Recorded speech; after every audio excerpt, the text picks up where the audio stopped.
Hopefully this is gonna work. Hey, what's up, everybody? Welcome to the Shake Up. We're getting a late start on a Thursday. Ready for some Belmont.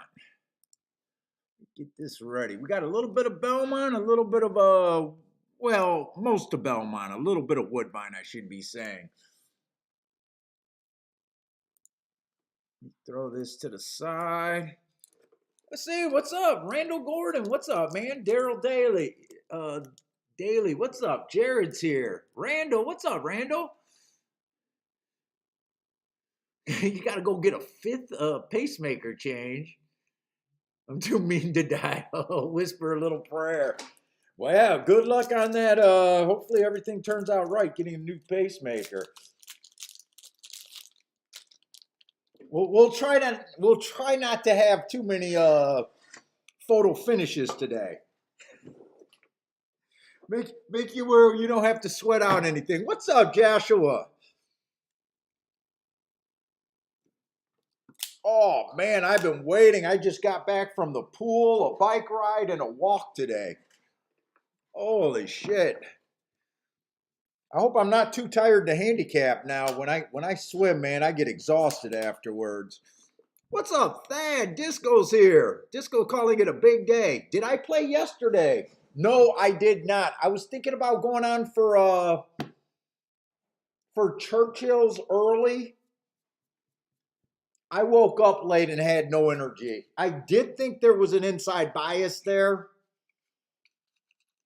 Put it this way, if you thought there was an inside bias there, I thought you could have hit that 18-1 shot. But then after that race, there was, I think, two outside horses that won and then another inside horse. But I don't care about being right about a call on a bias. I just care about, did it get me to something that I normally wouldn't have had that's bigger than I normally would have had? And 18-1 qualifies on that one, but I did not play yesterday. I have not played since Sunday with you guys.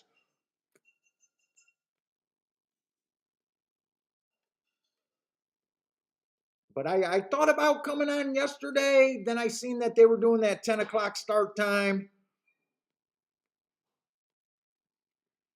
We're going to go come on Sunday this week. We're going to try to do the Shake Up Handicapping Tournament on Sunday.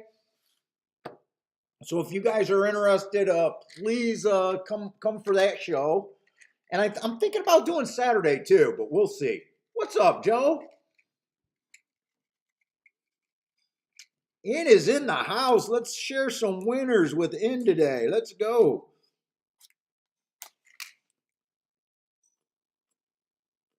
Oh, I was fiending for this cigar today too. Mama didn't know that me and Bentley walked up to the store today. Yes, now she's yelling at me. You got one? What's up, JW? Yeah, what right, JW? I don't like all these silly schedule changes and everything. I mean, probably a little bit has to do with the heat. But I don't even buy that because one day they'll be at 3 o'clock, the next day they'll be at 1 o'clock. I don't know. I don't get that. Shut up. If they want to eat, they got to show up to work. What's up, Gregory? Disco's here. What's up, Disco? Disco, I just got your tweet as soon as I got out of the pool today.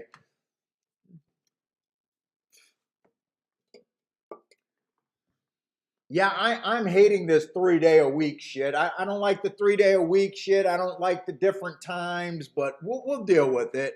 Look, if this is what you got to bitch about horse racing, it can't be that bad. Most people are bitching about losing, takeout. Fuck, I'm blessed. I got very little to bitch about horse racing, so I'll suck it up for the time being.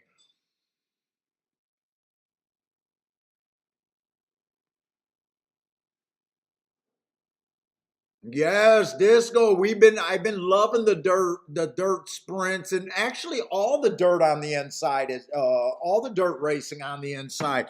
And so, believe it or not, we've been doing super good on the turf racing.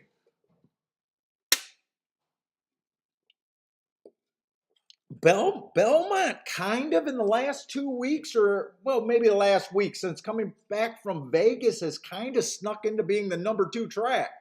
Hey, what's up, Saturday? Saturday's not looking at anywhere but Churchill. Play where you got your edge, man. Play where you got your edge. I got Belmont and Churchill today, or I'm sorry, Belmont and Woodbine today, but definitely you play your edge. Wherever you got the edge, that's where you should be playing.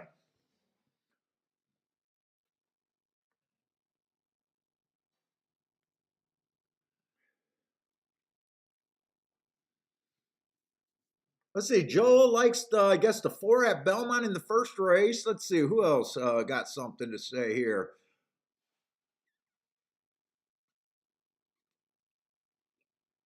Yeah, JW Gulfstream went to 3 days a week, but they did get a timer. They got a timer finally last week. So let's not be too hard on Gulfstream. Maybe they chipped away a little bit of that statue away and took a little bit of that statue to the pawn shop to finally buy a timer.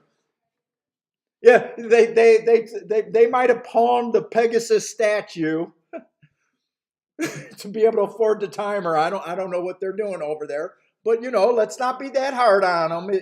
It's been a few months. They're able to time races right now, so that's good.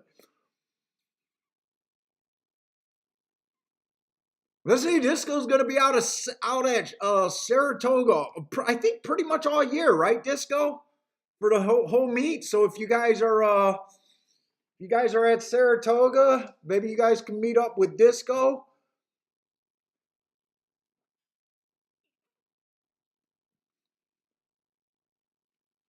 Hey, Disco, you know what you should do at Saratoga? You should get a cutout of that voucher machine with the $4 million voucher on it. I think you could get $10 a person, 10 to $20 a person by charging them to take a picture with that voucher so they can put on their dating websites. I think that should be your business right now, Disco. Yeah, my wife said that's smart.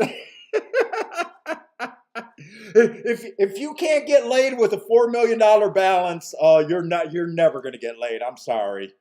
We can't help you.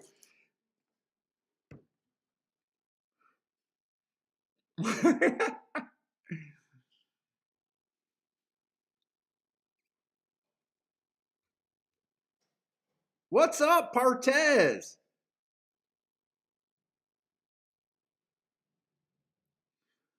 Let's see. All of the books that we've read on hand. Well, yeah, yeah. So you're asking. A lot of people ask me what's the best books to read. There is none.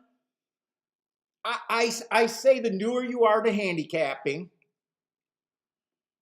you should definitely read the books. There's nothing wrong with being reading the books. The skill is now to read between the lines. You have to look at racing a little bit different. So are you gonna be able to read a book and go to the racetrack and print money? No, there's nothing out there that's not even biases, not even what I do. You're not gonna be able to go to the track and fucking print money. Uh, I think the biggest thing to recognize, you need to read the books, you need to get a basic skill, you need to get a basic understanding, but then you really got to understand when you're different from the crowd. You know what I'm saying? You gotta look at whatever contenders you come out in a race. You then have to say, is this a race worth moving the thing? Do I see enough here that makes me different than everyone else? If I'm right, is this going to give me a paycheck or more? Can I make a score here, or am I on ABC? But you got to read the books. You know what's been I did have a rant. I kind of cooled off on it, but I've been seeing a lot of people on Twitter saying that the way you bet is more important than handicapping. Now, I do agree with that some, but they're trying to diss handicapping now. And I'm sorry. You have to have an opinion to go with your betting. Yeah, I believe you got to be a better better, but to act like handicapping is no longer part of it. Okay,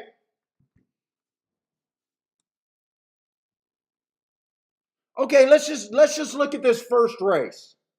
I don't know how to handicap, but I'm going to construct a smarter ticket. Ti Constructing tickets are way more powerful than handicapping. So where the fuck do I start? What? I mean, it's just Twitter concepts by people that won't play in front of me. Please help me out. I can't handicap. I tried years with shitty handicapping opinions. Now all of a sudden I'm going to be a ticket structure guy. Where the fuck do I start? It makes zero sense. Hey, what's up, Lloyd? William, what's up, William? Let's see, what does Lloyd got here? Lloyd got a lot here. Not usually a complainer, but I'm noticing board money takeout, too many sites are trying to get a piece of the track. Track needs to cut. Online sites percentage down. What are they going to say? No. Well, can't they just move to Albania and make book there? I'm thinking about doing that. I'm thinking about moving to Albania and making an off-track site where you guys just give me crypto. I'm joking. Hey, what's up, Dean? What's up, Thad? Attila, what's up?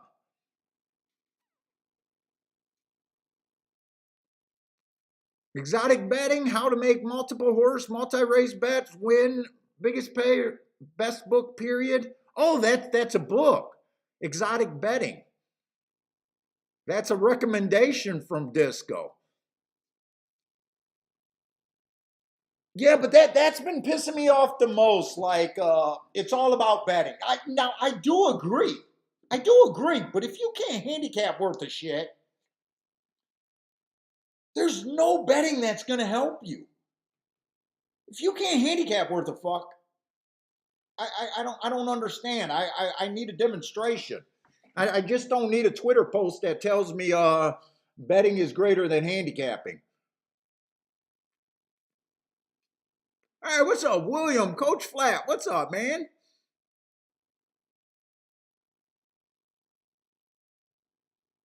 But like, like I made that video, Partez, about does class work? Yes, class handicapping works.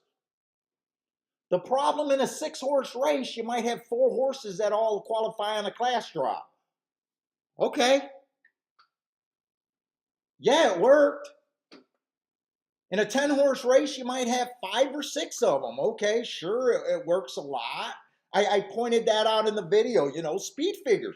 Speed figures work. They're not enough to put you in ahead of the crowd, but they do work. They're a pretty good indicator.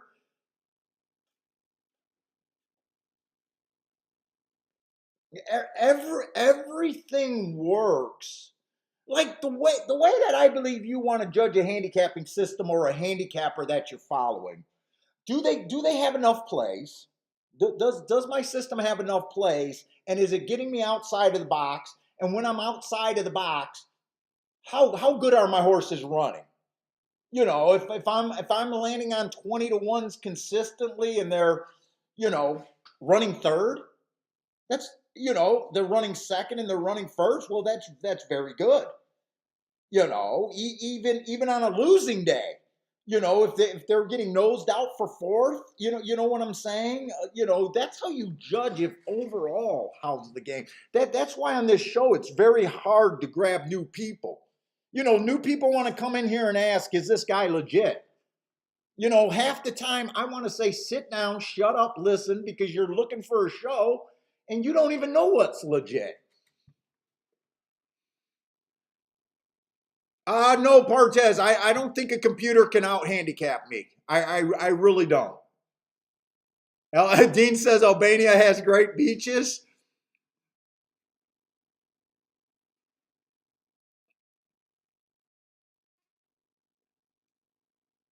Yeah, no, I really don't believe in it because I believe that the game's not about picking winners. It's about picking the highest money, the highest price scenarios you can get to.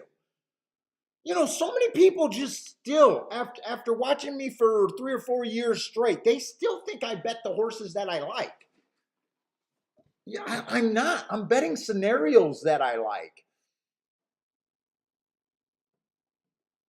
So many people, and human nature is not going to change. The majority of the people that come out on an afternoon still believe that we're betting horses. We're not betting horses.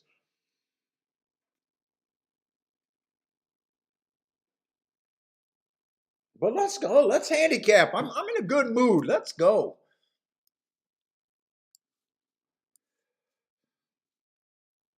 But yeah, Partes, I believe you should read the books. This is what I always say. It's half jokingly. I believe at the beginning, as you're trying to learn, and I've seen you for years coming in and out asking a few questions. So I know you've been around. So I don't think you're a new handicapper. But I always make the joke: read all the books, then forget about it. Get a good baseline. You're going to have to try with trial and error. Maybe you can find a few of these YouTube shows that can put you a little ahead of the curve and make your learning curve a little bit less. But I believe all the books are a little bit backwards. They're more about picking out winners. You should be concentrating on horse racing math first. Like, people don't realize that from my first thought of looking at a race, I'm always looking at the math of something first. And I'm still, the basic math is you're going to lose 80% of the races you play, so you need that 20% to pay. When you understand that math, you should understand what kind of horses you need to hit. Like look at last week. For all the way from Vegas to last week, I was pretty clear on what I hit at Vegas. I hit a try with a 20-1 in third. I hit a 19-1 winner at Belmont. I hit the Belmont Stakes with Skippy Longstocking, who was 20-1 in a try in third. We come back. I had a day where I hit three horses at I think 5-1 and one at a 7-1, something like that. But that wasn't even that great of a day. 5-1. A lot of guys are excited when they pick 3 5-1s in a day. And then Sunday, what did I hit? Most of them, I hit a couple 5-1s, and the ticket that mattered was that 6-1 over that 17-1. That guaranteed that was the only ticket. I hit a couple 5-1s before that, but that was the only ticket that I said put me up to where I don't have to worry about the day. So what did I make my week on? A 19-1 winner, a couple 20-1s that ran third, and a 17-1 that ran second is more important. That's a handful of winners, guys. That's more important than being consistent at 4-1 and 5-1.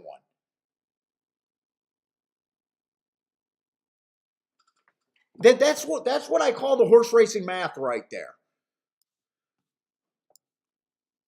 Hey, what's up, Charles Beep? Oh, Charles, I meant to respond to your comment on the thing. Thank you very much for that comment. Omar, what's up, Omar?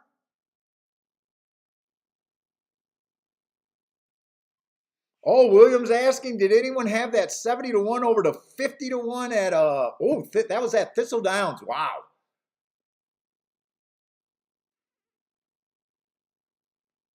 Yeah, I meant to respond to that. I get so busy. In fact, I was supposed to make sure that Kiki sent Grandma's cup out. We still haven't got her cup sent out. Oh, by the way, I got the thing. If you guys are interested in the cup, the coffee mug, I'm going to be giving some of them out with the tournaments, but if you guys want to buy them, I didn't mark them up. They're basically, I make $1 per, so it's not a big one. It's just to help me pay for some forms. Uh, but I got the link right under my description of the video right now. So if you guys are interested in the coffee mugs, you know, I'm not trying to sell a ton of them or anything, but if you guys are interested, they are there and they are available.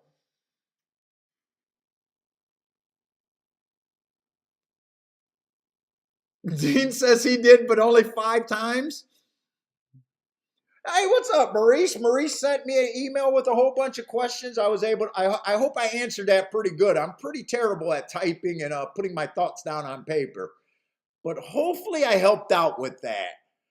Let's see. Maurice asked me if he thought that a lot of people were going to attempt to handicap like I did, if I was that worried about that. And I said some of you guys have, and are telling me that you're better than you ever have been. Some of you said that you won for the first time for a year. But dude, I'm gonna be honest. Some of you guys tried and bought my stuff and tried to do it on your own, and you already quit and walked away from the channel. I do understand that. It wasn't for you. But you know, my answer to that was most people won't do what's necessary to win. Human nature. Most people are lazy, especially when they want to gamble. That was one of the questions. The other one I answered on the show a few times. Why do I only handicap the first 6 furlongs of a route race? Yeah, I've answered that one a few times. And I really don't remember the third question. But you guys can feel free to ask questions in the show too. But I do try to respond to my email. What's up, Justin? C Money, what's up? Yeah, C Money, you're absolutely right. Not, you know, I said this years ago on the show.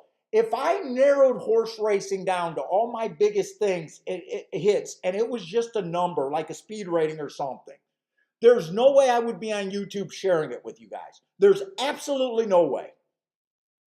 If it was something that was as simple to figure out as class ratings or a speed figure, I'm not stupid. I would have to sell 1 million of them a year and not be a gambler anymore. You know, so I'm leaning on human nature that probably gambler human nature is a little lazy. There's a lot of jealousy in it, and a lot of people aren't willing to do the work. So, and even if someone embraced it, you know, not everyone's going to be making moves at the same time. Some people instincts are going to be bad, and some people are going to gamble like crack whores. It still won't make you a winner. If you can't figure out the little things to control, there's nothing that another person can really help you with.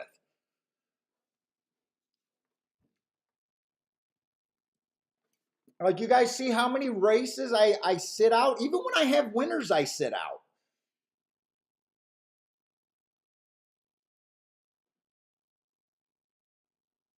Let's see. William says he's now a confident handicapper. He just doesn't do it enough. Oh,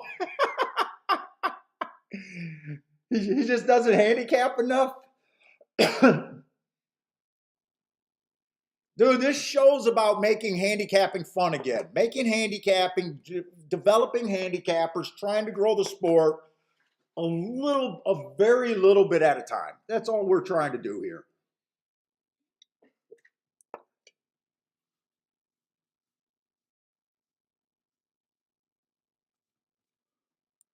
But yeah, if you guys got questions about handicapping or my opinion, look, right or wrong, I'm going to say my opinion about handicapping. You know, I put it this way. I honestly believe I can make everyone's game better. I just can't make everybody a winner. I believe in the theories and the concepts that I preach. You know, I gambled my life with them. You know, I gambled my livelihood. I gambled my youth that it was going to work. I gambled it. I don't got a fucking job history. I gambled it. I can make you better. I can't guarantee that you'll hit the promised land. I can just guarantee that you'll understand the game better, and you can possibly get bigger hits than you ever had before. But even with that said, I can't. There's no way we can guarantee which person is gonna be able to make a substantial amount of money, or even win at the track. There's no way I can guarantee that. I can just guarantee I can make a lot of people understand the game better. That's all I can guarantee.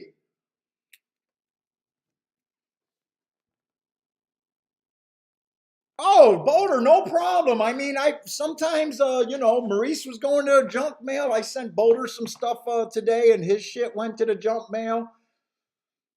Yeah, don't worry about it, man. If you don't get what I'm supposed to send you, fucking feel free to ask for it. It's nothing for me to resend it.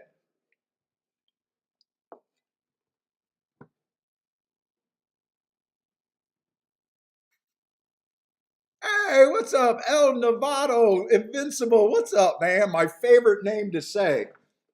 All right, we got to start handicapping. I bullshit enough.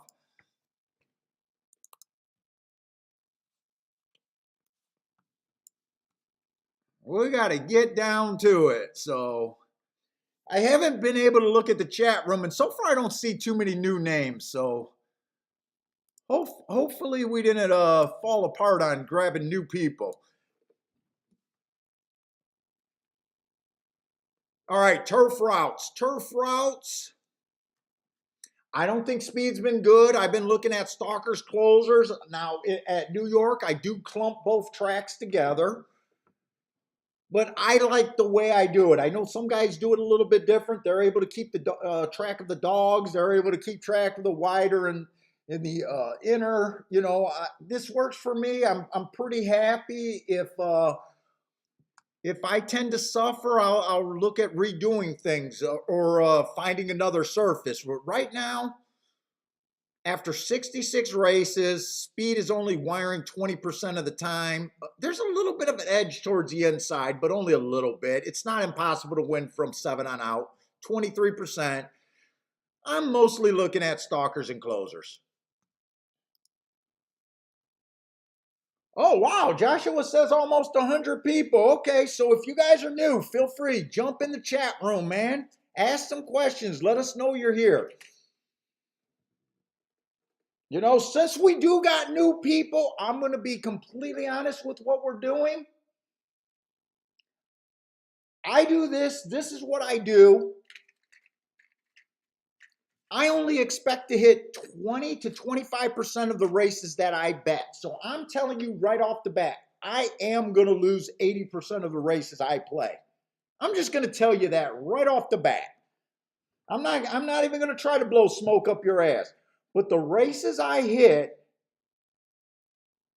make up for the rest. So as soon as you can understand that concept, you'll be able to watch this show and,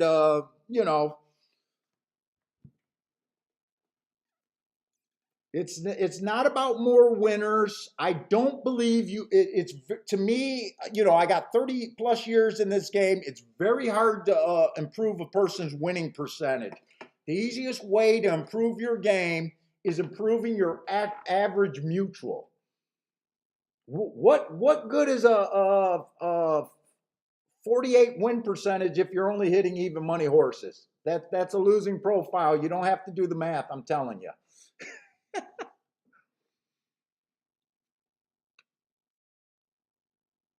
All right, but with that being said, I don't look into races in advance. I mark up my form. It takes me like an hour to do all my data. I build profiles. I talk about biases, but biases and profile, the word's interchangeable to me. This is how I operate. I don't believe in coming in with any preconceived notions. I usually start early with ways to, I think the track's playing, and I will sit out a lot of races. If I don't like a race, I won't give a play. I'll just break it down to as far as I can, and if I'm not willing to play it, that it is what it is. I believe that sitting out is a skill. Okay, we got the one horse, early pressing day, first time he ran, slow, slow, slow. Looked like he chased the slowest pace of the day that day. That race could be a little bit sneaky. I prefer more running lines. I don't mind that first time out, but it's I don't know what he is. You know, he's stretching out. I don't know what he is. That running line in that is not enough. Let's see the two horse inside of the, oh, really? That horse is even money. Or 7-5. Wow, the one's 7-5. Why the hell would he be 7-5? This is a route race, right? To me, I mean, I don't see it. He can win, but 7-5 does not sound like where I would definitely where I would want to be.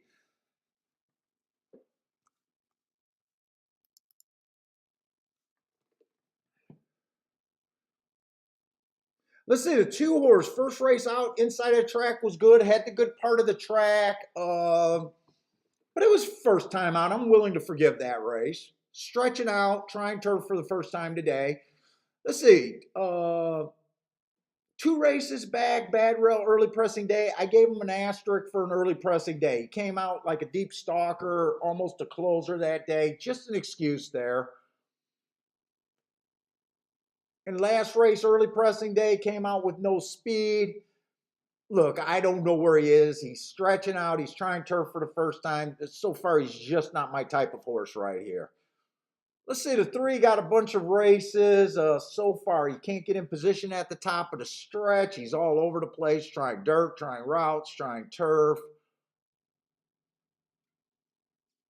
I got a few days where he ran against a subtle bias, early pressing day, two races back and four races back, but not really that excited with him. Let's say the four horse. I would love the four horse's last race. My best mark. Bad rail stalking closing day. He had the bad rail. He was a speed horse on a stalking closing day. He earned a heart. He went too fast to win. I love that. I just don't believe speed's holding right now. To me, this horse probably wants to lead with that last race. Two races ago, I liked that race. He had the one hole on a day that I thought the rail was bad. I'm willing to forgive that race. So four to me looks interesting, but I don't think that they're wiring, and I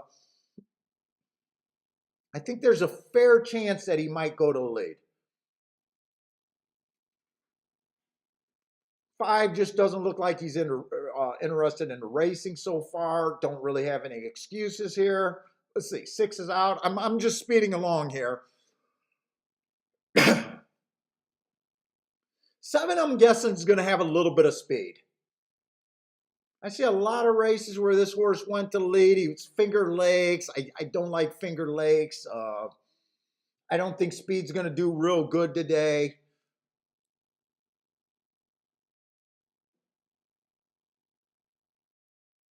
Four to me is the only horse I would be interested in here. 5, 2-1 does not sound right on a horse that's never got position. I don't, now I'm not saying he can't win. To me, the price just is not enough there for me to want to play. The one horse, I don't understand why the one's still at 6-5. If he wins, it wouldn't surprise me. 6-5 is just not the right price there. So I'm sitting out this race. I'm not really interested in this race. Four's the horse that I'm going to be rooting for. I will root for my marks, but you know, I don't think they're going to go wire to wire here. Let me just check out the chat room and hang out with you guys because we got a lot of races today. We're going to play all of Belmont and a little bit of Woodbine. All I need is 1 or 2 races in a day. So I don't even have to push right now. Let's see. William says, I have listened to every show since Bill hit a 75-1 horse on the show 4 years ago. Oh my God, William. Dude, I can't even, If I did highlights of just me hitting 20 to 1, 20 to 1 and higher on the show, it would be ridiculous. You know, you should be hitting.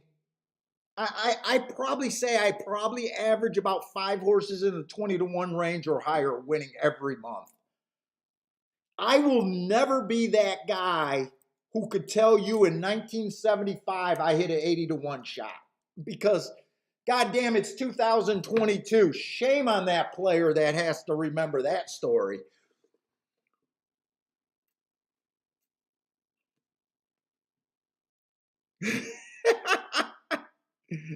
But that's when we convinced you that we were worth watching though.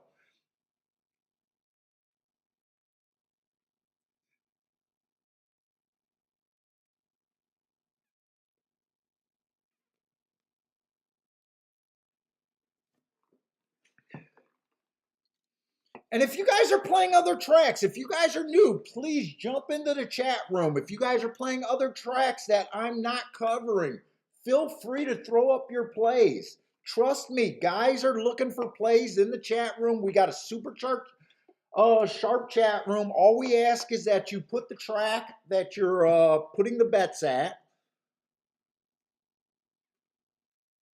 I have no idea where Bill is. And don't be intimidated because everybody sucks at horse racing. I already told you, everyone sucks at horse playing. No one hits 20% more than say 30% of the races that they play.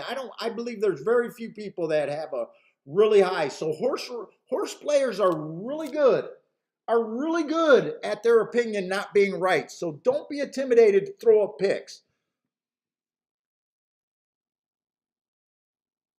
Let's see, what's up? What is due? My boss asked me where I was going. I told him the shakeup was on. Hey, what's up? We got to make some rent.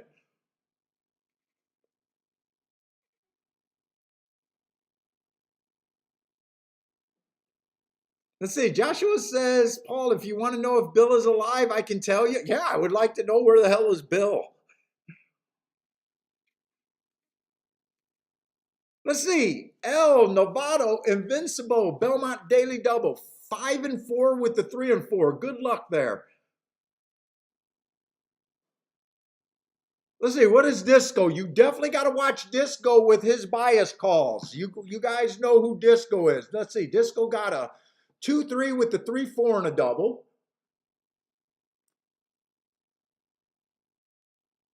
Hey, what's up? Dixie Overland, what's up, man? Sorry I missed you. Let's see, who else is in here? I got to make sure I haven't missed anyone.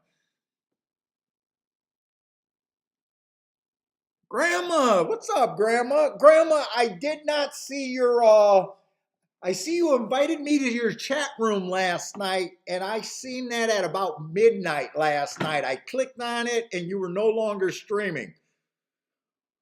But if you do that and I see that, I will definitely jump on with you. I was really interested to see what happens when you get an invitation on a show and how does it work. So I would definitely, plus Grandma's a great supporter of the Shake Up. So I would always jump on Grandma's horse racing stream there. What's up, Long Shot Louie?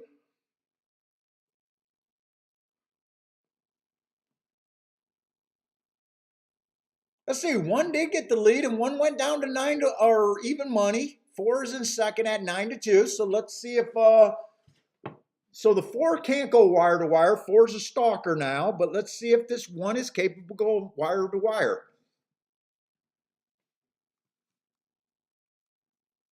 So I started out with a no bet here.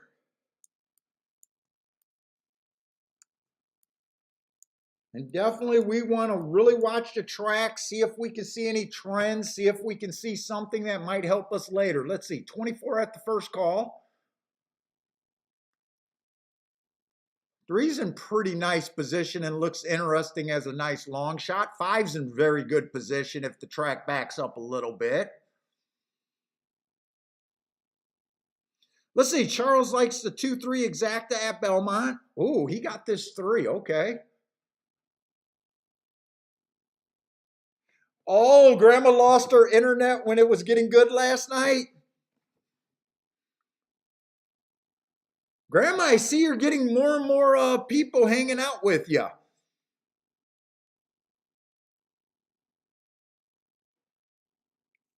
Okay. So come on, four. Four did not go wire to wire. I thought maybe he might.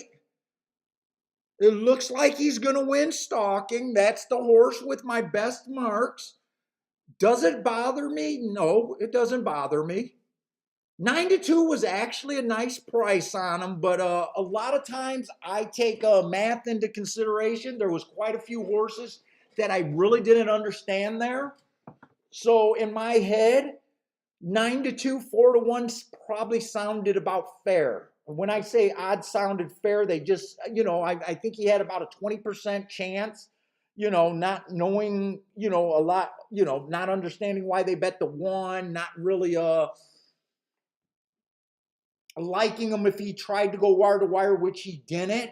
Uh, so I'm able to sit out of a race on the only horse that I could have bet.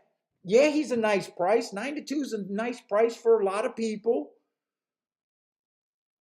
But I'm okay sitting out that and just saying that's the horse that I'm rooting for.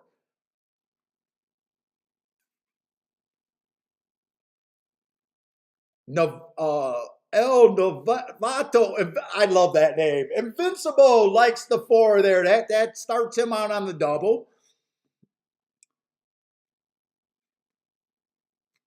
Darren's alive in his double. So I don't let that bother me. For now, 9 to 2, usually I put a bet. 9 to 2, I usually put a bet, but I'm still not going to let that bother me. Joe with the boom there. But it is nice feeling like you can, you're seeing the ball, and right now the record keeping, my notes were really good. I was able to excuse this horse's last two races. Thought that he ran against two biases in a row. I mean, the result makes sense to me. Uh, and I'm pleased with that. If you're a handicapper, you feel like you could go to track more days and make money. So you're not really worried about it right now.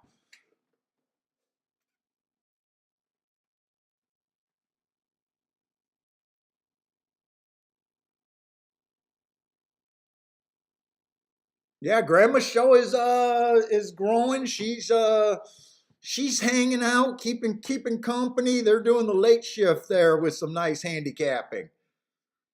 I know Ed and Charles usually there. I know Synchrotron's there a lot. Dean's there a lot.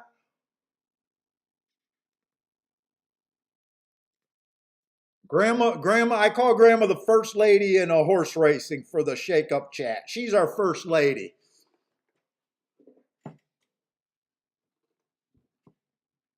And Grandma has a Delaware pick here. 1, 2, 4 in the exacta box.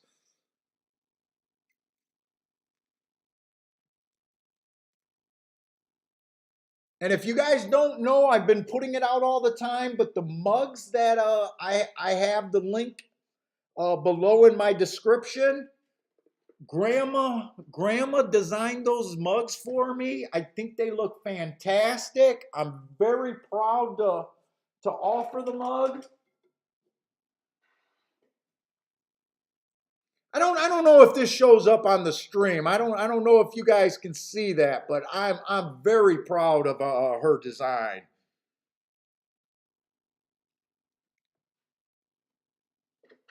He's definitely talented and definitely a real asset for our show. And she's a hell of a handicapper. Don't let Grandma fool you. She's a shark. She's a certified shark.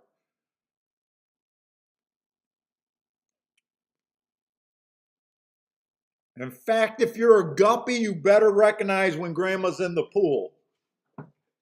'Cause Grandma eats those damn guppies.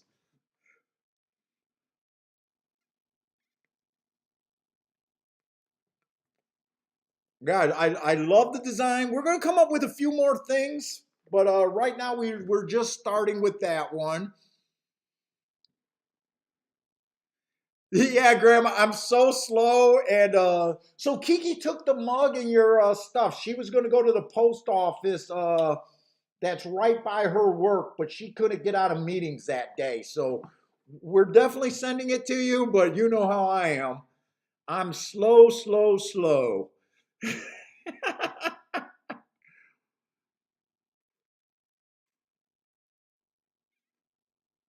Yeah, and I was making the joke to my wife. They have the layaway plan. You can do 4 payments of $2.50 to afford to be able to afford the mug.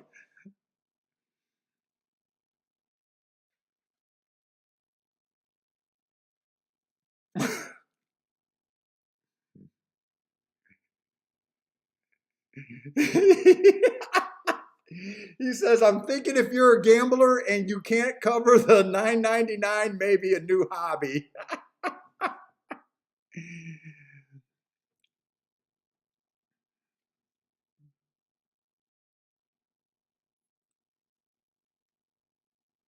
Grandma says she can't wait to put some rum and coke in it. Ooh, rum and coke. Ooh, I like the Captain Morgan's rum, the cheap stuff.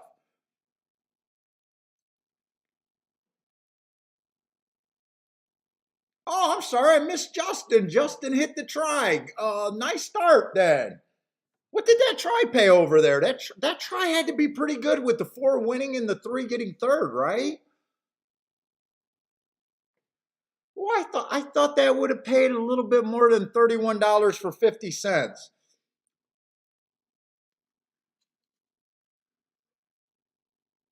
What was the four? Was did maybe four ended up being second choice? Maybe that's why. Well, the five, no, the five was second choice. One was first choice. So four was third choice. Four was third choice. Third choice over first choice over fifth choice. Fifth choice. All right, but a start.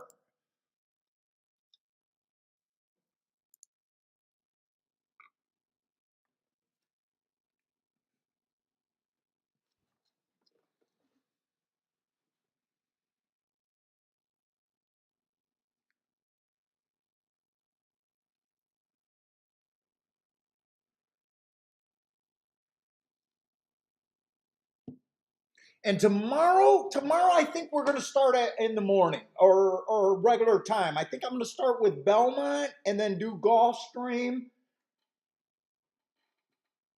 and then maybe I'll do what I did last week and not do the last three races at Gulfstream tomorrow. I think that's what we're gonna do. All of Belmont, and I got to end the show at about six o'clock, so we'll go to about 6 o'clock tomorrow. And then Saturday, I'm thinking about coming on, and then Sunday, we want to set up that tournament and do a horse players tourney tournament on Sunday, our first one. So if you guys are interested in playing on the tourney, I think I'm going to set it up for a live tournament. We're going to do it on a $10 entry fee. I don't handle any of that stuff. That's all going to be done between horse tourney's website there. But we're going to set up a private tournament. Hopefully, we get at least 10 people to play.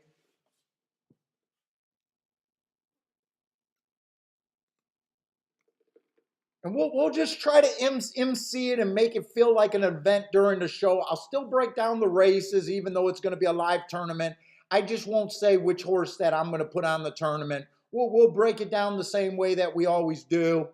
I tried to set it up today, but I think I can only set up Sunday's tournament. I think I'll be able to set that tournament up tomorrow or Friday or Saturday. I'll do that on the stream, so we can talk about which track we're going to do it at. Maybe we'll do it at Belmont. They only give you a couple tracks that you could do it at, so we'll see. Oh, Disco, you're gonna try to get about five guys to play. Dude, I think it'll be fun. We'll try to MC it, try to do a little bit of shit talking, try to build up the excitement. I'm hoping that a lot of people take part in it. I'm hoping that a lot of people take part in it.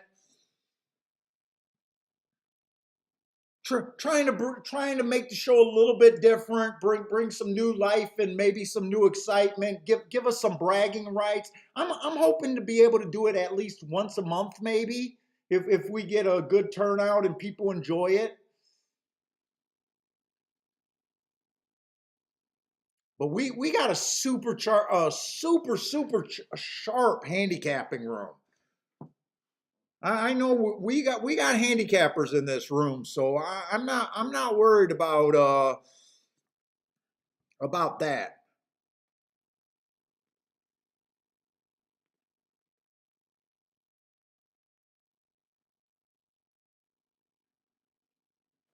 And I let's see. Let's look at the next race real quick. I want to make sure I got enough time. I'll have enough time. I just want to make sure the race is playable and see how many horses are. By the way, I know a lot of guys shit. A lot of your handicapping guys shit on these win and place tournaments. By the way, guys, they're missing the point. A lot of people think that these tournament players are just gunning for 20-1 shots, which is true a lot about a lot of tournaments. But some of us are capable of hitting those horses consistently. We've already proved that on the show. Fuck, Charles gave out a 25-1 last week. Joshua gave out a 49-1 shot. Everyone hit that 19-1 shot on Belmont Day.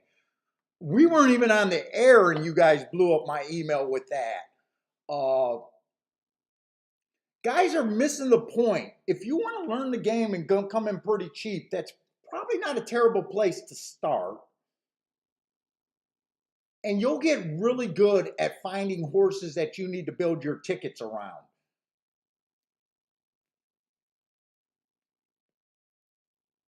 I think my game improved when I opened my eyes to the tournaments. Oh, Garth says Cherry usually sets up turn. I didn't realize so many people were setting up those tourneys. Seth brought it to my attention that we could do this. Sundays. We'll do the tournament on Sunday.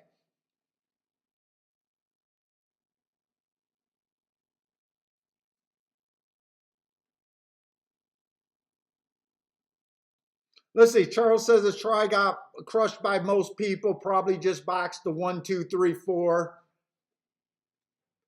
Pretty logical there. Yeah. So sometimes tries can be deceiving because you get a 9-2 winning and 18-1 runs third, and that's usually pretty good even with the chalk winning. But if there's not a lot of horses that you can get to, even though you got nice odds in some tries, they're not always that hard to get to. And that probably was the case there. Like, I think 3 was 5th choice. 4 was 3rd choice. So it wasn't that far off the box. All right, let's look at the second race there.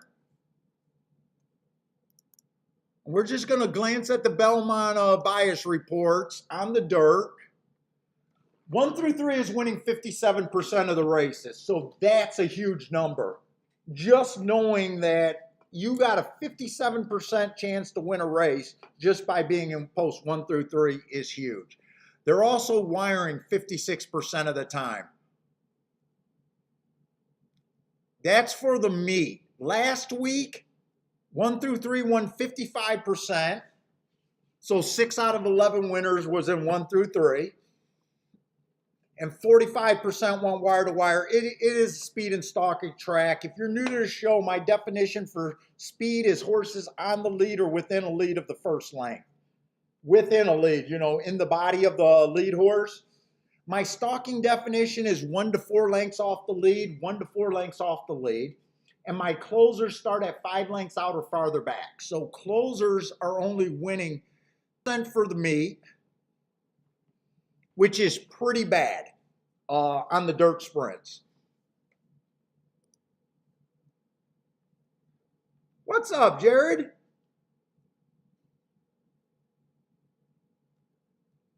And Sherry is on the wrong lead. So Garth, does that mean on the wrong lead does a lot of those tournaments? Or does he do them in the Discord chat?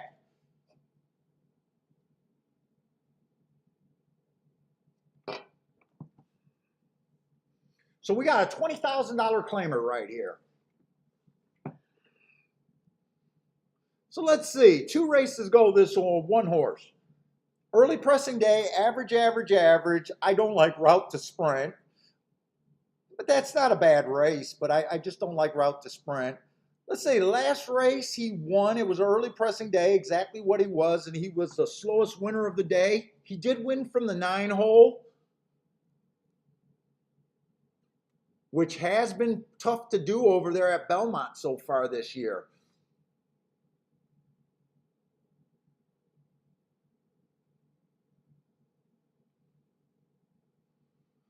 Let's see, the 2 horse, 4 races ago, it was an inside early pressing day. He had the inside. He was an early presser.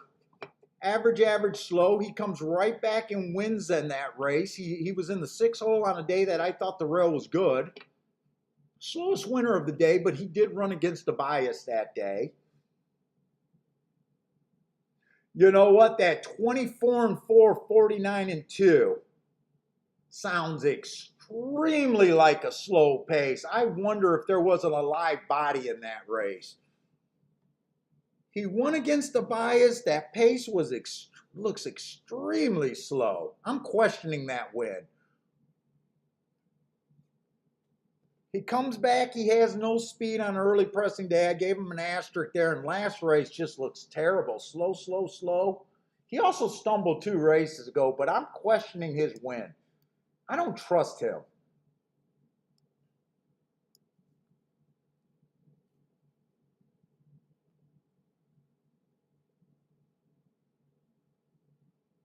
Three's tricky because the last 4 races, this horse has have no speed. And before, this horse used to have speed. That's tricky right there. His best race was 3 races ago where he had an inside track. He had the 2 hole. I'm gonna think that was bias aided right there.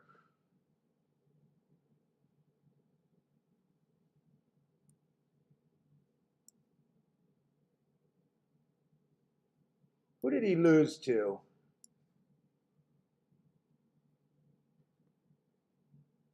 Was that the one that beat him last race?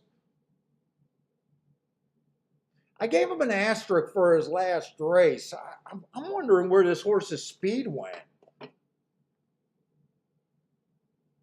4 races ago, he stumbled at the start.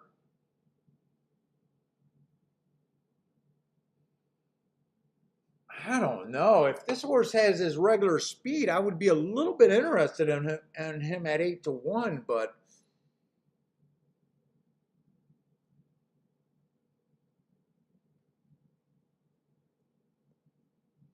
let's see. 4 looks like a horse that I can depend on the front end. 4 races ago, it was an inside day, early pressing day. He had the 4 hole. I gave him an asterisk there. I like that race. Comes right back and wins after that asterisk, but he went to Parks. And last race was a nice win. He matched strides with the fastest winner of the day, which he was. He was average at the second call. He stopped the clock, being the slowest winner of the day. But he's 6-5. I'm not that excited about 6-5, but to me, I at least agree that he should be the favorite here.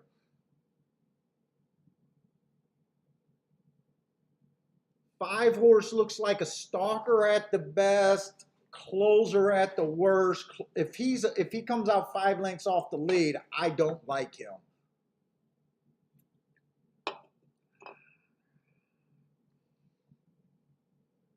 And then 6 is the other horse that's taking money.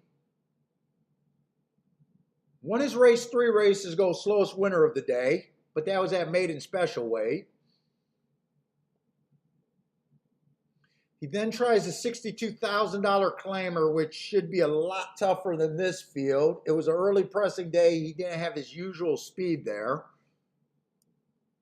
So I gave him an excuse that race. He drops to 25,000, just a little bit higher than this level. He ran a decent race. He still lost against the horse in this race. Who did he lose against? He lost against the 4 already. To me, 4 should be the favorite here. Let's see. Can I do anything this race? If you guys are new to the channel, I don't play combinations where I can't make a real score with. So I would not be interested in that 4-6 combination that's only paying 5 to 1. I also would not be interested in the 4-1 combination that's only paying 8 to 1.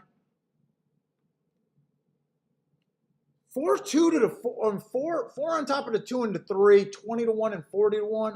I could be a little bit interested in those 2 combinations.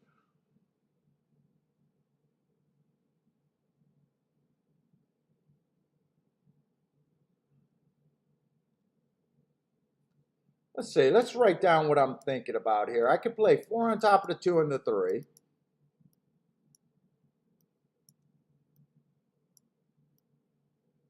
I'd probably have this in my, I'm probably thinking in my playback category. I know as a gambler in a par mutual pool that for most of my scores, I need to be against the horse, a favorite.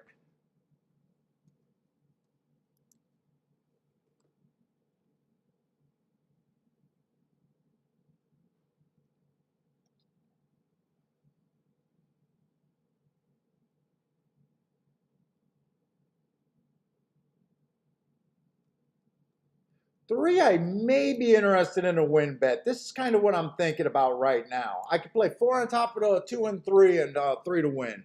That's about all I'm interested in there. Let's see. Jared looks like he's doing the 4 to win. Although he's betting that I might be passing this race. I could go either way.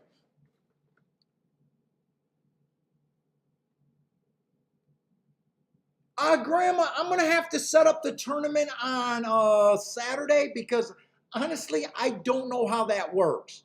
I don't know if I get a link that I have to send people to. I don't know if they can just go on the website and find the tournament. This is going to be my first one, so I really don't know how it works. I think when I was reading the instructions, it said something about a link.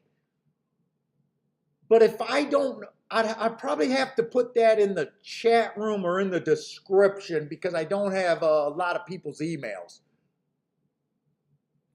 Yes, Jared, we're doing a Sunday show. We're going to do our first tournament on Sunday. We're going to do a shake-up tournament on Sunday. And we're going to do the same show. So if you don't want to be in the tournament, still watch the show. We're going to still do the same show.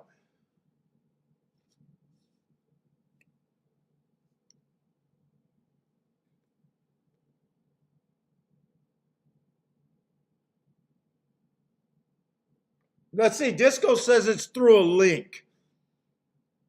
Jared, I think it's going to be a win-place tournament is what I think they're set up to be. Just a win-place tournament, mythical $2 bets. Cheap entry. We're only going to do a $10 entry to start out. See how much interest we got on it.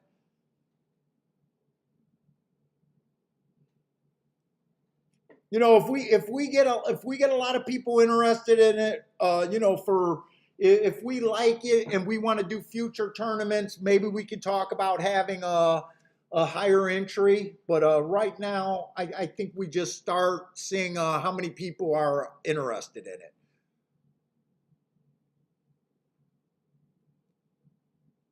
For bragging rights. We'll do bragging rights. Pete, I'm not sure of the tournament. We'll set the tournament up on tomorrow's show or Friday or Saturday's show. Right now, they're not letting me set up a tournament for Sunday. So usually they give us like 4 different tournaments we can pick through. You know, like they've been showing like Belmont, all of Belmont's card or a certain number of races at Belmont. And sometimes they have, you know, maybe Monmouth or maybe Gulfstream. We'll see what they give us. We'll try to set this up on the show so we can kind of talk about it.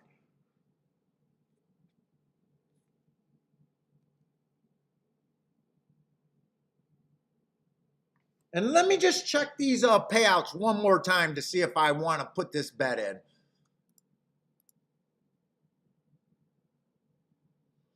Let's see, 4 on top of the 2 is still paying 46 to 1, and 4 on top of the 3 is still paying 20 to 1. So I don't mind those 2 exactas. I don't think this is a major bet or a medium bet here. Well, I don't do very many major bets. I don't think this is a medium bet. For me to do this bet is going to be on my play scale. And I think they just scratched a 2. So I may not even want to put this bet in. Let's see what the 4-3 goes down to.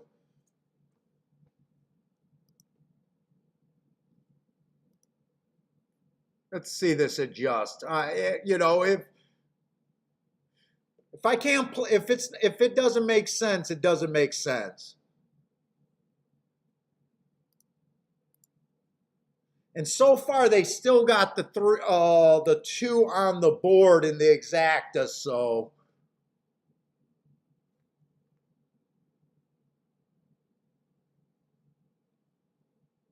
hey, what's up, Mac and Company? What's up, man?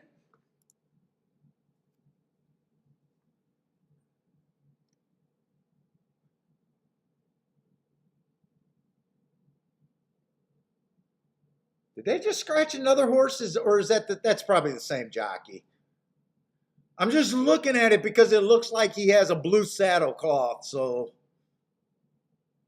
you know what? They just scratched the 3.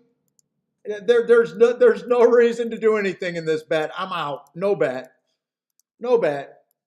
It is what it is. We don't want to force bets. If you don't have an edge, there's no reason to bet.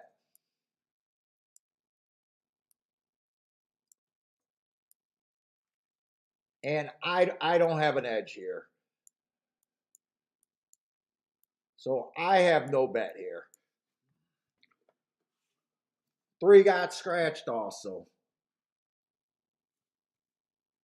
I thought I seen a blue saddlecloth with a jockey holding a blue saddlecloth. I thought that's what I seen.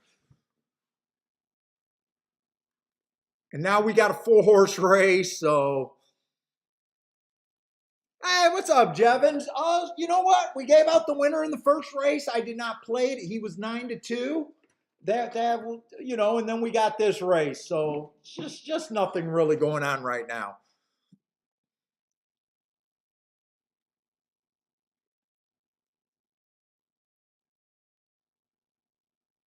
Joshua says, "Why is it so expensive?" That's like $20 in Canadian money. I think $10 is the cheapest I could do it for.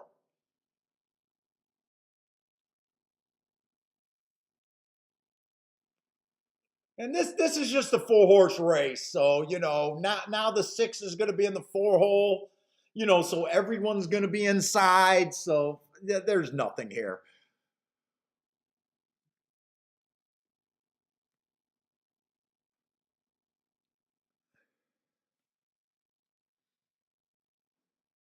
Yeah, but we're doing a Sunday show, and I'm leaning towards doing a Saturday show, guys. You guys are supporting the channel. We're getting more clicks. I'm going to try to do more shows.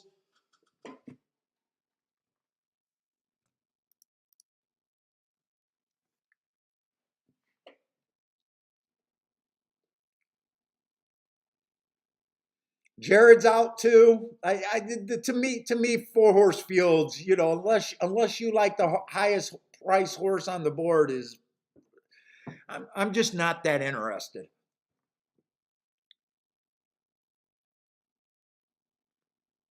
Let's see. Charles taking a shot here. He's keying the one in the exacta and the try and 20 to win on the one. They let you play a try in a 4 horse field over there at Aqueduct?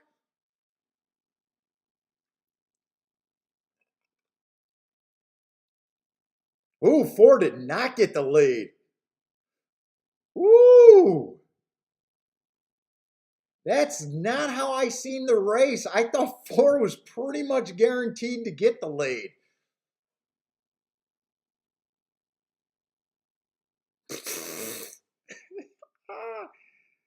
Sometimes you just got to use math and handicapping to sit out. Like, what would have been my upside to bet a 4 at even money? And I'm not even getting the trip that I thought he needed.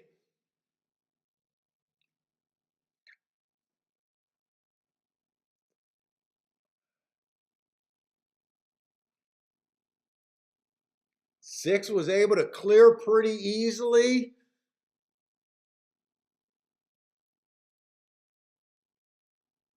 Hey, what's up, Navajo Psychic?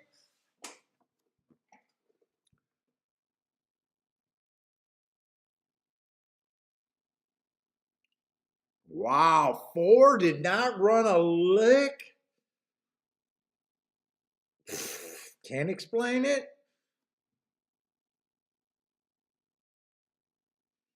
6 did a nice job. Hard for me to put the 6 on the lead, but the jockey to me did the right thing saying, let's go. I have no problem with that result.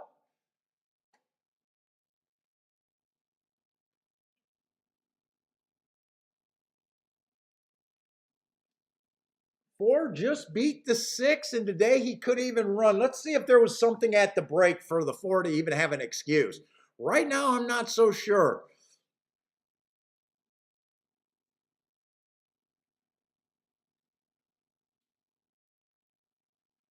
Yeah, to me, it's easy to sit out that race. I liked an even money. I know I'm going to lose 80% of the races I like. So what does an even money do for me if I hit him and he's one of the 20% winners?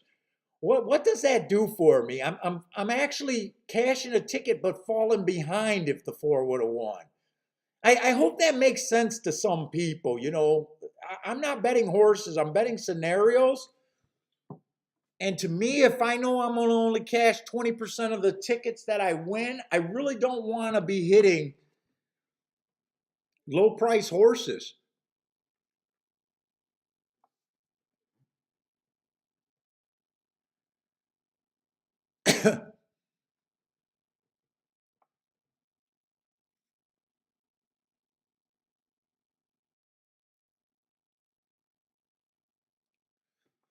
Well, let's see if there was any excuse for that 4.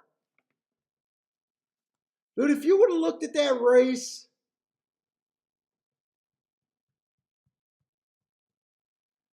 I would have thought without a doubt this 4 would have been on the lead or at least at the very worst second at the first call. He was last the entire race.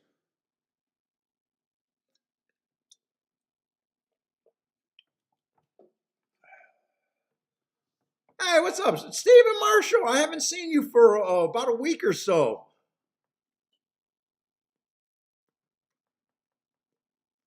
Yeah, Speed's been. Disco says Speed at Belmont. Yeah, Speed's been doing very good. We pointed that out. I just don't know how you put him on the. How you could put this horse on the lead. The jockey did a very nice race by recognizing to get the lead there.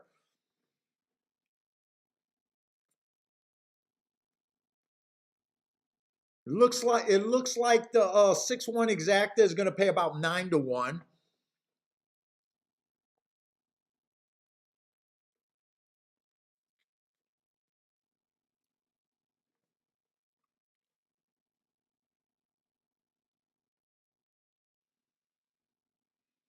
Bill says, look like a stiff job on the floor. I don't, I can't operate. I know there's cheating in racing, but I try not to operate thinking that.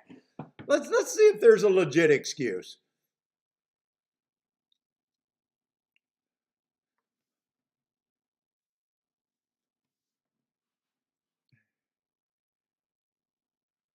No attempt to ride the horse by the jock. Let's look. It did not look good. That's definitely not how I drew that race up in my head.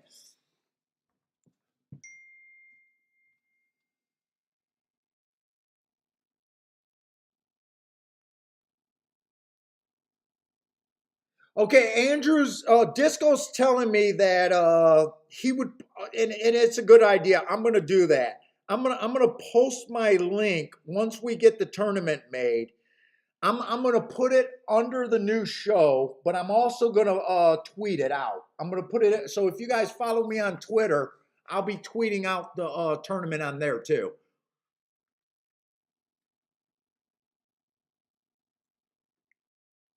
That is a good idea to use my Twitter because I really don't use my Twitter all that much.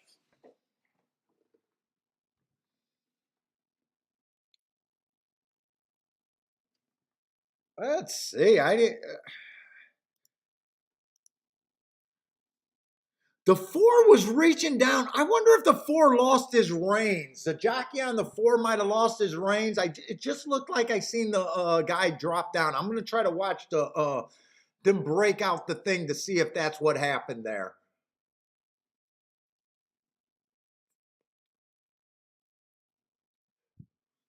Just trying to see if there's a legit excuse there. By the way, I do believe if you're going to stiff a horse, it should be the favorite. Not saying that they stiff this horse because I'm not even invested to even care if they stiffed them or not.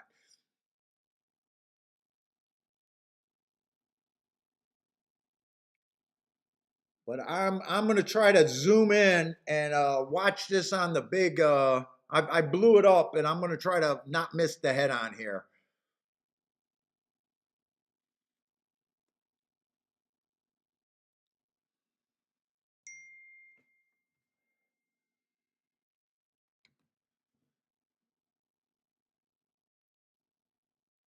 Let's see, four horse. No, I don't see anything. The horse bobbled a little bit at the start, but horses bobble at the start all the time. I thought I seen him reach down. He didn't. When I was watching his hands, he didn't reach down. Horse bobbled a little bit at the start. I don't know.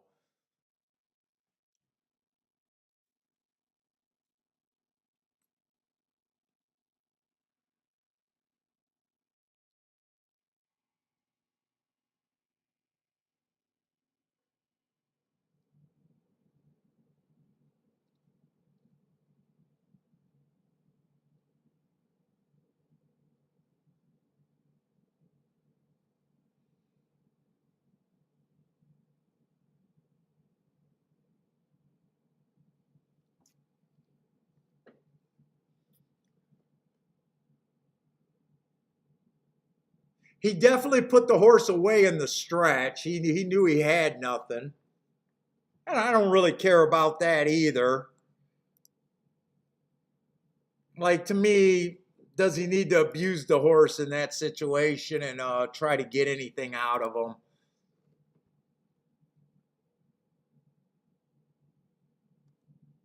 To me, just using handicapping and math was enough of a reason to sit out that race in my book.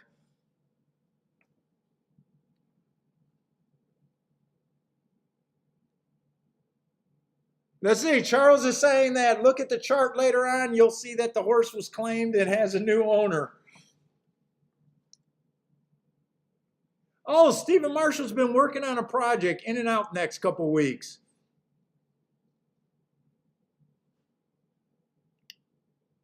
Stephen been on fire too. It must be killing you to be sitting out kind of. You've been pretty on fire when you were playing.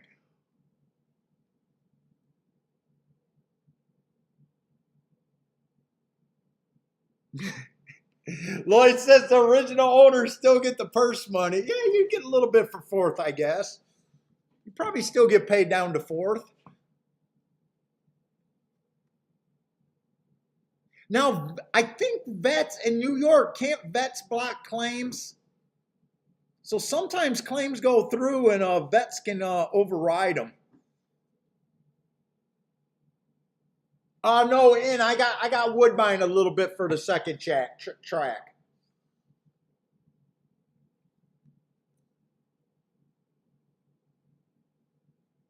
In Woodbine, I think I handicapped the first maybe 4 races. We'll just go to 6, maybe 6:30, depending on how it's going.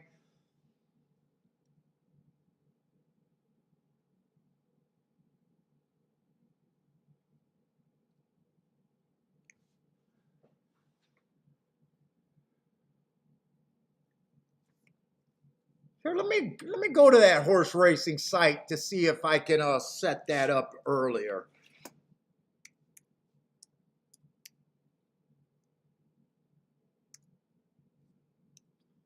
Let's just see if I can set that up earlier.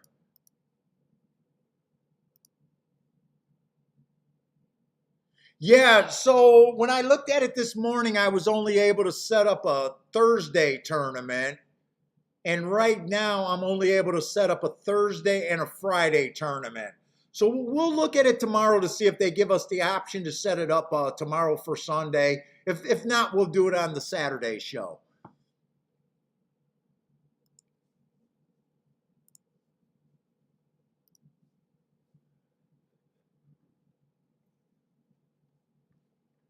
Oh, voided claims. That's the word I was looking for. They void claims sometimes. What's up, Case?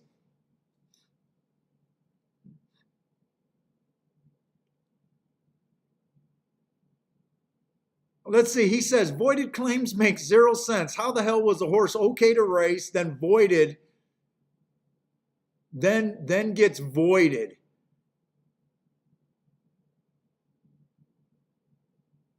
That does kind of make sense. That's a new thing. I think that's fairly new. Voided claims. I don't really know. I'm not interested in claiming horses, so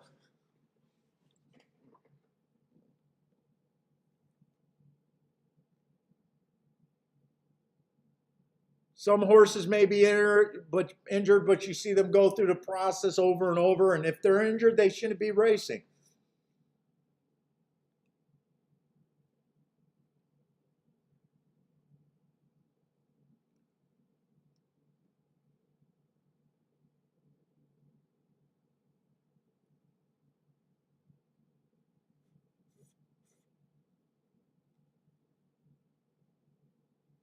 Oh yeah, I have heard about a lot of voided claims being because of paperwork. They got to have everything proper, down to the spelling of every name.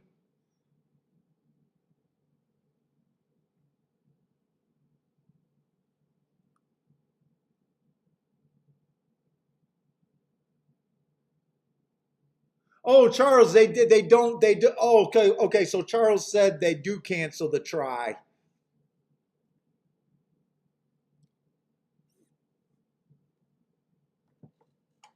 Ooh, almost lost it. This cigar is tasting very nice today.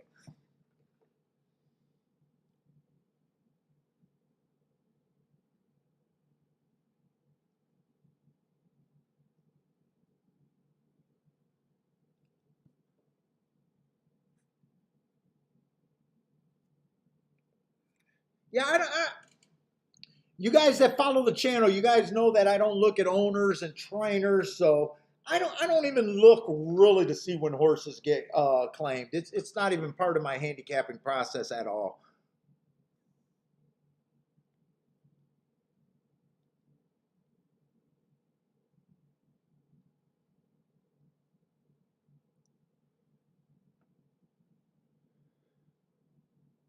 Let's see, we got a nice slow day, so let's just look at these races. Maybe try to look at some doubles would be nice.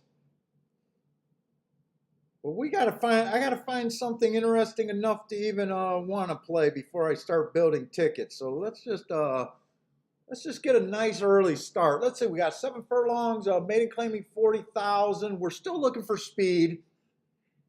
And I'm still looking towards the inside of the track. I'm going to still be looking for inside and speed, our fading closers. It's kind of how I'm feeling right now. Let's see.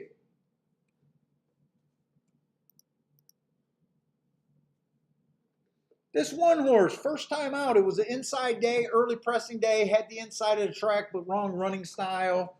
Got him at slow average. Only ran 2 races. A little dangerous to say he's a dead nut slow at the beginning, but that is what he looks like, to be a little dead nut slow at the beginning of a race. So not really what I'm looking for. Last race, stalking closing day. So if he was a closer, he should have benefited from that race. But didn't make a run at all. I just got him as slow, matching strides with the slowest winner of the day at the second call, and slow again at the 6 furlong mark. So I'm not interested in him.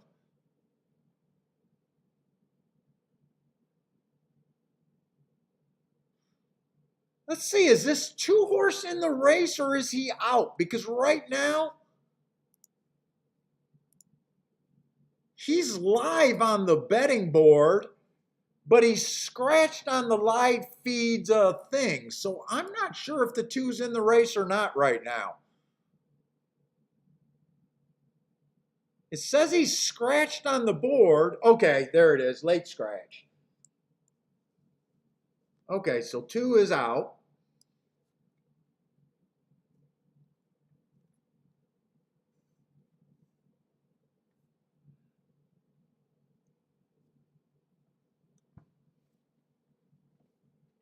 So everyone's going to move over a little bit. Let's see. 3, I can't say that the 3's a front runner. Looks like Stalker's at the best. And he's bordering between a stalker and closer quite a few races here. Let's see, it's making a class drop. Let's just make the arrow. 3 races go, 1 race sample, so I don't have any extra insight there. 2 races ago, early pressing day, he was average before just being slow at the finish. And last race was an early pressing day. He comes out looking like a closer, so I gave him an asterisk. But he's not, other than being on the inside, he's not really what I'm looking for here. 2-1 on this horse. How bad are these horses for him to be 2-1? My God.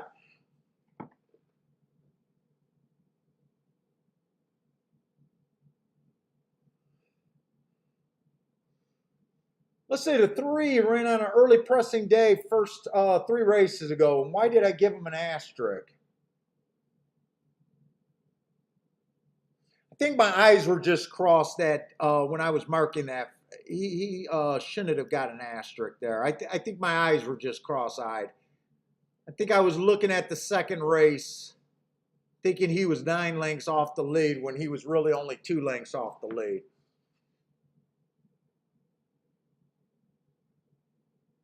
That race, he didn't finish that bad. He was 2 by 3. You know what? Maybe I gave him the asterisk because he fell back 4 by 3/4 at the second call. Maybe I was being generous when I was marking him. Let's see, 2 races ago, it was an inside speed day. He was on the 6 hole and he has absolutely no speed. He did a nice job closing into a speed favoring track. When I think of track speed favoring, that means pretty much every horse went wire to wire that day.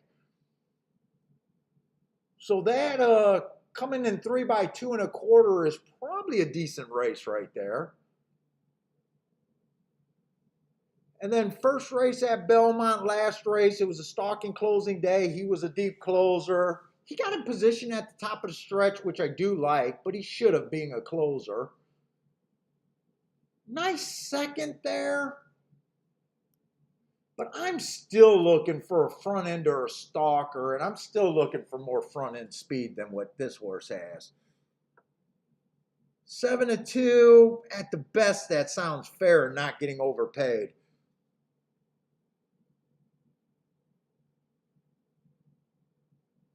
Let's say five's route to sprint. I hate route to sprint. He's not even a fast router.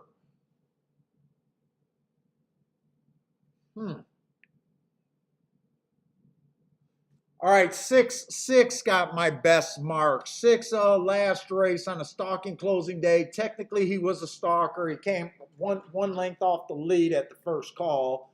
Went too fast to win. That race I do love.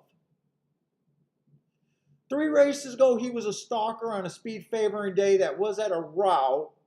But I like him off of his last race. If I get 4-1, I could be interested in this 6 horse. He might be the closest thing to a front runner in this race. A little tricky because most of his races he was a route horse. But he ran his last 2 races at a sprint. So I could get to him.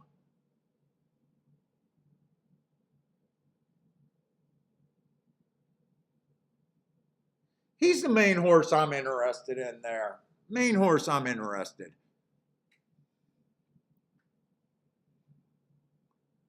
El Novato Invincible likes the 5 to win, 5 and 7. That might even be 5 through 7 in the exact. I'm not sure if it's a 5-7 or 5 through 7.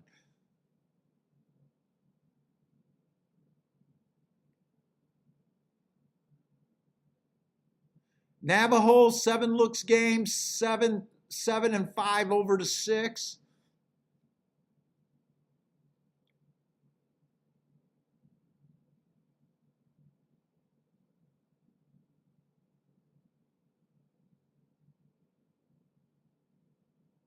Oh, Charles saying he called the stiff job on the 4 way before the race.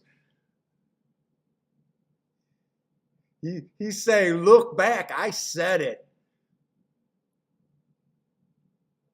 It's just hard for me to look back. He goes, I knew 4 was going to be a stiff. Let's see. Hey, what's up, Ryan? See if I spot anyone else that I missed. Oh, he did call it. Charles did call it before the race. 4 horses, a Michael Dubb horse. They are trying to get rid of it. Claim today. Get stiffed as the favorite. All right. All right. He caught it. And that was a terrible run. Let's see. Let's see if there's let's see. I'm mostly interested in the 4 here. Let's see. Anyone else? I'm probably going to do the 4 to. Oh, no. I'm interested in the 6. I'm getting my numbers mixed up. I'm interested in the 6. Right now he's 7-2. I might even be interested in that win, but I'm gonna wait before I put a win bet in.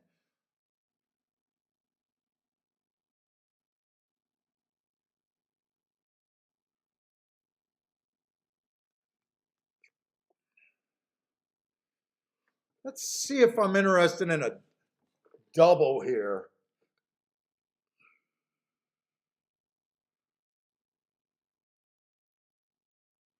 Let's see. I got to make sure I got the right numbers next race. I don't know how sometimes I get the programs right and other times I get them where they're wrong.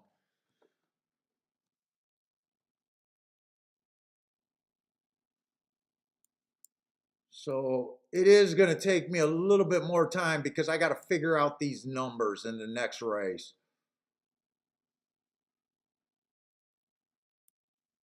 The big gray is going to be the 1, so I'm glad I looked this up because I definitely got wrong numbers here.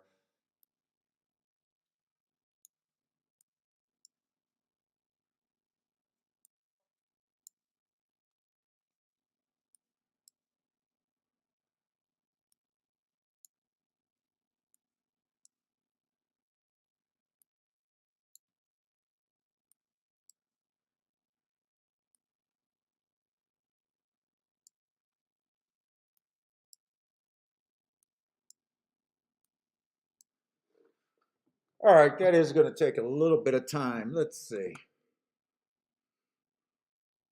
Let's see. Next race is going to be on the turf. 7 got some really. I'm probably just going to look at my really good marks.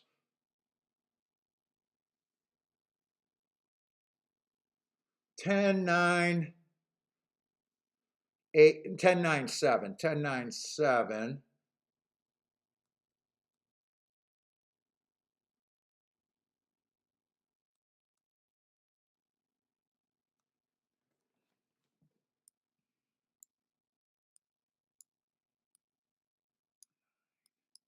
Let's see. I can go wider because I'm thinking if I those are the doubles I'm interested in. Let's see. I got to go back to the third race. All right.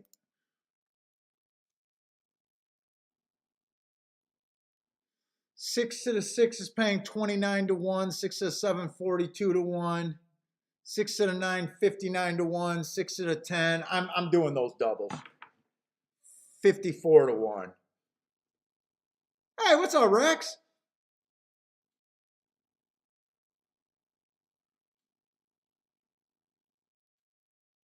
Oh, Rex watching the slot streamers on YouTube? Dude, those guys are getting paid so much money through the casinos. Oh my God, they're all moving to Canada. Some of those guys are getting paid like $1 million a month, those slot streamers. Getting those kids to sign up on those overseas seas account.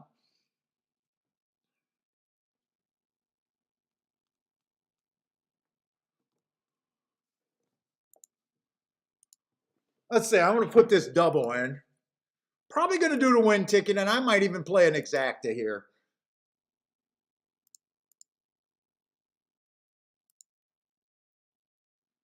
6. Let's get started. This is going to be my first bet of the day. All right, so I got the double in. Let's see the exactas. Let's see, I should see what these exactas are paying.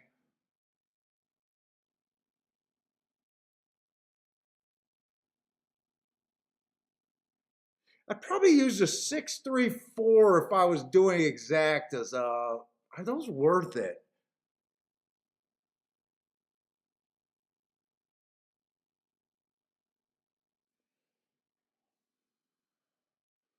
Six is 3 to 1.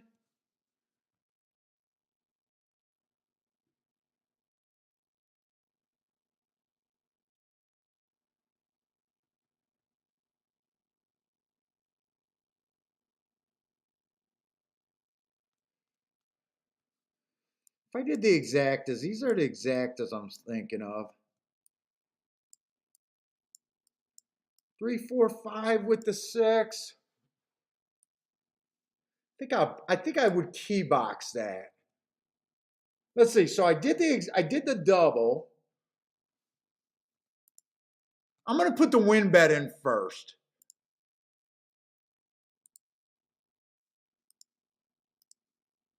I got the win bet, and I want to do the exacta, but if I get shut out on that, I'm okay. Let's see. Key box. 6 with the 3, 4, 5. I should be able to get that in. All right, that's my first bet of the day right there. Hey, Dean, before I went to Vegas, I caught myself watching a live streamer play the slot machine, and I couldn't believe that I sat there and I watched it for a half an hour straight before I came out of my trance going, what the fuck am I watching?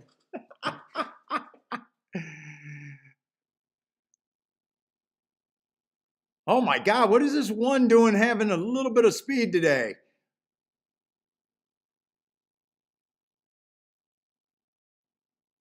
Boy.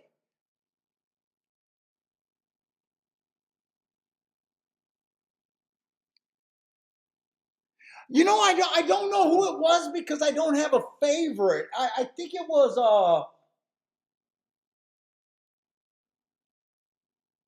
Vegas on a Budget or something like that. I think his name was. I was also watching him and his mom play Let It Ride or something on a table game. I'm gonna go for a walk. This six, I'm should be fine. I mean, my God.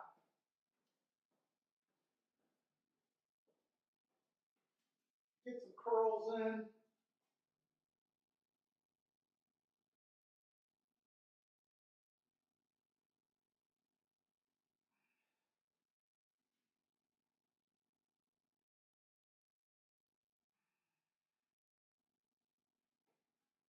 Oh, those are getting heavy. Oh.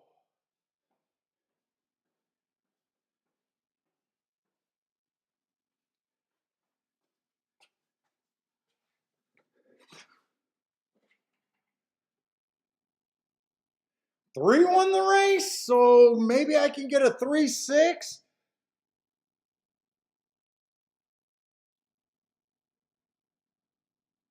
Oh God, did this six quit that bad?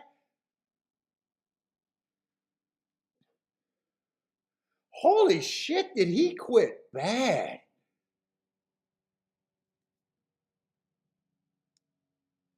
I was gonna box the 3-4-6, and then I decided to add the 5 extra.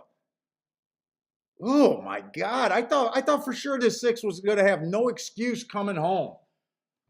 Holy shit, that's ugly.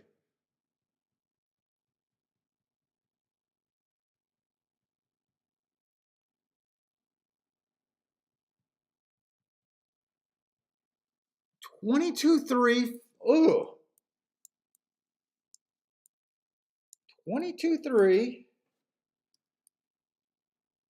46 and 4. And this horse gave it up that bad. 72 and 4? What the fuck?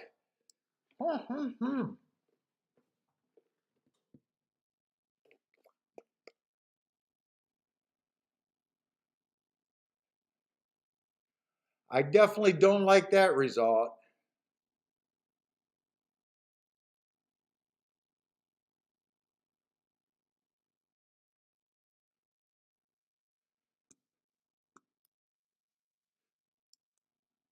Dude, I would have thought even if the six got beat, he should have held on to second at those fractions. My God. I used the 4 horses in the super, but that's not good enough to get paid for me.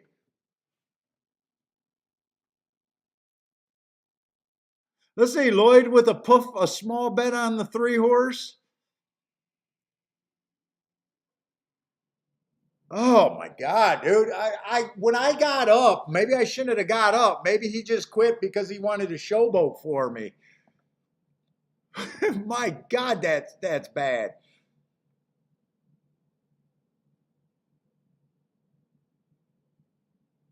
Oh, that's who it is, Navajo. Vegas low roller. That's who it was. He always plays with his mom. That's who it was. Vegas roller.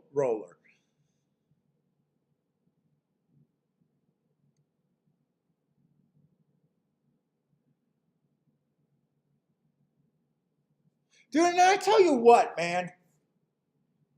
I always say it. I know that I would be better if I only bet races where I got a 10 to 1 or higher in a race.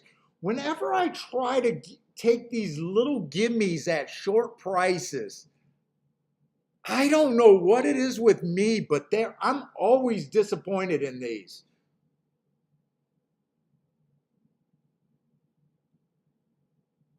I mean, I played this six like he was pretty much a single. I even did a win ticket at 7 to 2. That's not really like me. I had him singled in the double, and then I wheeled him first and second. I thought for sure he wouldn't do worse than second. Wow.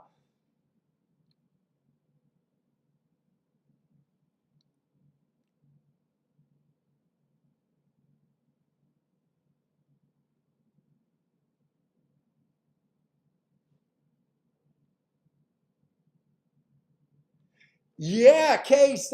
I've even heard that when they hit these $1 million or $100,000 jackpot, that they're not even playing on real machines, or that they are, but they're given so much money by the track that it doesn't matter, or not by the track, by the casino, that it doesn't matter.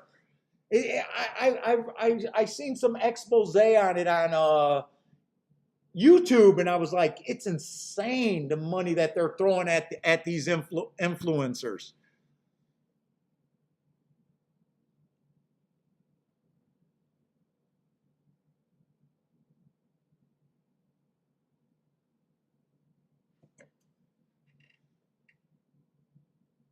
And I think even some of them say that because they've been getting some heat and saying, hey, look, it's not all it cracked up to be, that this is kind of phony.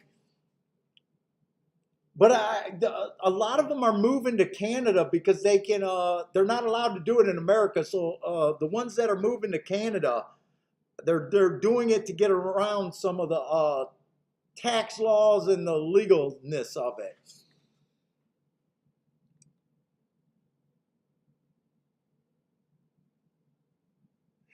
Rex, no, I don't. It does look like I'm looking at the whole calls of a sprint race. I put most of the importance on the first two calls. First two calls in a sprint race.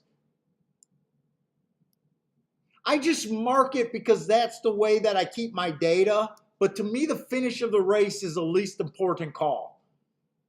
So that six horse, I had him going too fast to win at the first call, too fast to win at the second call, and then he slowed. He was too slow to win at the 6 furlong mark that day. But to me, I fell in love with him because of the hearts. So I'm looking at the first two calls in a sprint. And for a route, I'm looking at the first 6 furlongs.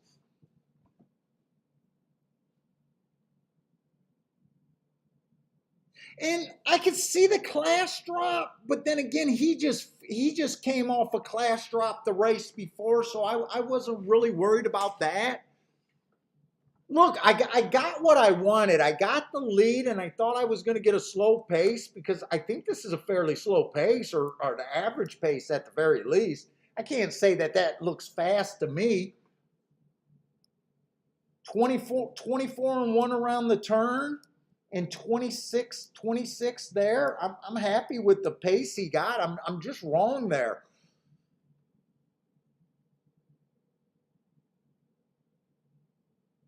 And we know a lot of times that, they don't win the first class drop, they win the second race. So I wasn't really worried about that.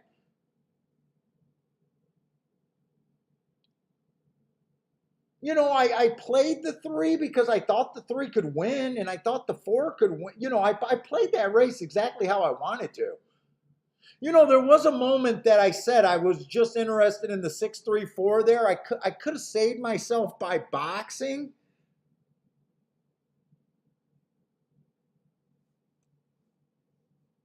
But I don't even think the 3-4 was paying that great. So I just, that's the way I wanted to play it that way. I got no excuse. I'm okay with that result. It's just a little shocking to me.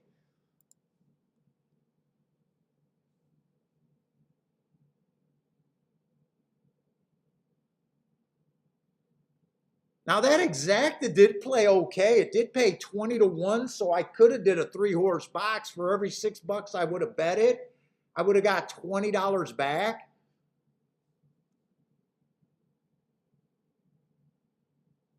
I wanted to use the extra five. I got no problem. I really have no problem with the way I played that race. I was just wrong. It just falls into the 80% of the races that I'm going to be wrong on. That's all.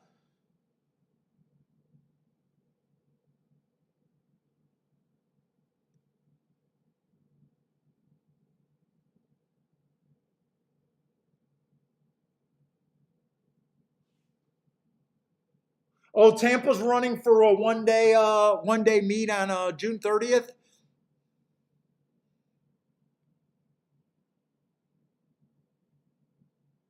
Dude, well, you know what, Case? I remember back in the day, my cousin, she was playing poker. My mom's side of the family, all the cousins there, they bought into the poker craze. I was trying to convince them to come to horse racing, and none of them did that. They all wanted to play poker.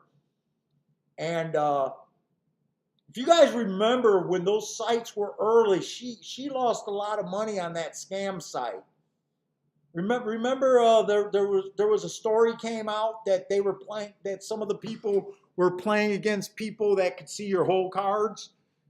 She was playing back then, and I was like, dude, I would not trust an online overseas website telling me what cards are falling.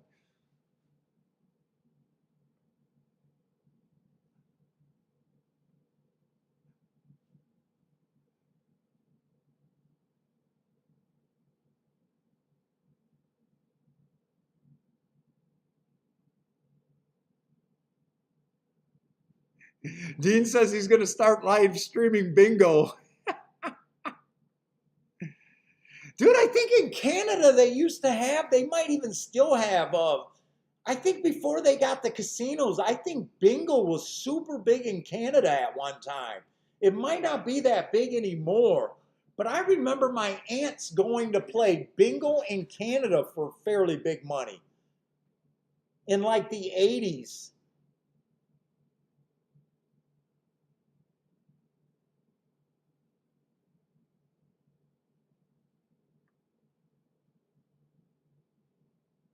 Dude, I remember when I first bought my, or first got my first phone account. I think I got it from either Penn National or Parks Racing. And I used to always say I wanted to know where the location was that I could drive to and burn it down if I had to. If they ripped it down, I wanted to know where the building was.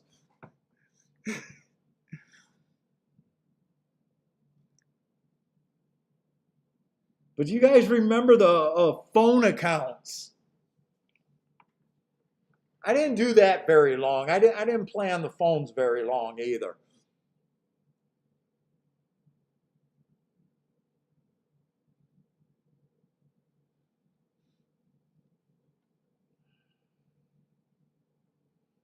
Yeah, but like when you look at a race like afterwards, like you're handicapping, like you can see my handicapping was, right there. I was wrong about my key horse. I don't really got a problem losing a bet like that. I know I can stay positive because I know I'm going to lose 75% of the races I play. So I really have no problem with, that coming 3, 4, 5. I kind of represented that 3, 4, 5 could beat my 6, but ugh, it was ugly.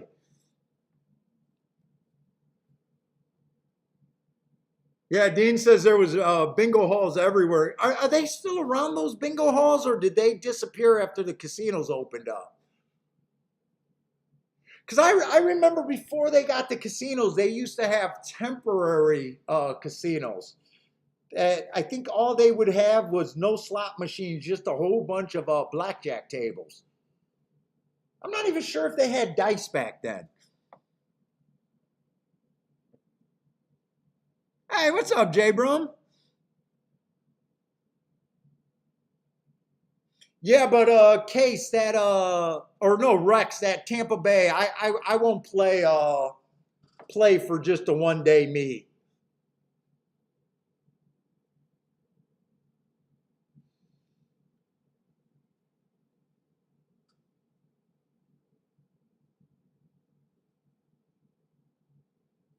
Dude, but really, I think horse racing. No, I don't think horse racing should throw millions of dollars at YouTube people.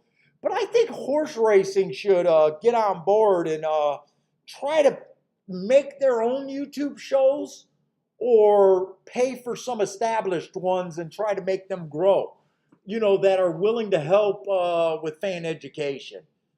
Now, I'm not saying they should be not millions of dollars. I mean, I would love it, and I would love to be one of the people, but Dude, they're the ones that would benefit the most if they could teach their players how to last longer in the game.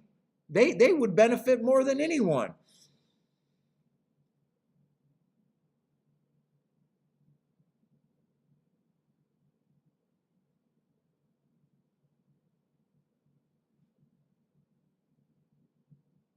Yeah, yeah, I don't really know why they do that one day a meet, 1 day a meet thing.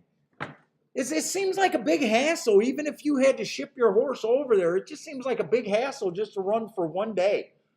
I don't know why they're doing that.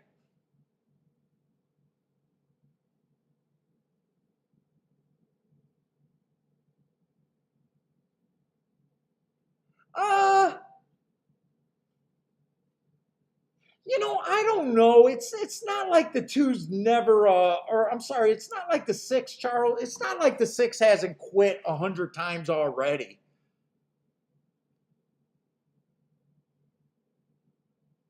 I mean, we've seen a horse go wire to wire. We've seen a horse quit already. I don't know. If you're looking at speed figures, you could say, "Hey, Paul, that was a terrible bet. He never earned an 80." Fair. Well, he did earn an 87 once, but you could see his speed figures are all over the place. Where you see the three popped, 80s a few times. Maybe he just wasn't good enough. I don't know if we should unless you're trying to get to a price horse right now. I would just wait to see what other dirt races unfold and what scenarios you like right now, Charles, is what I would do that. If you were trying to get to a big price thinking the track was dead, I wouldn't be scared to do that. And if you wanted to stay thinking that speed was still going to be okay, I wouldn't be against that, as long as you're trying to find some prices and stuff. I wouldn't be scared to go either way right now. To me, I would stick to thinking speed's good just with it winning like 55% of the races. That's a pretty big edge. It might not help you, but we did see a horse go wire to wire today that never had the lead before in the race before. And what did we see in the first race? Oh, first race was turf. So we only seen one dirt race. We seen a horse come off the pace and a horse go wire to wire. Sometimes it doesn't pay to keep jumping back and forth. I guess it depends on what kind of odds you're trying, what kind of ticket what kind of scenario you're getting alive to. To me that would make more sense than panicking about, the track's dead or it's speed favoring right now.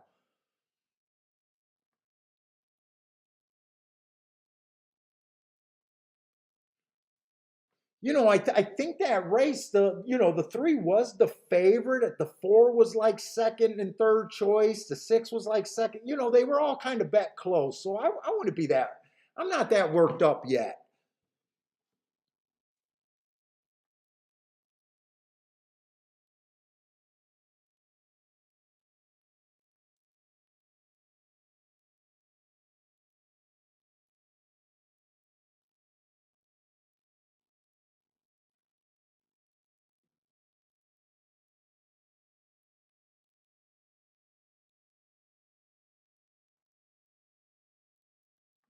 Oh, Stephen Marshall's saying that they got to run that 1 day just to fulfill some track license thing.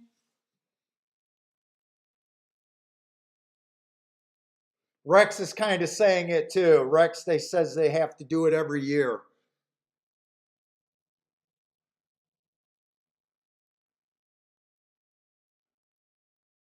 Like right now, I would have been more impressed if that three would have won being an outsider, right? But he was the horse to beat. The public thought he was the horse to beat. So I don't got a problem right now.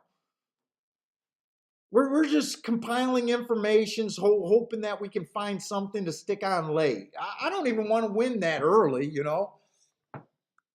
I mean, I'll take the money if I get up early, but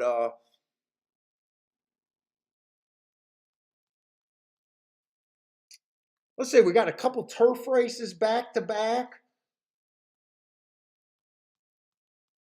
Let's see, let's just look at the rest. We got a couple dirt races then back to back.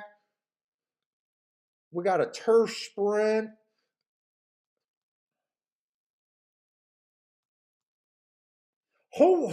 I'm just hoping we got the track figured out for that last race. If we got that track figured out for the last race, I'll be happy. We got a nice little cheap $25,000 maiden claimer in the last race. If I can have a real opinion on if the track's doing anything by then.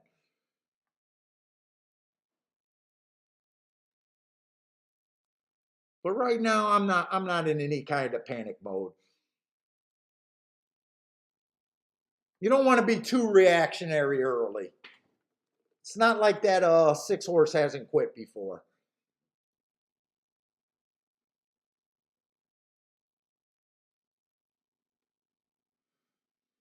Let's see. Charles says the 5 was scratched out a big card yesterday in a stakes race, 50 to win in place. Oh, that's the 5 here at Belmont, huh? Wait a minute. Why do I got? Oh, I got the numbers wrong. Okay, that's right. The numbers are a little different here. Give me my little flavor saver.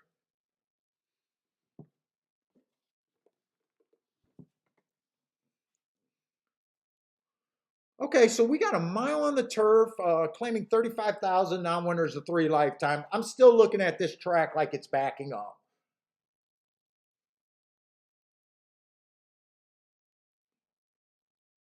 Let's say the 3 is going to be on the rail here.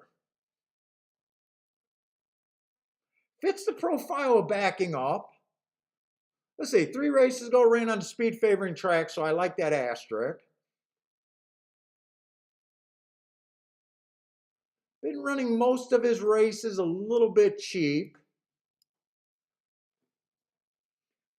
I don't really like or dislike this horse. To me, this horse is just in the race. I think the track's backing up, so I don't mind that. I don't want to eliminate him completely. And the inside, there's a little edge to the inside. We definitely thought that last week on the turf, I think. Some of you guys hit some really nice. I think you guys hit a 49 to 1 and a 20 to 1 shot or 25 to 1 shot, thinking that the inside was good last week on the turf.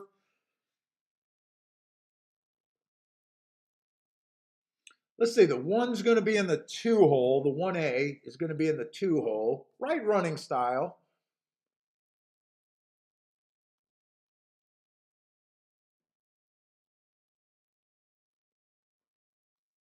Boy, 5 horse been everywhere. Canfa, Gulfstream, Penn. He's even been at Penn National. But I was kind of drawn to some of my marks. I was interested in the 6 horse here. 6 horses at 5 to 1. Last race, bad rail stalking closing day, nowhere near that bad rail. I just like that he went too fast to win that race. Looks like he could have the right running style to get first run as long as he doesn't get tempted to go to the lead. 9 to 2, I don't mind that price. I thought he'd be a little bit bigger. I like the 7 for the same reason. Bad rail stalking closing day. Went too fast to win. 3 races ago, went too fast to win on a closing day at Saratoga. I always say that horses usually don't earn hearts while coming off the pace. This horse kind of did it twice. That's usually a really good sign. So at 8 to 1, I'm probably going to just try to get to the biggest ticket I can here.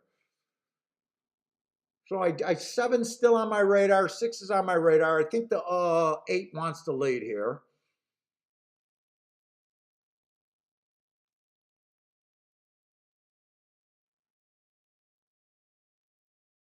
Nine went too fast to win 2 races ago. Probably going to be on the front end here.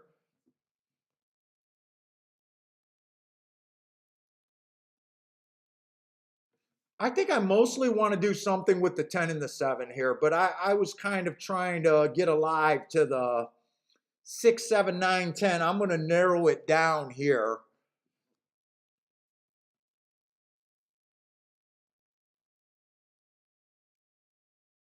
Let's see, 7 hasn't ran this year. That is a fair point. So he's been off since December.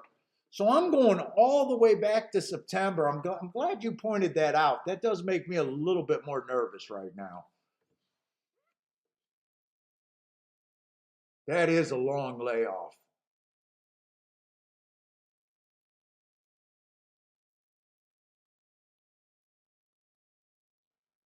What kind of race is this? $35,000 claimer.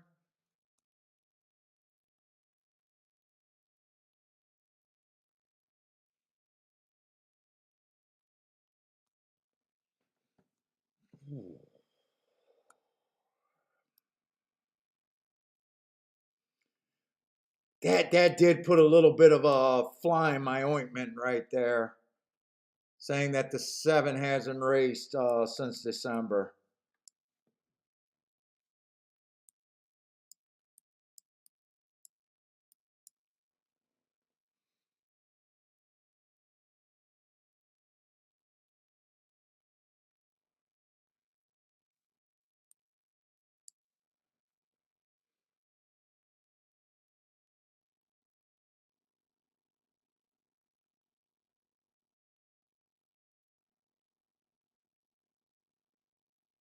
Fuck, 5 looks pretty good, and I just do not want to use that horse. I'm being hard headed that I don't want to use him. I got a lot of horses here, but I'm trying to get alive to a fairly big ticket. Let's see, do I want to do this?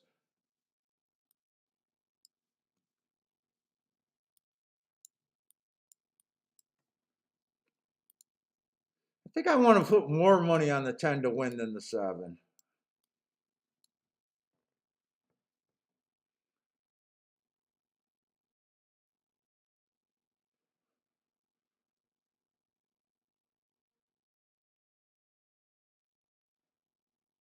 I think I'm being hard headed by not using this 5.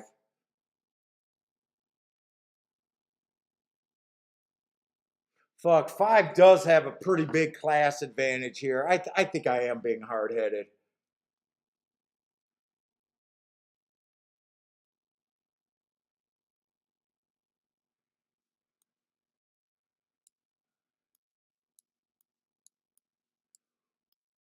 Let's see, I'm going to play these exactas. 5, 7, 10 box.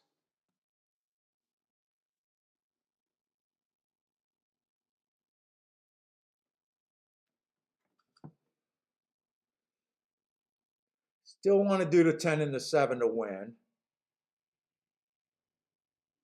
I think I'm going to play this ticket for more and this one for less.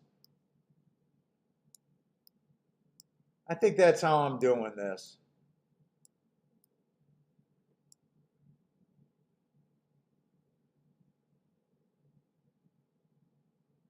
And who's the 8? Why am I missing the 8?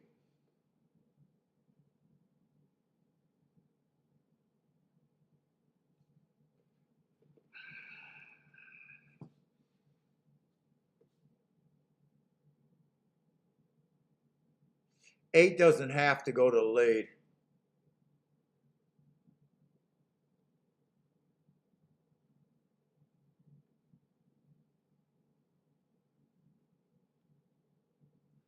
I still think that's how I want to play this race. I want to be against the 8 here.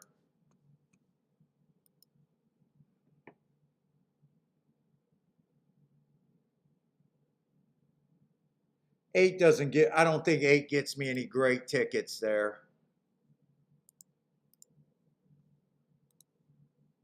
Let's see, I want 7 and 10 to win, but I want more money to win on the 10. Whoa, whoa, whoa, I got to get these exactas in. Hold up. Wait a minute. Do the 5, 7, 10 first, just in case I get shut out. And then I'm doing this other ticket for less. The key box ticket, I'm doing less. 7, 10, 7, 10, 9, 1, and 6.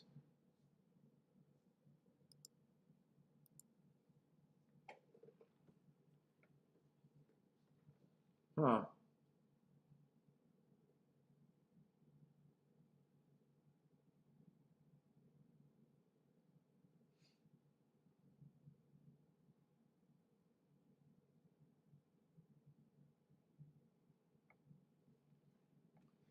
All right, let's see what you guys got. Ortiz Exacta, Mac and Company says.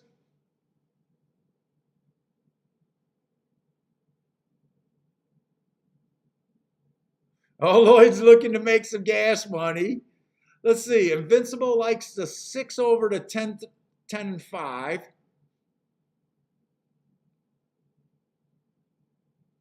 William likes the 5, 6, 7 in a box.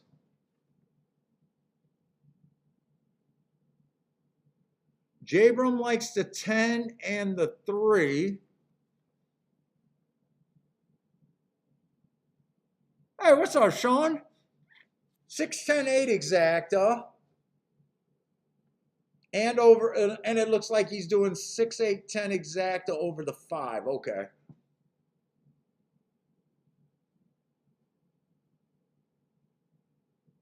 Oh, Charles backing off of his 5. You're calling shenanigans. What is your deal with this Michael Dubb? Michael Dubb, he got a bad reputation with you, huh? What's up, on break?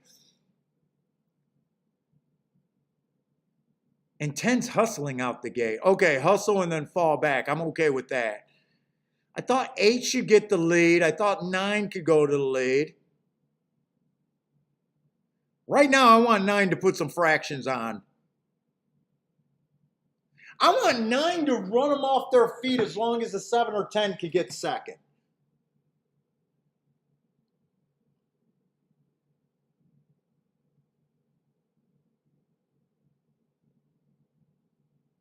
$23 and 2. That sounds pretty solid there.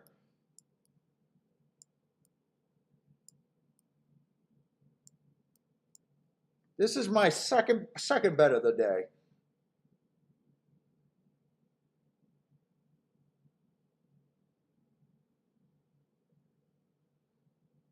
Seven's a gray, so he's going to be the easy one to watch. Where's my 10?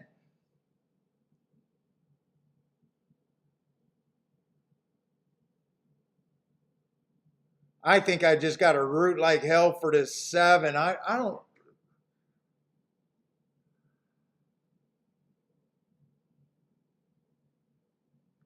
Shit, 8's going to be there. Come on, 7.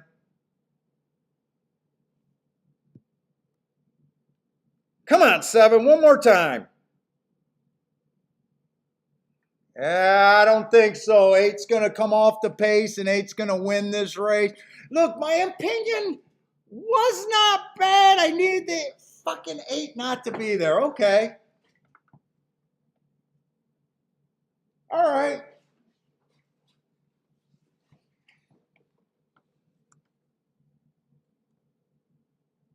8, 7, 5, 10, I think that came in. Something like that. 8 won the race. So I'm going to lose that bet completely. I'm pretty sure the 7 got second.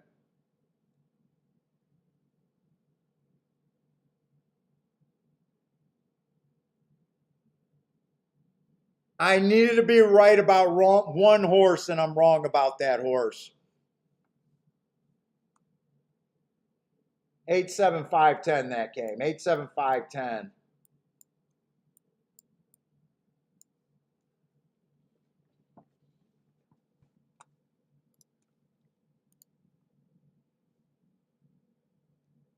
Seven five would have been a nice exact of 54 to 1. Ugh.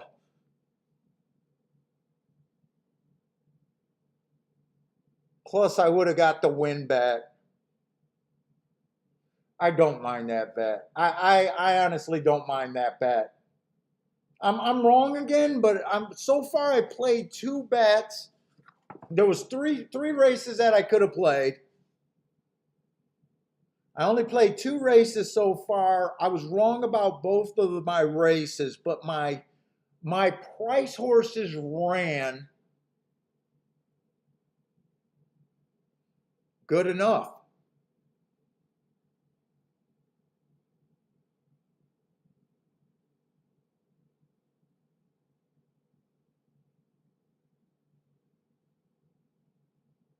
Irad Ortiz beat me. And he rated. He rated, so I can't be mad.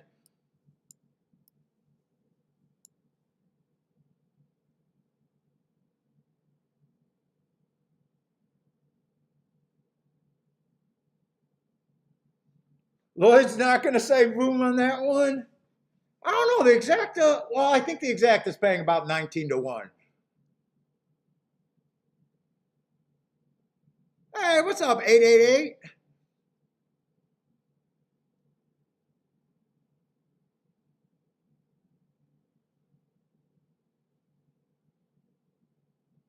So the seven didn't embarrass me. 8 has came off the pace before, and I did see that. I was hoping that he'd be on the lead. He chose not to go to lead. Nice ride, Ortiz. Nice ride. I wish he would have went to the lead and maybe could have got beat, but who knows? We'll never know.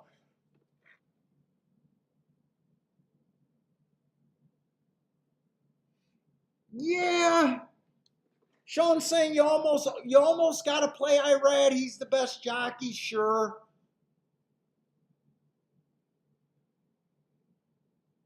I'm not even upset that I didn't include the 8 on that key box. I'm not upset because that only paid 19 to 1.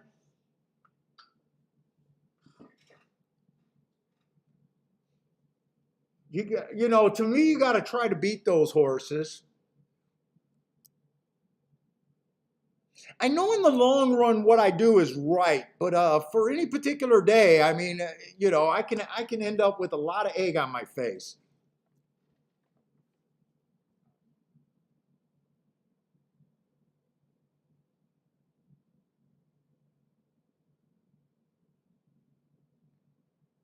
See, my problem with him taking 8 to 5, for the win ticket is no go. Yeah, he could have been done in the exact, and yeah, that exact could have helped a bit today. But I was already trying to use quite a few horses.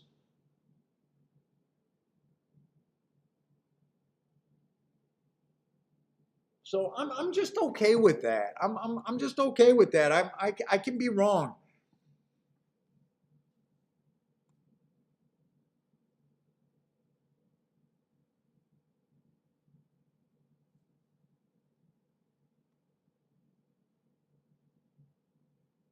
So far, we've seen 2 turf races. They both came off the pace. That's what I'm looking for.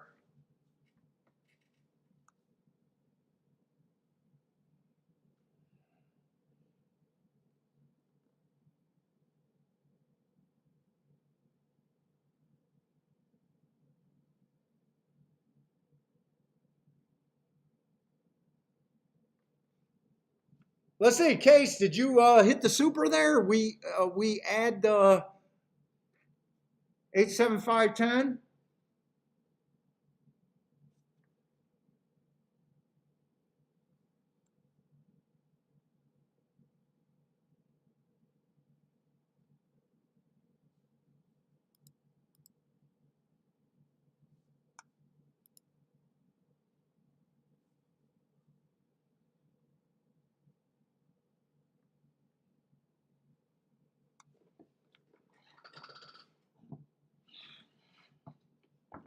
Let's see. The 1 didn't run at all. The 6 had the lead. The 9 had the lead for a little bit. They both quit.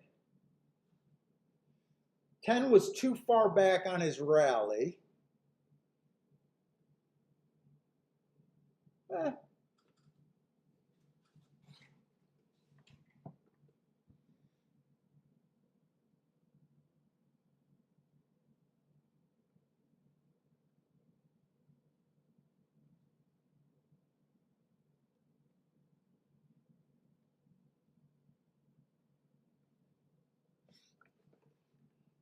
Now I don't want to dig myself a super deep hole by playing tickets that I like. that are just losers by getting beat by the chalk. I definitely don't want to go that route.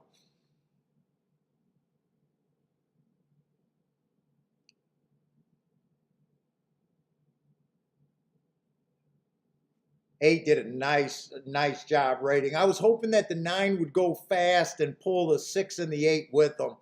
Eight did a nice job not falling for it. I'm just gonna say a nice ride by Ortiz.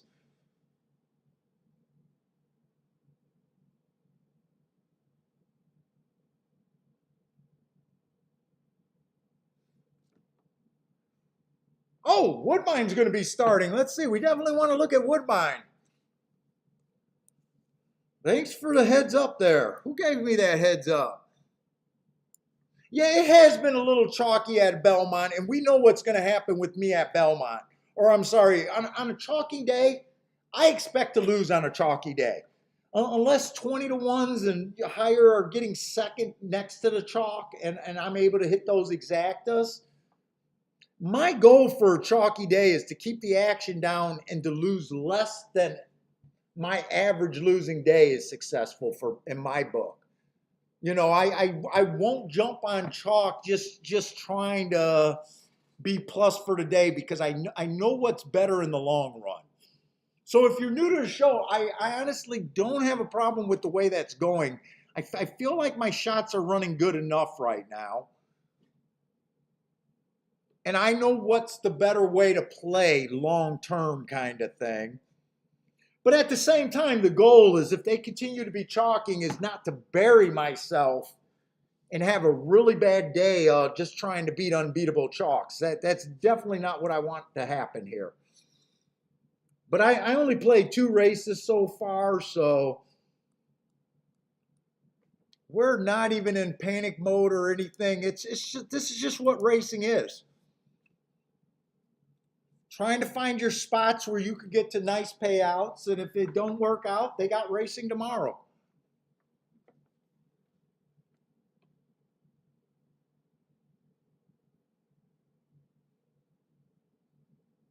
Let's see, pretty tight betting board over here at Woodbine. This race does look wide open just looking at the betting board here. Okay, so I don't have my scratches on my card.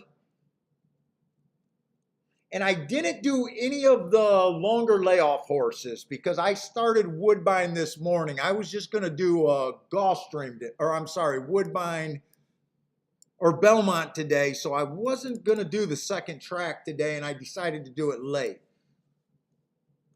So I'll be marking some horses, but hopefully I got enough time to completely look at a race.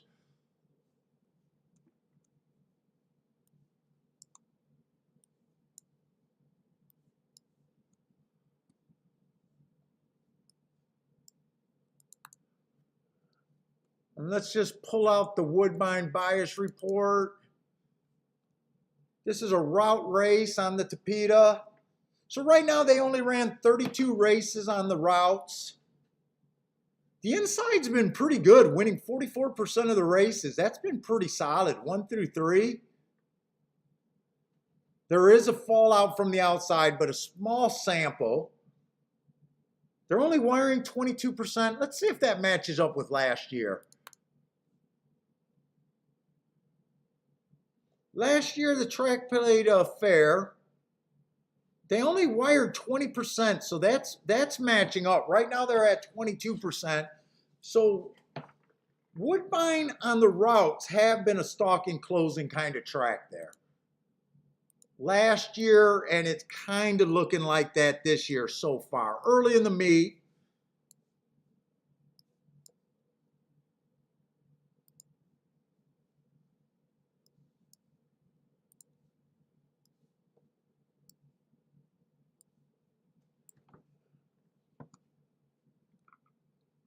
let's see, we got a little $15,000 claimer.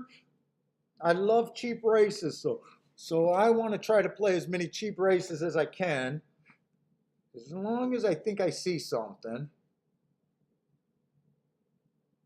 Let's see, we do got a couple of Gulfstream shippers, so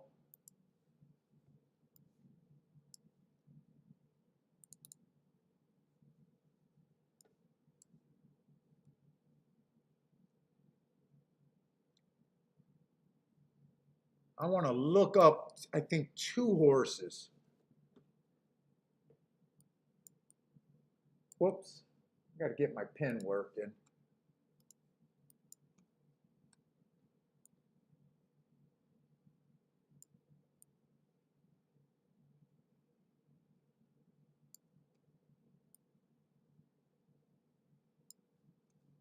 Let's look up February 5th, too. I like trying to go back 3 or 4 races.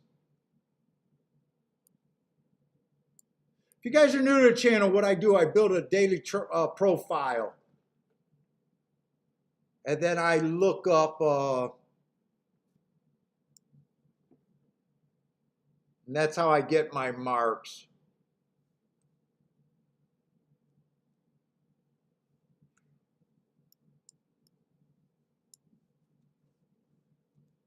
Let's see, that's a 1-race sample.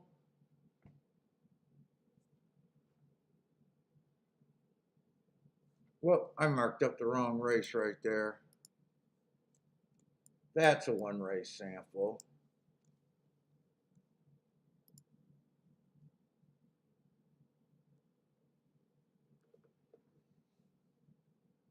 Fucking, that's a 1-race sample too. That's a little annoying.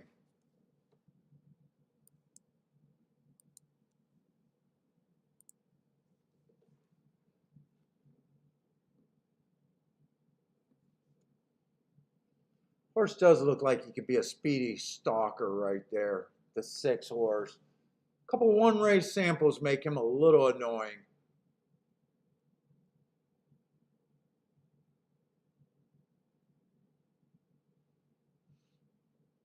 Let's see, the 1 horse ran 3 races so far this year.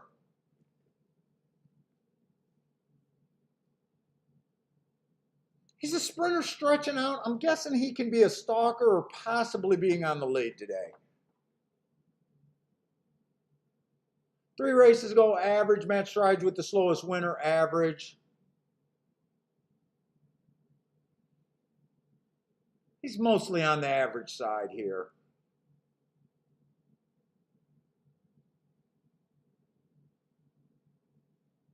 I like the 2's last race, but it was a stalking closing day, and he was a stalker closer, so did he just take advantage of a bias that day?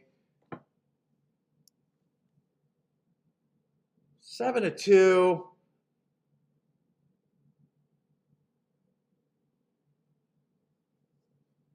Three's at 2-1. Ugh, I don't like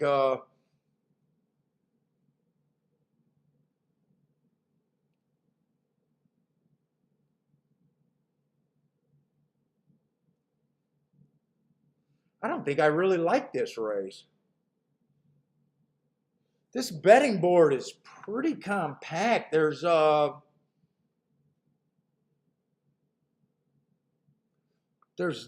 really a price that I'm super interested in.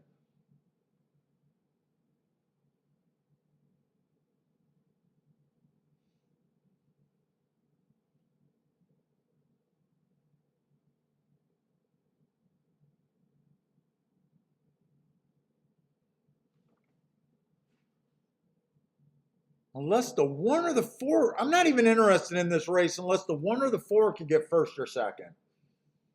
It's kind of how I'm looking at this race. Unless the 1 and the 4 gets first or second, there's probably not that much upside in this race.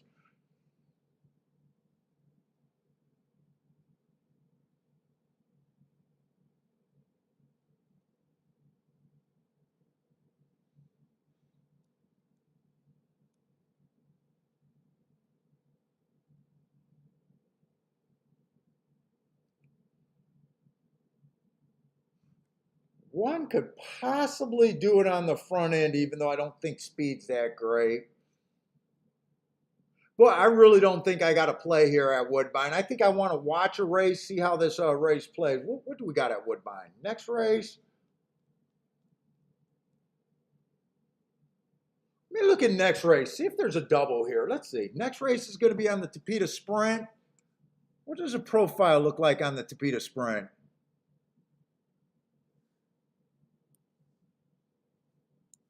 It If I play this first half of the double, if I'm only interested on if I got a narrow opinion in the second half. Speed and stalkers is what you want to be on a sprint.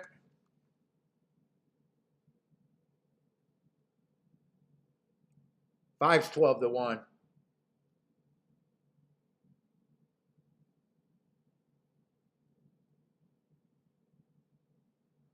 Where are they supposed to be betting next race?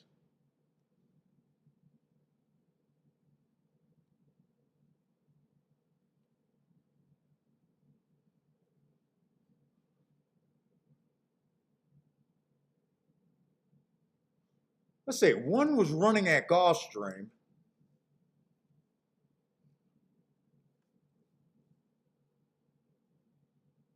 Hasn't raced since August. Those August races do look scary. Let's see, that's going back a long ways.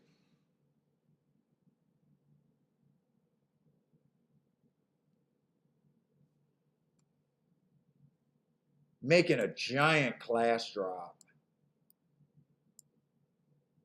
Making a giant class drop.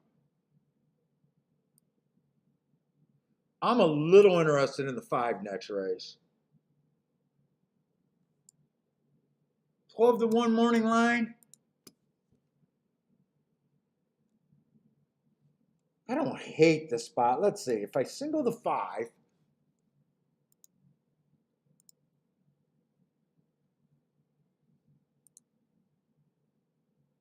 I could pretty much go all 5 here.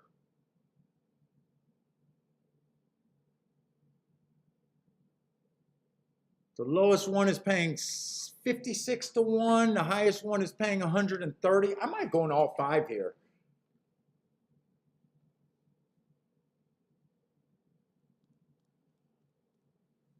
I think I'm going to go in all 5, and then I'm going to try to get a couple more horses and to really hit this.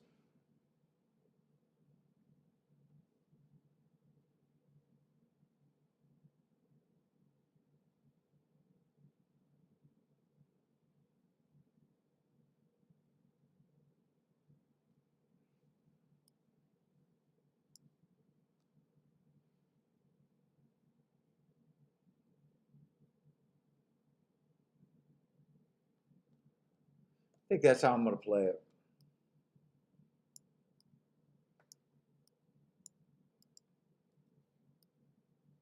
Two, 3, and 5 to the 5, and then an all 5.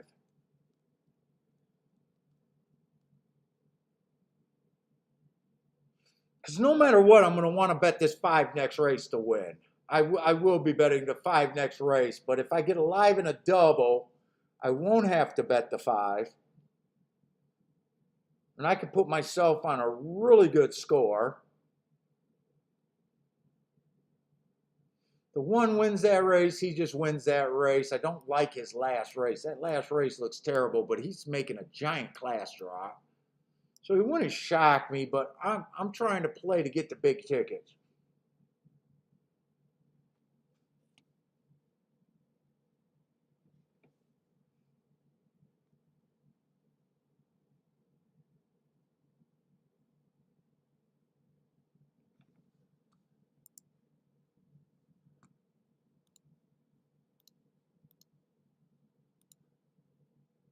Let's see, exacta. All to the 5. And what was it? A 2, 3, 5 to the 5 again? 2, 3, 5 to the 5 again?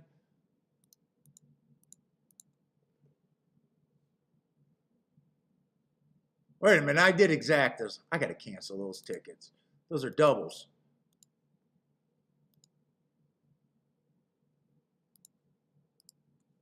All right, that's better.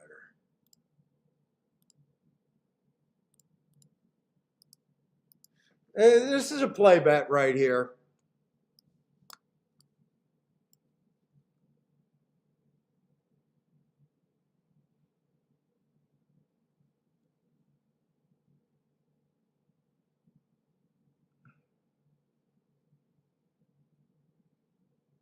Hey, what's up, Parsons?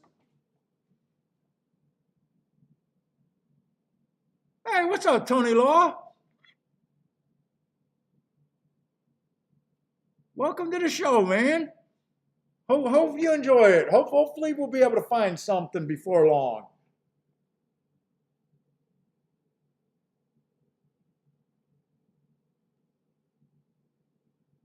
Yeah, no, these are doubles. The first ticket I put in, I accidentally hit exacta.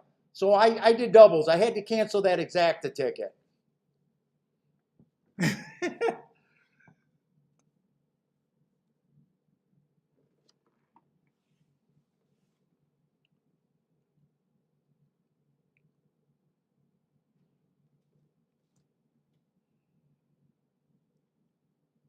Parsons, I didn't know you were playing today.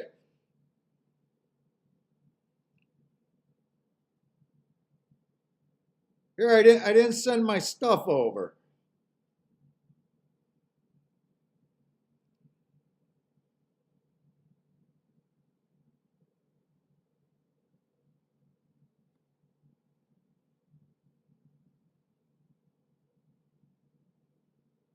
We're playing a little bit of Belmont and a little bit of Woodbine today.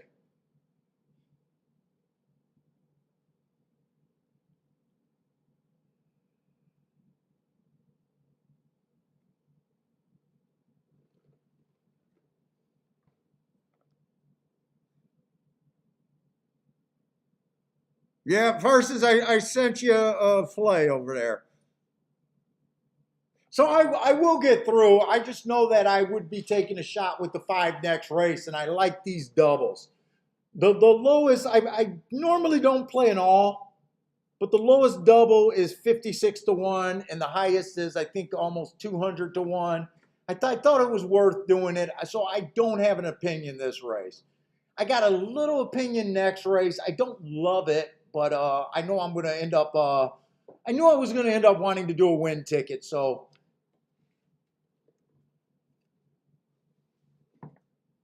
we'll see if we'll definitely get through, but this is nothing. The lowest double now is 34 to 1.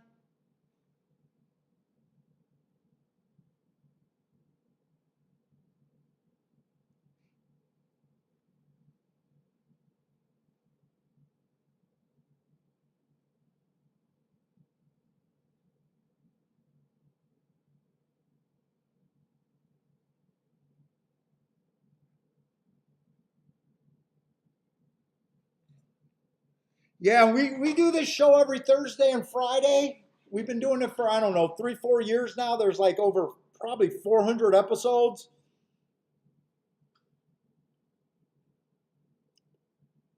And this week, I think I'm going to be doing a show Thursday, Friday, Sunday, and I'm probably even going to do a Saturday show.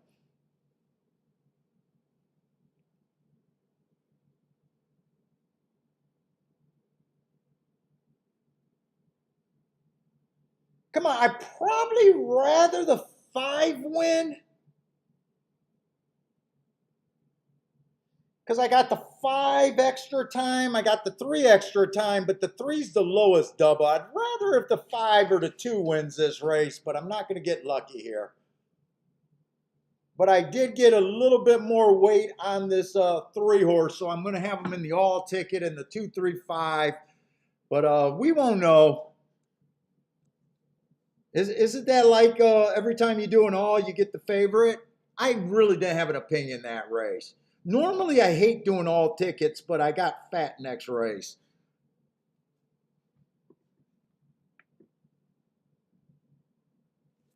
And as long as that double hopefully is paying, I think someone said 34 to 1.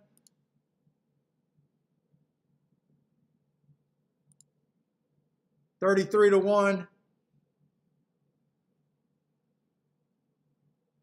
Yeah, it would have been a lot better with the 2 or the 6, but unless or 2 or the 5. But if the 5 doesn't win next race, I got nothing anyways. So I'm going to be alive, but it's a cheap way of getting alive.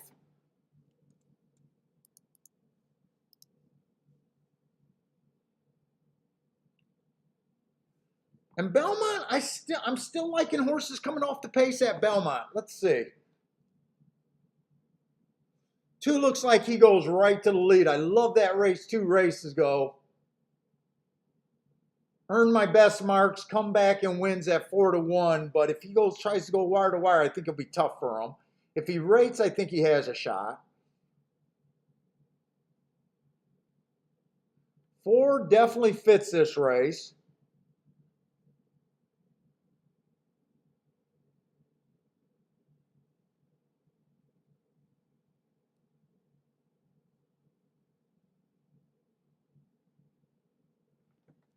Let's see, 7's out.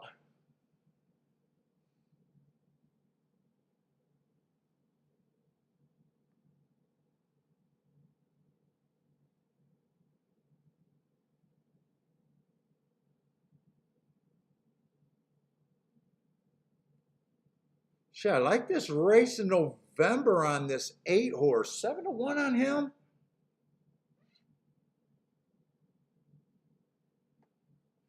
He keeps losing to a horse in this race.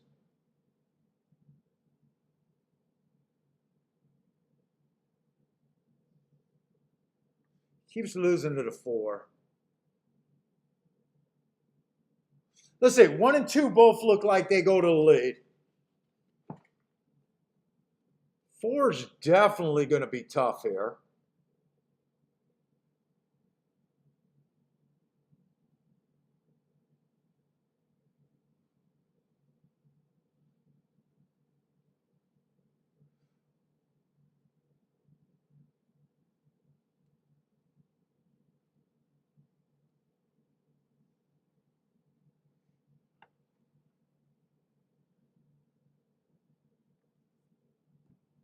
I think I want to do something with this 8 horse.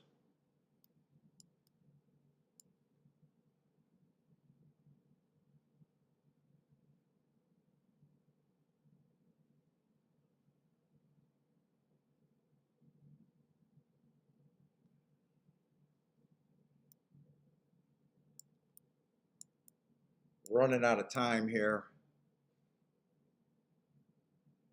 Let's see. I see this race 1 and 2 getting chewed up.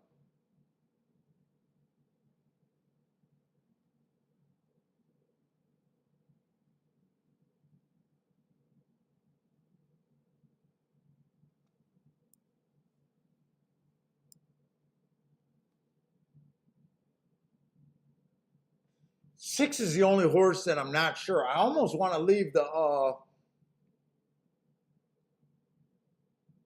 I almost want to leave the 4 off the ticket.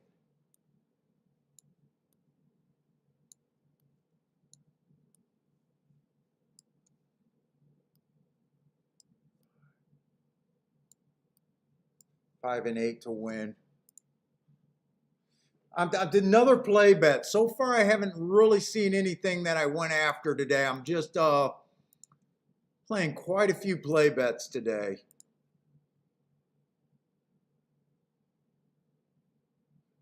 I'm going to do both of those tries, but I'm playing the one with the 4 a little bit more.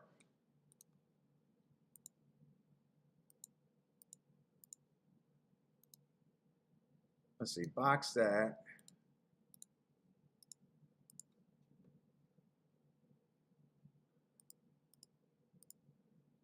6, box that. So I'm playing this one for more. 5 and 8 to win.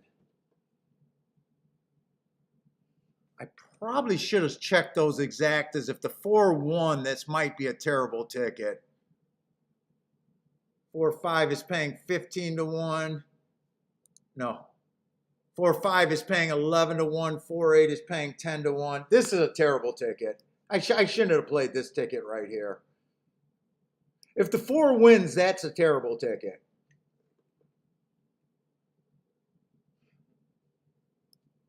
Now, if it comes in 5-8, it's a great ticket. But if 4 wins that race, let's see, if 4 gets second, 22 to 1 and 20 to 1. I probably should have just played this ticket by itself for more money. That's how I should have played that race. 4 gets first or second. I made some bad tickets there.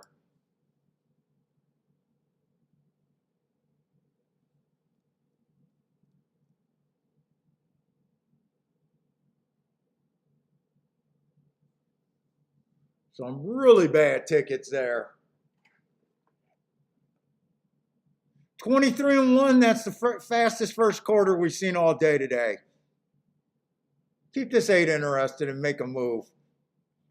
Give me first run. Oh, he just jumped his shadow roll. Did you see the 8 jump? Fucking A. Oh, you motherfucker. Why?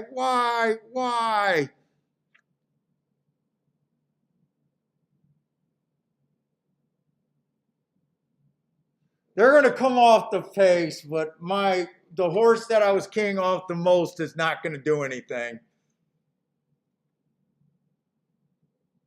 And I don't have a 6-4. I do have a 6-5 if that can come in, but I don't have a 6-4-4-6. They're going to come off the pace, no doubt about it.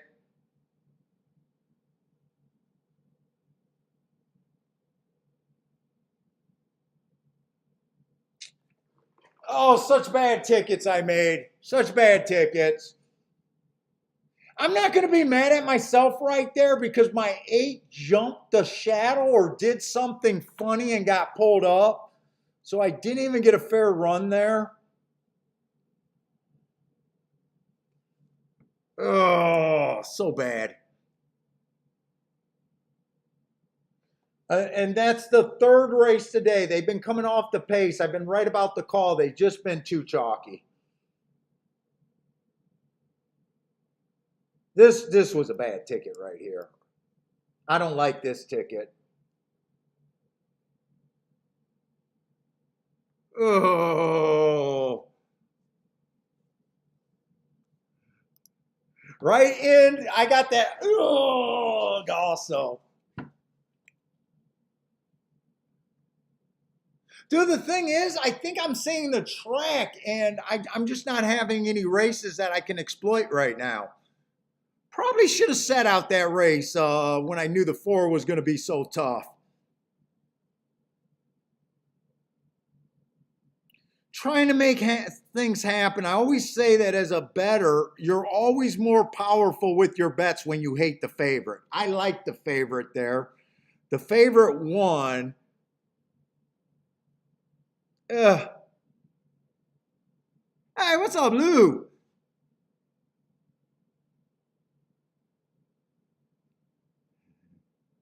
I'm betting against the 4. Well, I used the 4. I had enough sense to use the 4, but my race went out the window as soon as the 8 did whatever he did.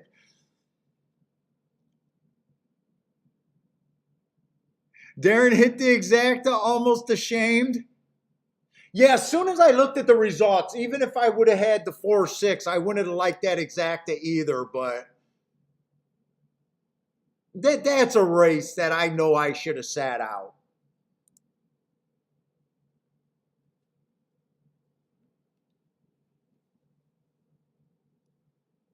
That's the first bet I made today that I don't like. That's the first bet today that I'm like, I don't like that bet at all.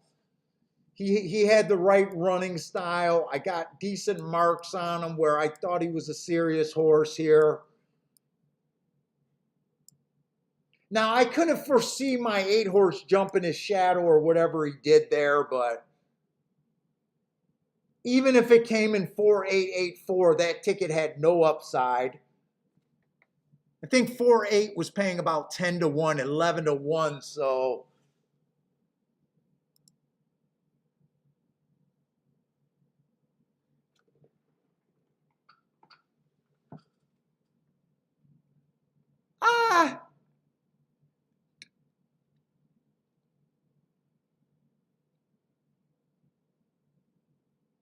Oh, Lou, you're 32. Yeah, he paid okay, 16-1. Yeah, $32 for 2.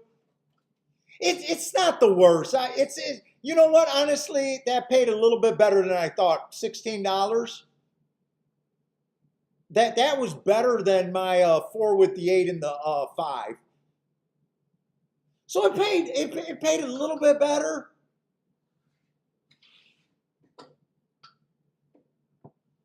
So not terrible. I don't think that I don't think Lou got a or not Lou. I don't think Darren has to be ashamed of that one. I don't think he has to be ashamed, especially if he didn't have to go deep to hit it. He shouldn't be ashamed. If you went deep to hit it, you probably could be a little ashamed. It all depends on the cost and what all you were doing there.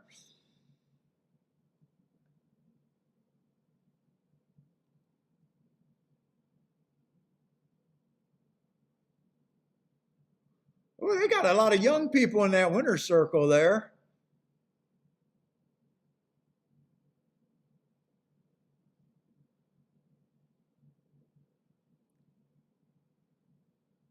They knew they had a winner. Look at how dressed up they were today.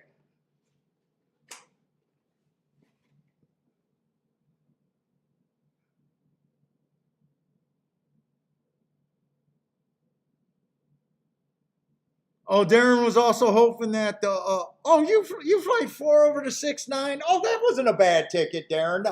That ticket is way better. I don't think you got to be that embarrassed with that ticket. You keyed the four on top and just used the 6 and the 9 underneath. Yeah, that's not a bad ticket.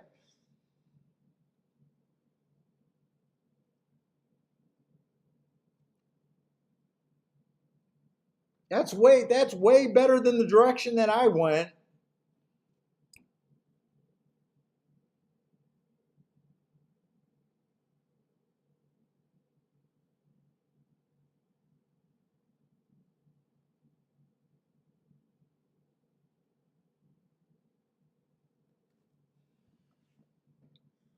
Let's see. I do want to see what happened to this 8 horse. I think he jumped his shadow. It looked like he jumped his shadow, but who knows? He might have just took a bad step.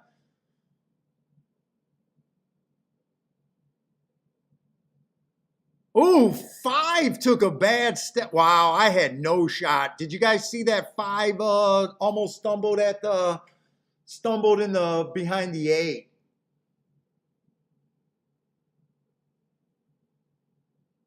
What happened to this horse? Let's see.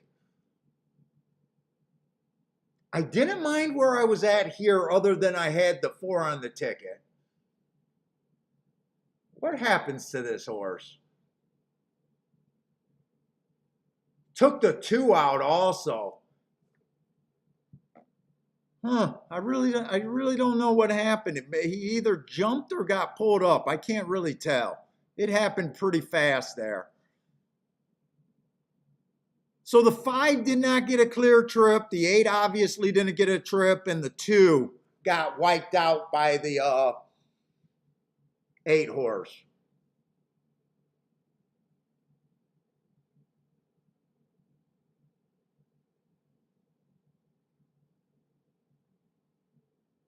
The only thing I could be proud about saying is that they're coming off every race, and that's the way I'm playing my tickets, but I'm playing myself into digging myself a hole.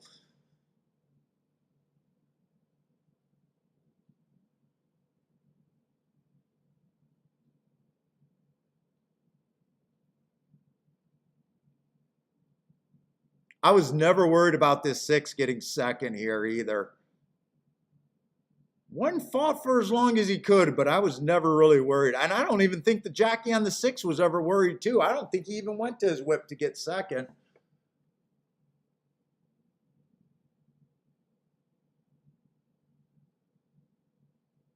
Let's see, look at the 5 here. 5 definitely, if you're a trip note player, 5 clipped heels.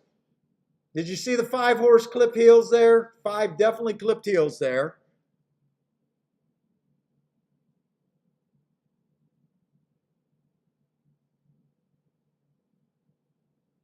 Then what happens to this 8?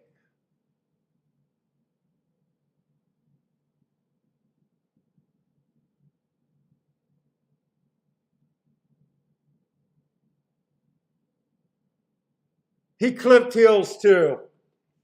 He clipped heels on the one horse or whoever was that horse right in front of him. Hopefully he's okay. Oh,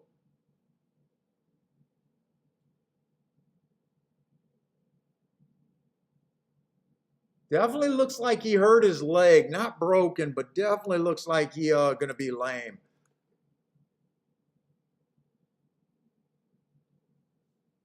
Was that a Chad Brown? I didn't even know that the four horse was a Chad Brown. Shame on me for not at least realizing that. But this horse fit. Look, you can't be mad when after a race that you know that was not a good spot for you. That's the first bet today where I'm like, I'm not happy with my play there. Look, as a handicapper, you got to be able to say that on some of these tickets. It's not always their fault. Sometimes I'm betting races that I shouldn't have been in.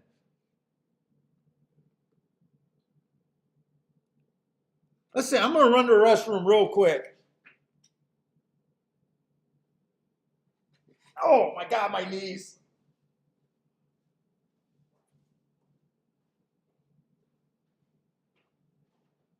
Oh my God.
You gonna come downstairs?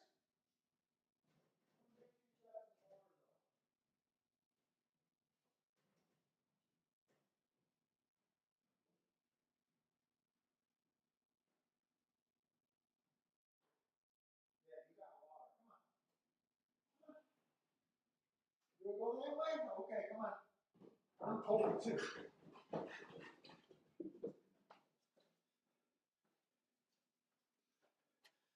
Oh, it's chilly. I got some cookies for you. All right, there you go. Good boy.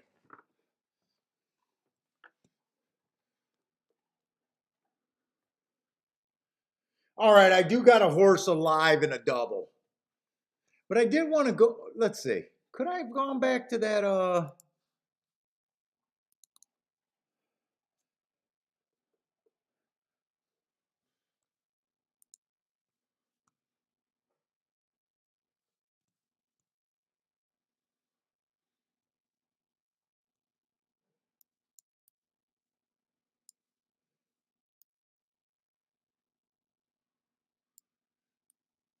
that's a good race that this one horse is coming off of, but it was way back in August.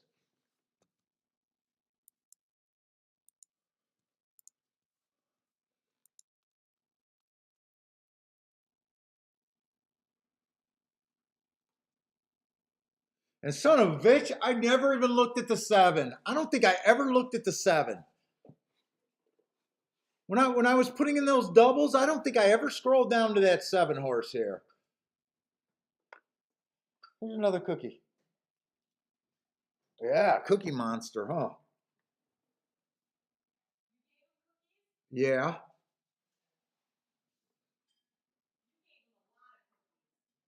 Two.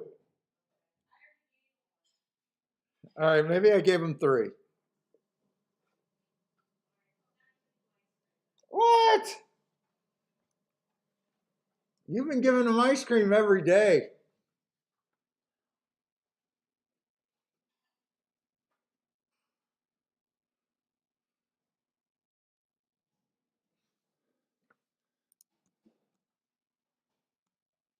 Every day Bentley's been getting puppy ice cream. What a freaking, I don't even, well, actually, I have been getting a lot of ice cream.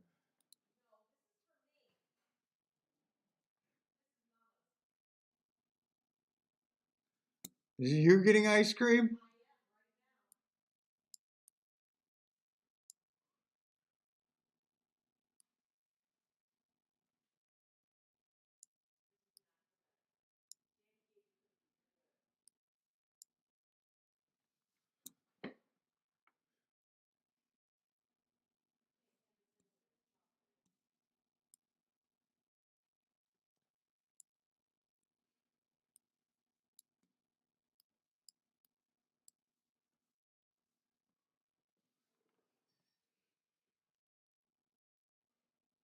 Ooh, this six horse got a little bit of speed. I'm alive to the five horse. That's all I'm alive to.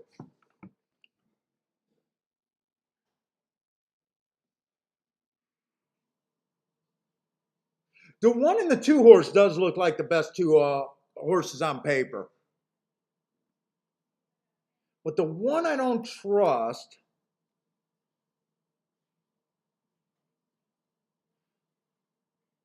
I didn't realize the seven horse was in this race, but I always thought that I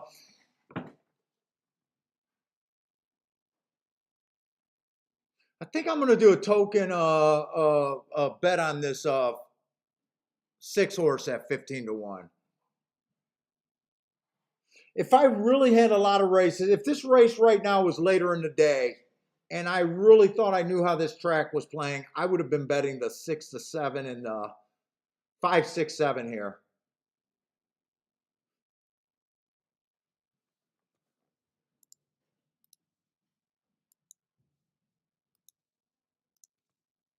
But we'll see. That's all I'm doing. So I'm alive to the five horse and I put a win ticket on the six.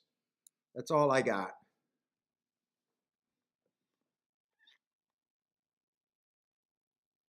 Novato is on fire. Nice. Hey, what's up? Up tilt cheese? Up tilt cheese? I think that's the first time I've seen that name here. What's up, man? Welcome to the show.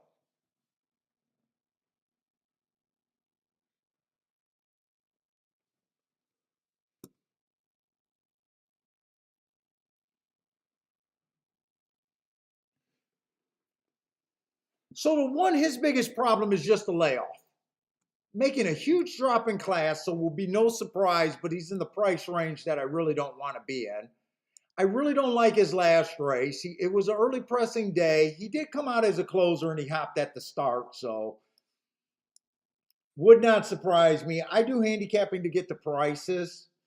Um, so if he beats me, I'm okay with it.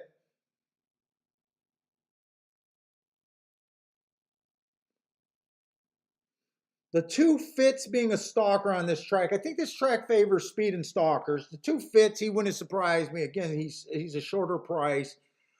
Three, first time starter. I ignore first timers. The four only ran one race. It was an early pressing day. He came out looking like a closer. First race ever. Automatically excuse. Would not shock me. This is a dangerous race. Uh, I played the five because last two races ago, the rail was bad. He had the one hole. He went too fast to win. Uh, I bet these type of horses all the time, so I wanted to get alive to him. Last race was a stalking closing day. He went too fast to win, trying to go wire to wire. I like my notes there. Six, I always thought that I could come back and bet the six as long as I got 15 to 1 or higher. He went too fast to win. He's dropping in class a little bit. So I got two of the speed horses. I hope they don't duel. 7, I didn't even look at him early. He's been at this level. There's a lot of droppers. Uh, in this race, really nothing would surprise me here. Uh, really.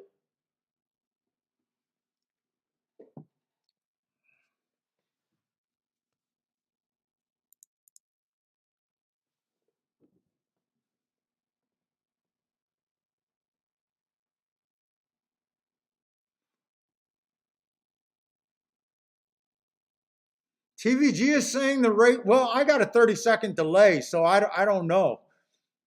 Right now at Woodbine, they're just loading. I think I could bet it if I wanted to. Uh, no, I couldn't bet it.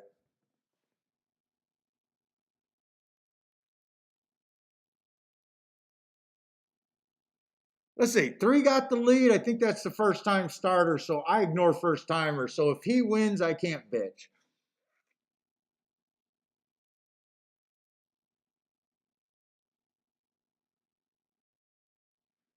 Come on, don't win with this 3 because my 5 is running pretty good and my 6 is next. Come on, 5.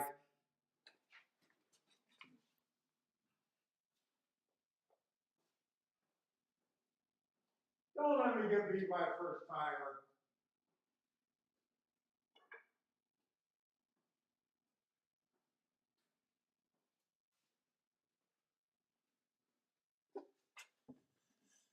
Ah, first timer.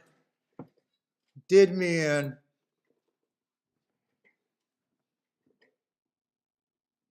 All right, first timer outdueled me. One ends up winning that race. No big surprise there.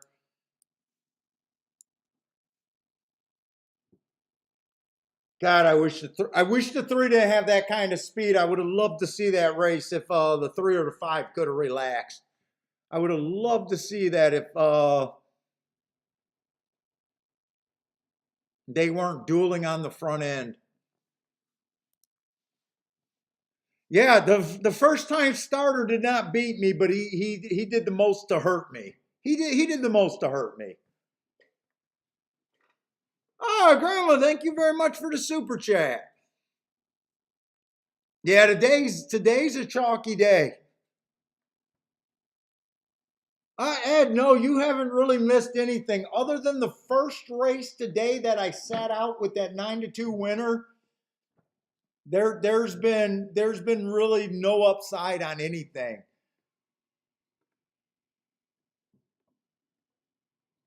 I ran second a couple times, but not good enough.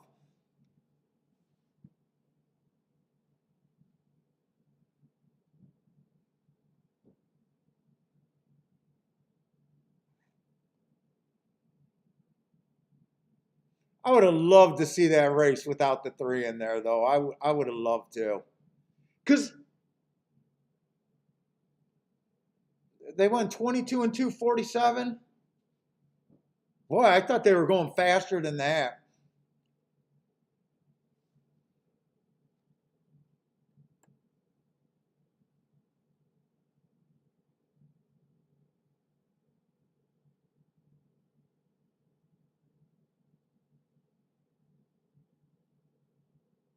Three's all over the track, but I don't think nothing matters there.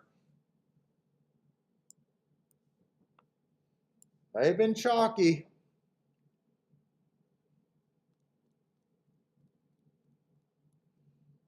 All right, we're back on the dirt at Belmont.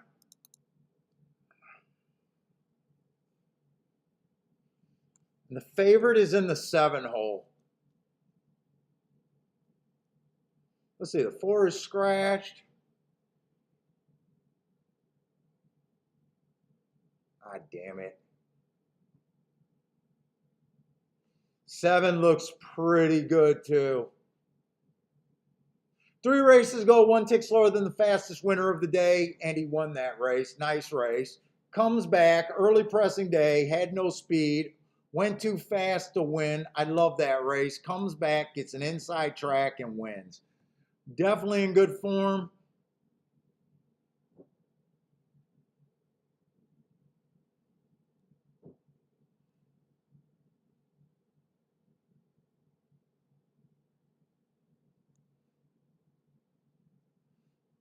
Is there anyone on the inside that I want to try to do something with?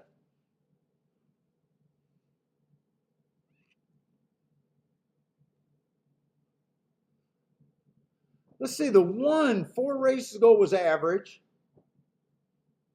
3 races ago was average. Last race ran against an inside bias. Looks like he can be close enough. I think the one's a player here.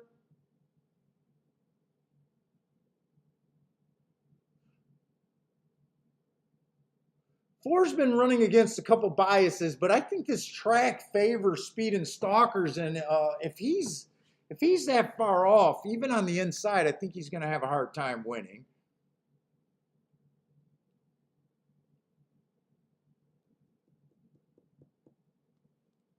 I got another scenario where I do like the favorite. I do like the favorite. I don't want to bet the favorite.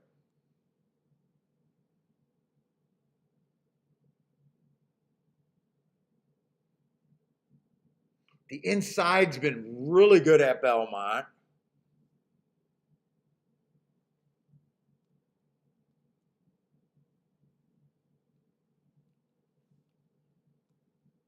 Ugh. Look at next race. Is there a double here?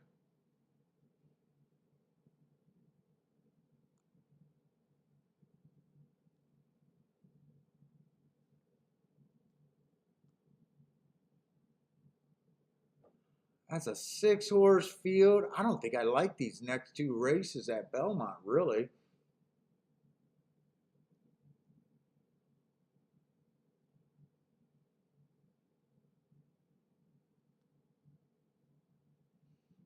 Man, I really want the inside of the track to be good, and right now I'm not sure either way.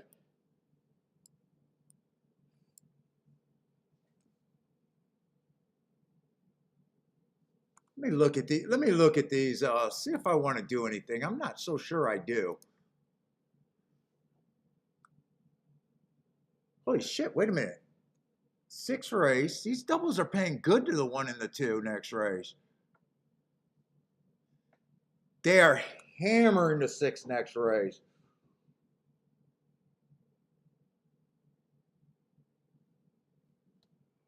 Oh, another Chad Brown horse.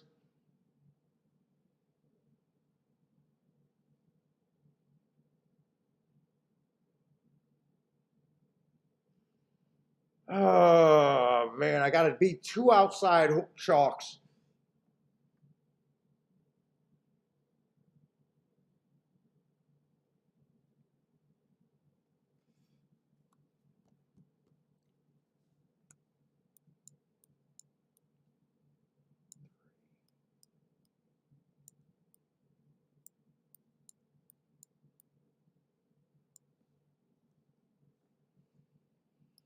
I'm gonna fire one more bullet here. I'm not gonna bury myself.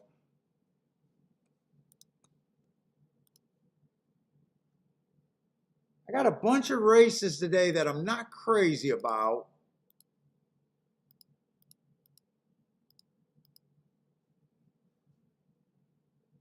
One and 3 to the 1 and 2. 1, 2, 3 to the 1 and 2.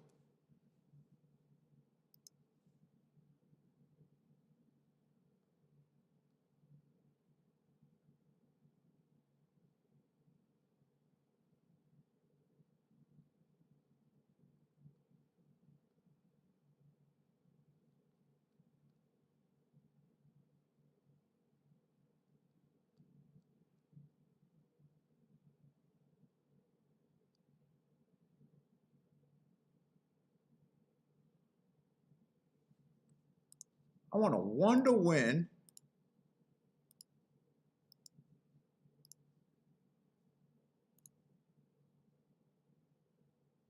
And I want to exact the box 1, 2, 3 here.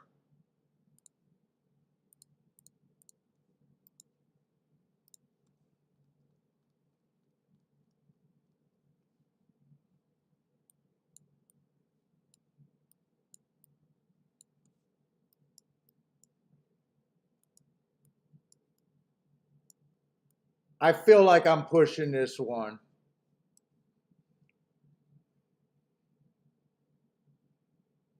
This race is going to tell me what I think of the inside, I think, right here. I think this race right here is going to tell me what I think of the inside. And right now, I don't know if I'm feeling. Come on, keep this horse on the outside.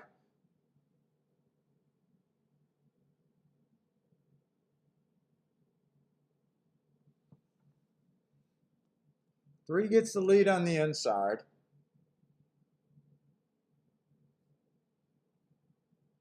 Come on, bring this one.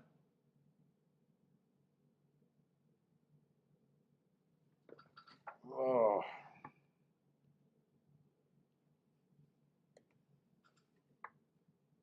One's not really. Is one running or not? Come on, one.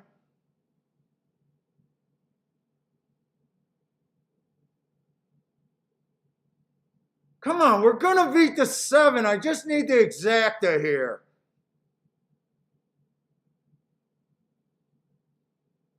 No, I don't think one could get second, but I'm gonna be alive in my doubles.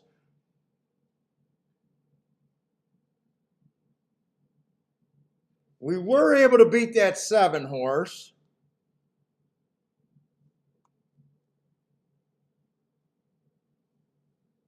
God, I'm happy with that. I'm happy getting alive with the doubles, but man, I really thought I could get this one in first or second. 5 was in the 4. Yeah, 5 was in the 4 hole. I can see it. 1 was actually class restricted there too.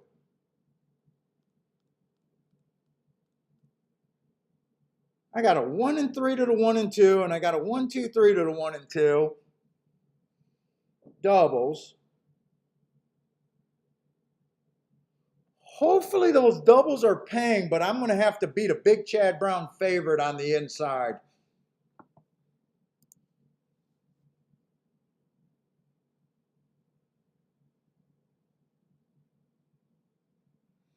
Nevada is on fire today.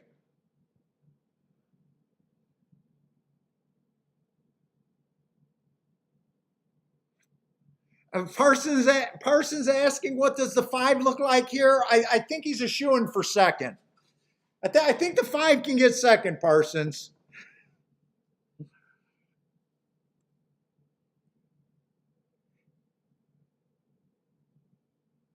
Five actually looked pretty good. He was dropping in class. He ran against the inside bias 2 races ago and a speed bias this race.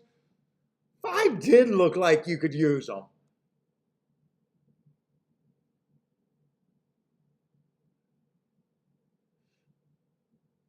I only used a 2-on-1 ticket because I thought the 2 would be too far back.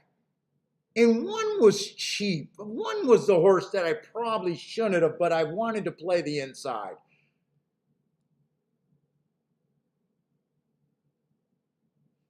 You know, if I would have looked at that exact a little bit closer, 5 was in the 4 hole. He was dropping in class and ran against a couple biases.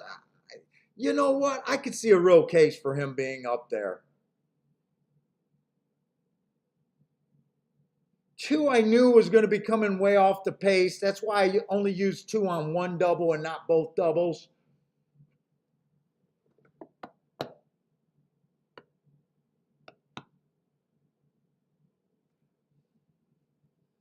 I don't like that win ticket on the 1 horse now.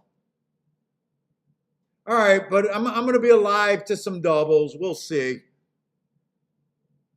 Oh, you had a small exacta king? Yeah, good call after I seen the race. Well, you probably hit that exacta, right? I imagine you hit that exacta.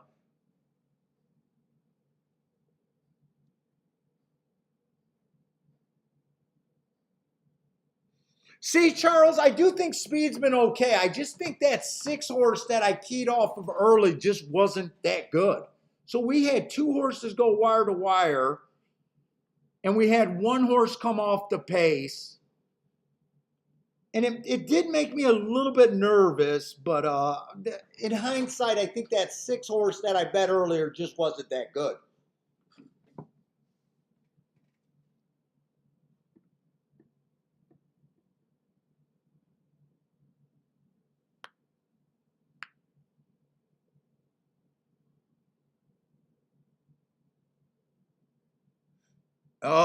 Novato played the 3 on top of the 5-7.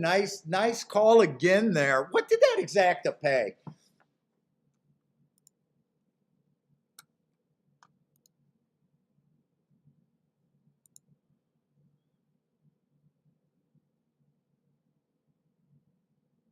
What did that exacta pay?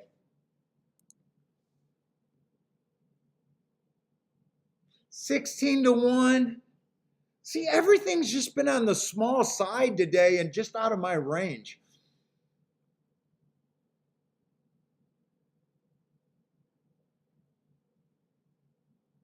Although we did see a 7 horse take a lot of money and got beat badly there.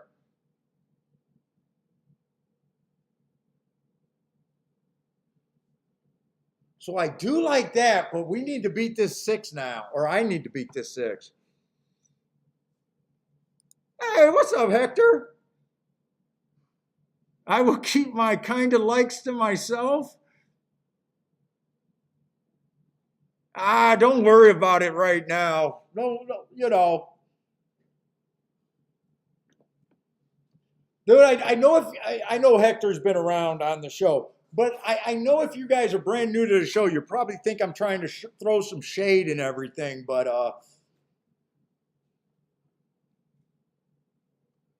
horse racing, you got to have a thick skin. You know, I started the show saying I'm going to lose 75 to 80% of the bets that I play. Long term, I'm going to do that. I'm going to be very successful at losing that percentage of my bets. Joshua, what's up, man? So far, I haven't hit anything. So far, it's been pretty chalky. I am digging a little bit of a hole on a bunch of play bets today, but you know, you've been around. You know what I do.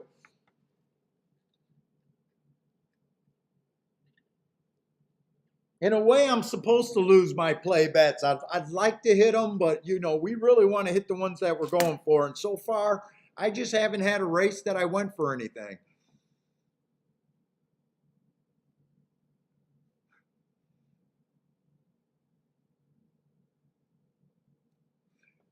But we are getting in that territory where my play bets are adding up.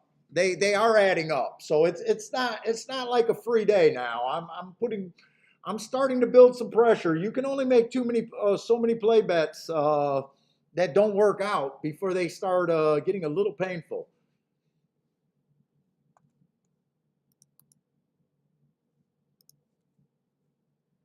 Time to find the 20-1 chalk.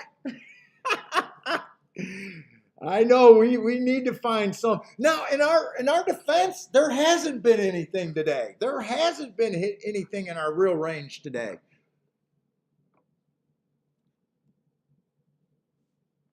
The best look I had was that 7 horse at 10-1 that ran second. That was really my best look today. And he got beat by a chalk, so I ended up with nothing.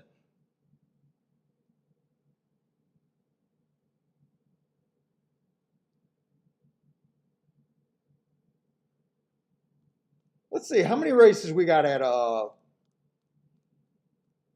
let's see if I make something happen at Woodbine, it has to be this or the next race. So Woodbine, we're down to the wire here.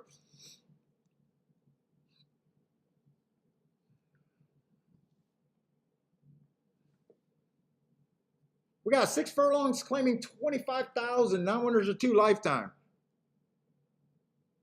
Hey, Parsons, we're going to be doing a tournament this Saturday. So if you're not working, man, this Saturday we're going to be doing a tournament.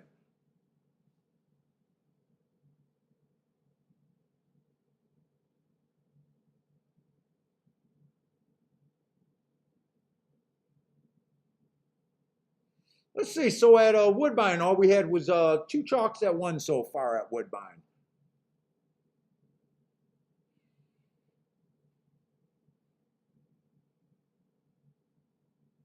Wow, the morning line favorite. He's 4-1 right now. I don't like him at. Let's see, another horse taking a class drop. I'm not crazy about any of his races that I have marks for.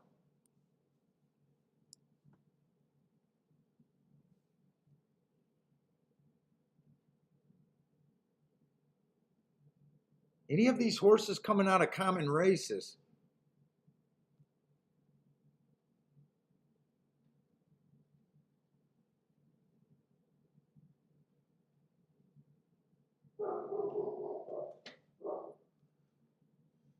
The 1 and the 6 are coming out of the same race.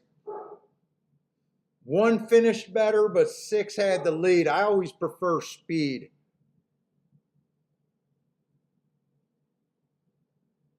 5's coming out of that June 3rd race also. Oh no, it's not the 6. I'm getting my numbers mixed up. It's the 5 horse. These prices just aren't worth anything. I do like the 6 horse. Won his first race out, comes back, inside was good, had the 4-hole, gave the horse an asterisk, then he ran a 1 race sample. But he was dueling that day.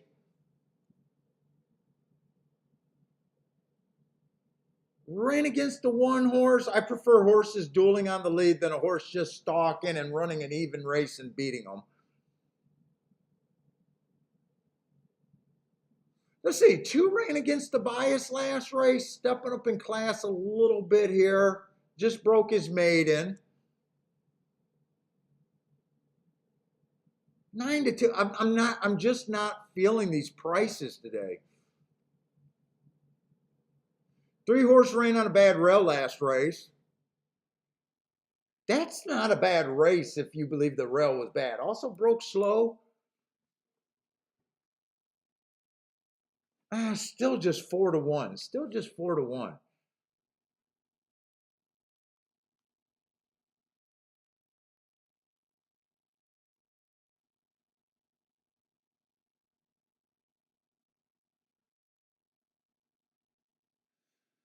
This race looks pretty close in talent wise. The 1, the 5, the 6.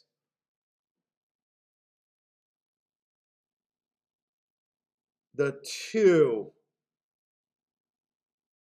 And even the 3. I can make a case for all 4 of those horses. Oh, man.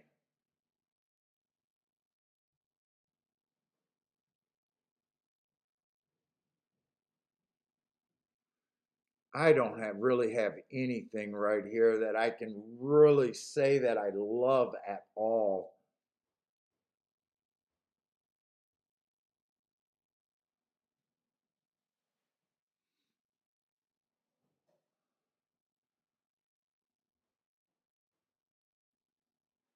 Well, 135, if you hit that exacta, Parsons, probably is not that bad.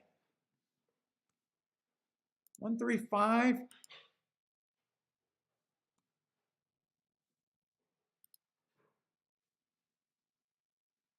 Yeah, 1-3 is paying 60-1. Wait a minute. Wait a minute. Oh no, those are doubles. Those are doubles. I was like, wait a minute. 27 and 14-1. 26 and 27-1. Yeah, you'll be okay if the 3 wins and you hit the exacta.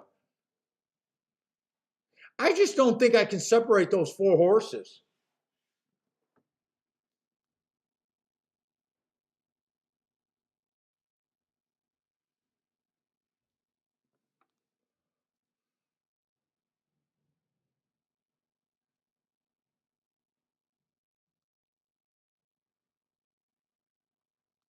Two and the 3 to me has the most upside, but I like the comment that both of them ran on a bias last race against the bias last race. What about this 5 horse? 7-2. You're not getting a raise no matter where I go there.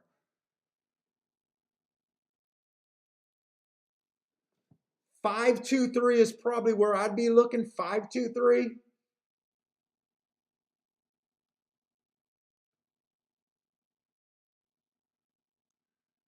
5-2-3. What does that look like? If 2 wins, those are good. If 3 wins, those are good. If 5 wins, those are okay. That's probably all I'd be willing to do there, and I'm not even sure if I should be doing that bet. 2-3-5 in exacta box. That's probably the only place I could go there.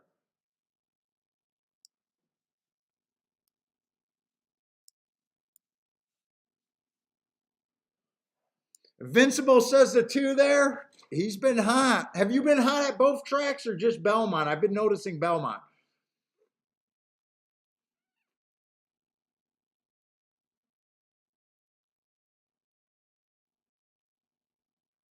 Let's see. I think one could be farther back.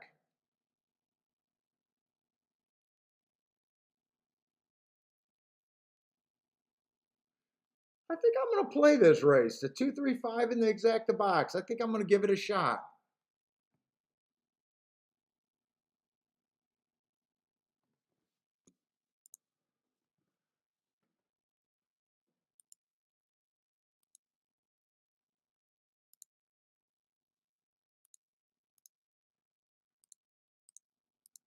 Two, three, five. Who's the 6? One more time. Let me look at the 6.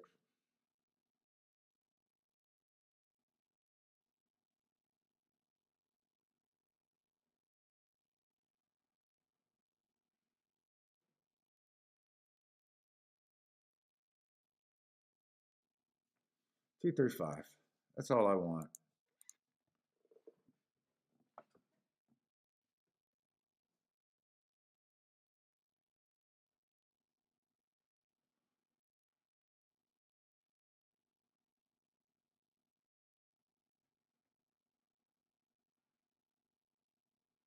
Let's see. J Room really likes the 2 over there at Belmont. Not worried about the Chad Brown piece.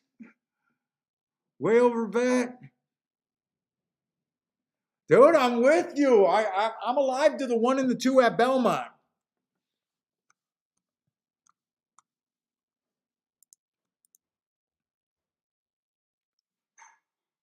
And I think my double's got to be paying fairly big. I got a feeling. Let's see. Where am I at there?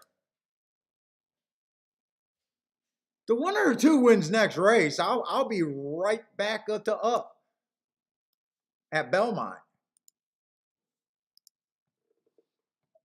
Long shot Louie, what's up, man?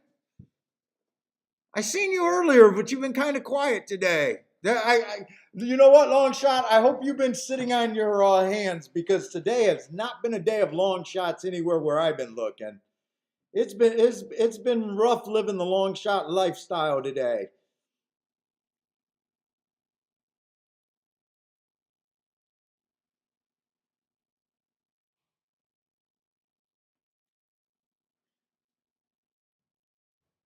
Oh, 4. Who is this for?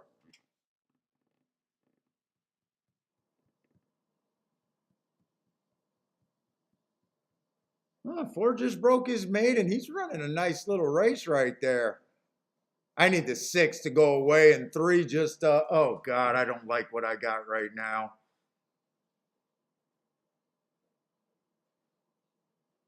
Oh, why, my bets, as soon as I start cheering for them, they get ugly. I need 3 to go on with it and the 2 to pick up the pieces here, but 6 looks loaded. Come on, bring this 2. Ah, 6. 6 just got too much horse.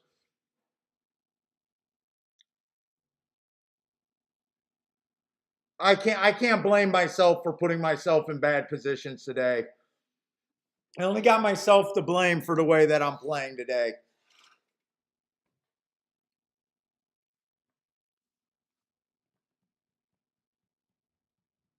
6 on top of the 5-2-3 was the winning ticket there.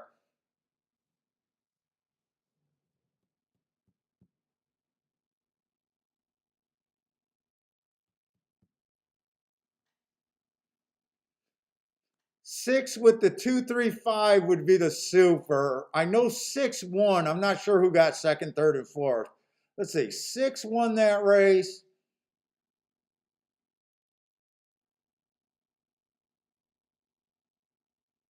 625. Oh, 2 was a nice 625.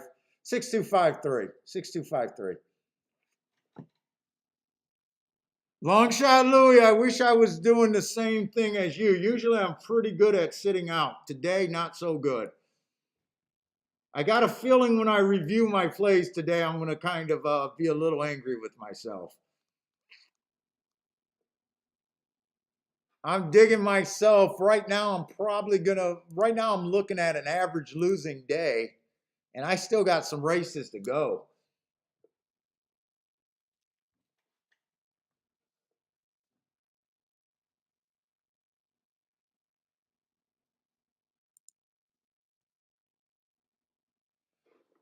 All right, Belmont. We're live to 2 nice horses, but we need to beat another outside horse here. This is rough. We're in a rough position.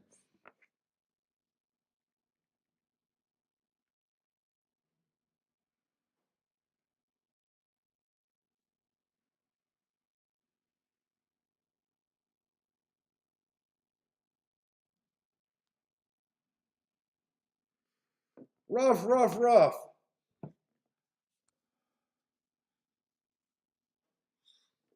Let's say Parsons, you got this. What double are you alive to over there at Belmont? The same thing or something else?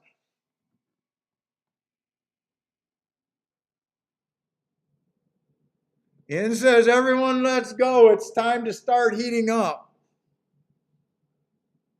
Dude, so far I'm honestly like, there hasn't been a real ticket that I want.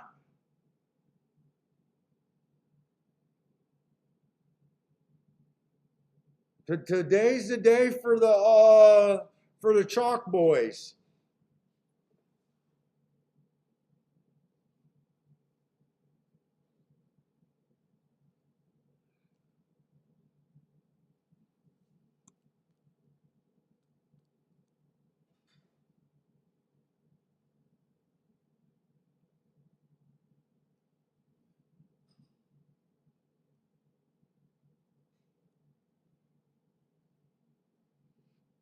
All right, we got the 7th race. It's a 62.5 claimer.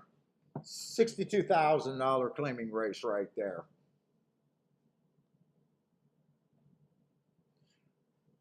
I do like the one.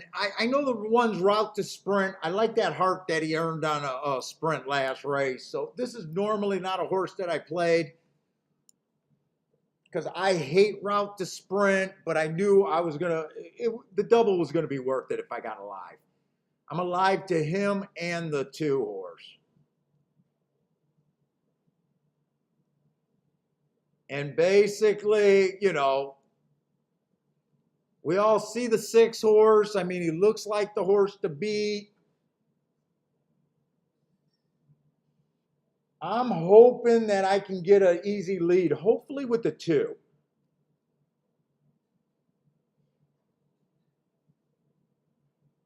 Well, really, I'm hoping the 1 horse gets the lead here and the 2 rates. I think I want the 2 to rate. I do need the inside of the track to be good to win this bet. I need the inside of the track to win this bet. I need a little bit of luck.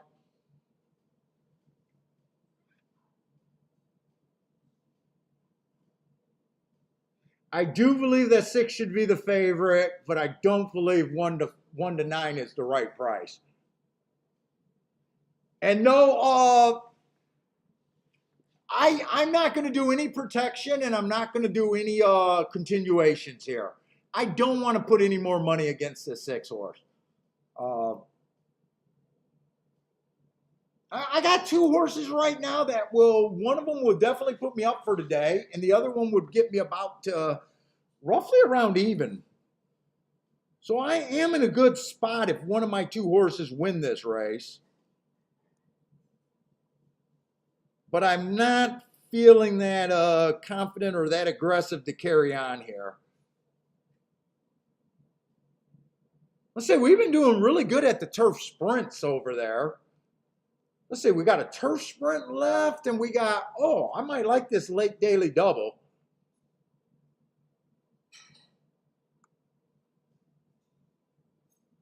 Let's see, how many horses are in the next race? There's a lot of scratches next race. Let's see, how many horses are in that race? Oh, there's still 7 horses in the next race. I just seen so many scratches.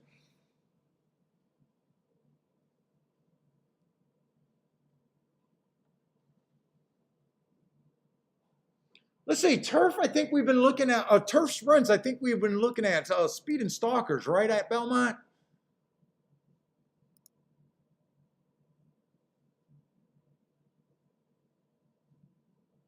I so I liked how the last race played out.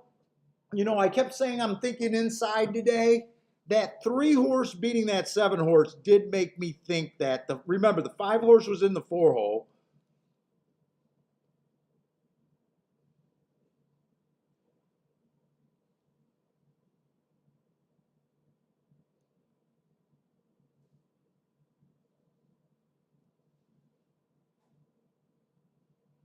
I think that's going to help me in the last race. This race, I'm not as confident about them beating the outside because 1-9, this Chad Brown could be any type of horse. He could be a real monster. But I'm going to play that last race like it is an inside bias.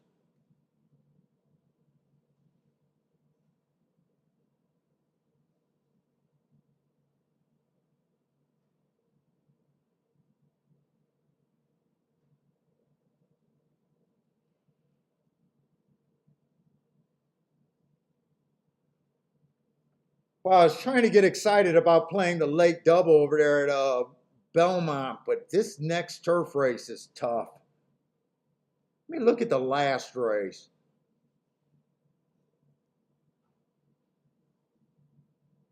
There, I'm going to want to use the full horse. What kind of odds we got in that last race? Let me see the betting board. They're saying that the 12 on the far outside might be the favorite.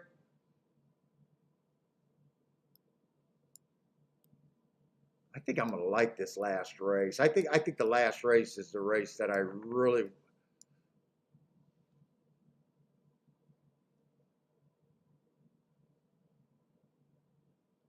Eight's going to be eight's like a 20-1 morning line. 7's a 5-1. I think I'm mostly interested in the 6, 7, 8. Oh no, there's more horses there. Wait a minute, there's more horses there.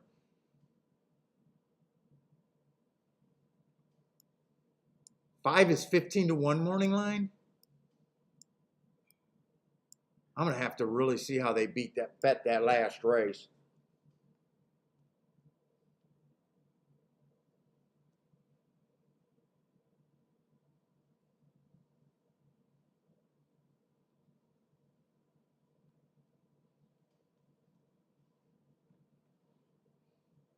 Because if they make the 12 the favorite in the last race, I definitely want to be part of that race.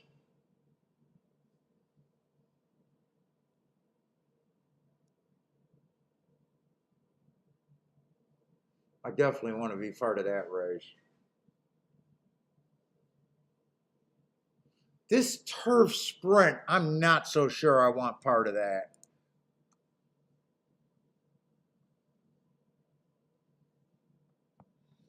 Last week, post 1 through 3 won 70%. There was definitely a bias to speed and stalkers last week.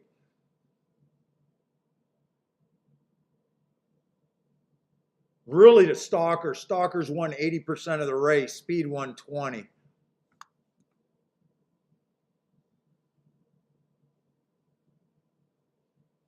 And you guys hit some really big ones on the inside.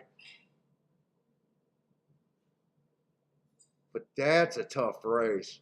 Let's see, they're loading in the gate over there at Belmont. So we are getting to the end of racing, though.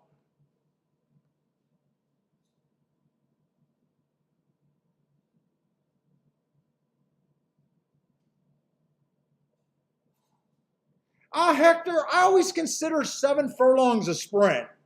When I chart races, 7 furlongs always line up with the sprint. God. If you're betting against the 6 and you think that it's an inside bias, you definitely don't want the 6 to break out the gate like he had a head start and gets to the rail almost instantly. Oh, that's terrible. Hopefully he lost a lot of energy, but right now hope is come on with this 1 or 2. That's definitely not what I wanted him to get over so easily.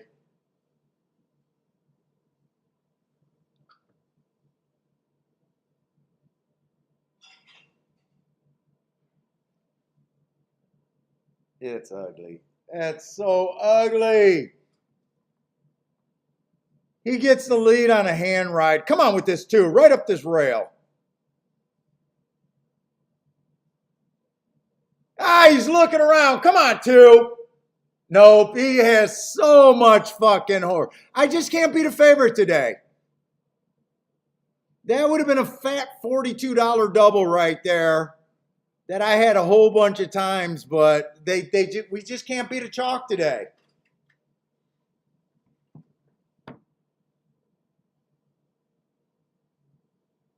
We needed him to get strung out. We needed him not to get the lead that easy, and we needed some pressure early. It is what it is today.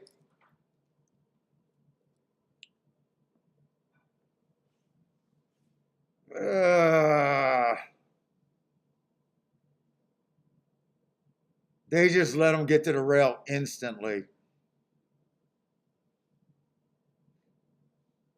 I thought there was a little bit of hope, but soon as you seen this jockey on the 6 look between his legs, you knew you were dead.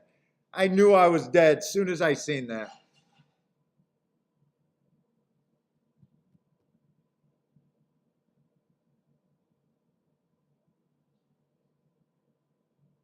Nine, you know what? He crashed into 5, but I can't even take him down for that. He crashed into 5, but I can't even take him down.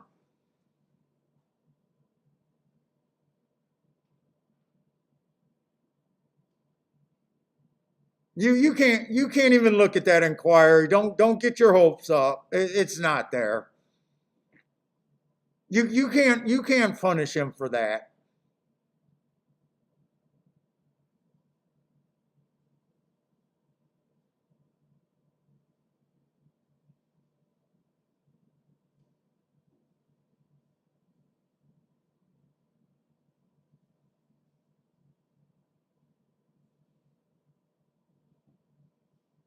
Two ran a good race. That was one of the 2 horses I had my hopes in, but there was really no hope.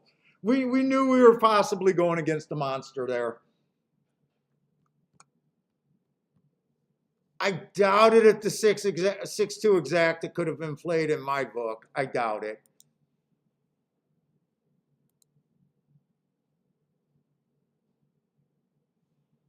Let's see, am I in the right race?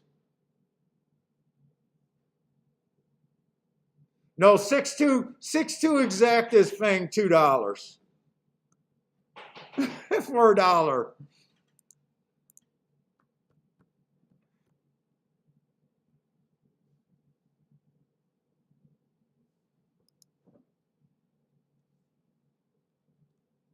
You know, sometimes you got to do that, but when you're having a day where you got beat by that many chalks, you know, I could have sat out. I could have sat out.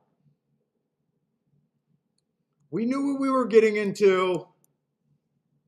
Didn't quite have the luck going our way today.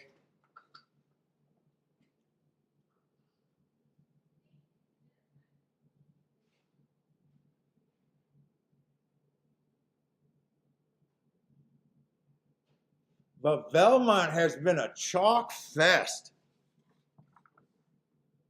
And I know if you're new, you're going to be like, how are you supposed to be a good handicapper when you can't even hit a chalk on a chalk fest day? It's just my overall philosophy that it's such a wrong way to play a game.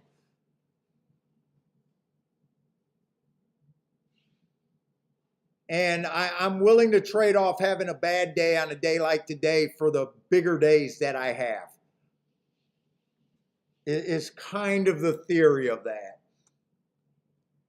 Now, I know it looks bad today, and it is bad.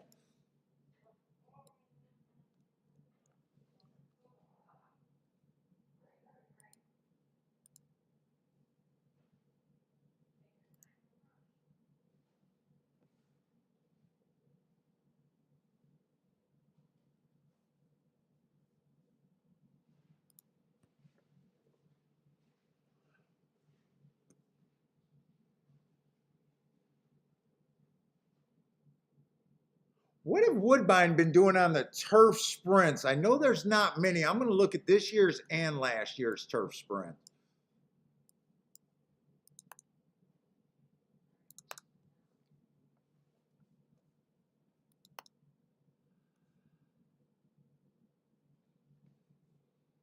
Let's see. This year, the post 1 through 3 has been winning 57%.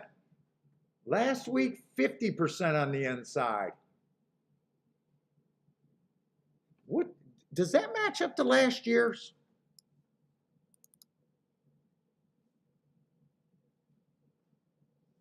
Last year they were 41% speed and stalkers.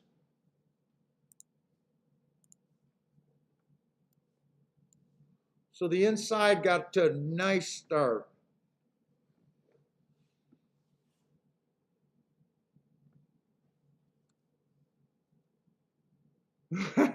in with the Benny call.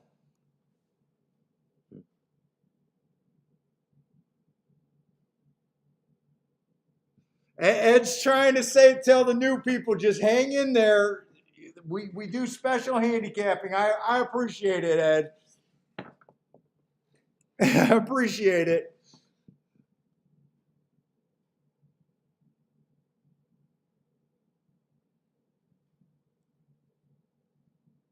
Let's see, we got a 7 furlong turf.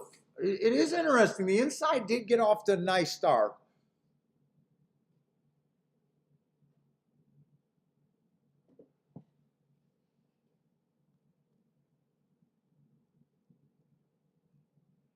Yeah, if you're a watcher of the channel, you're not worried about a day like today. You know that I'm going to obsess all night about my plays and about the results today, and who knows what kind of week we're going to have. But usually, you know, we come back stronger for the most part.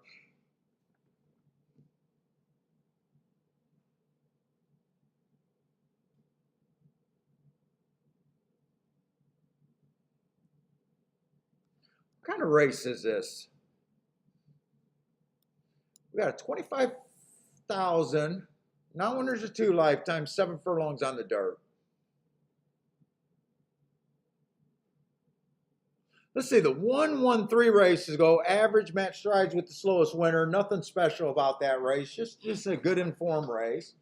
Next race, early pressing day, average at this level.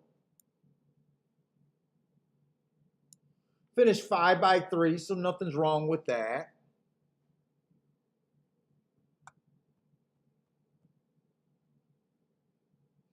And then last race, the rail was bad. He was in the 6 hole, or she was in the 6 hole. Looks like that looks like that could be a sneaky good race. She chased one of the slower races of the day that day. I might even want to watch her replay right there.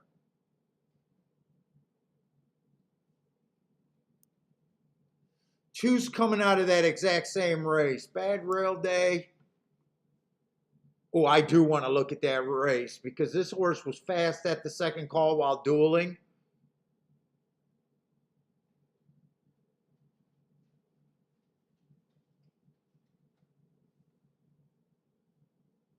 Fours coming out of, no, Fours ran that same day. Different race, just broke her maiden, stepping up a little bit.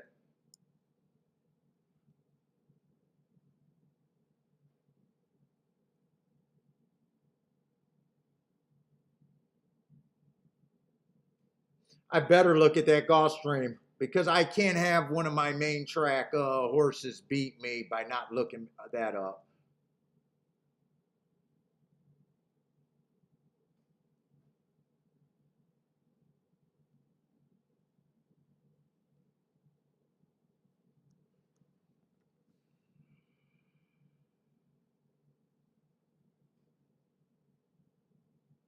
I definitely want to look that race up.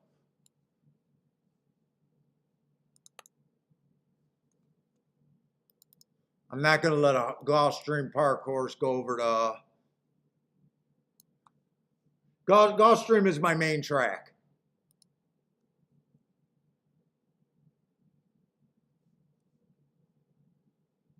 Shit, timer malfunction there. That does me no good. March 10th.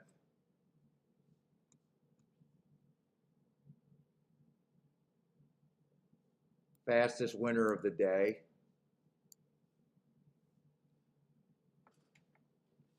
That's a nice race, stepping up. What about 212? What did this horse do, 212?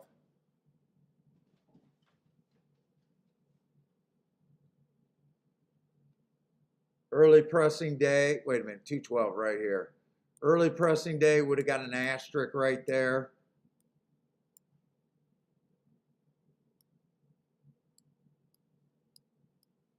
So that's a nice race running against the bias.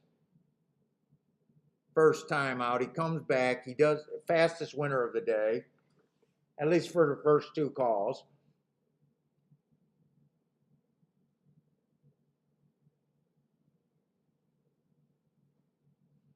I wish this wasn't a one race sample.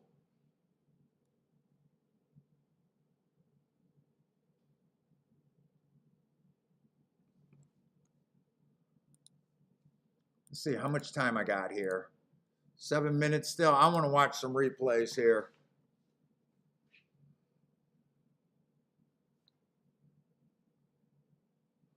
I want to watch the replay on the 1 and the 2 there. At June 2nd race.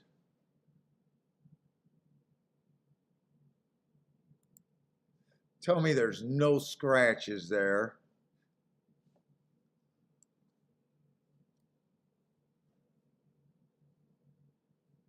Doesn't look like there's a scratch there, right? 1, 2, 3, 4, 5, 6, 7. Okay.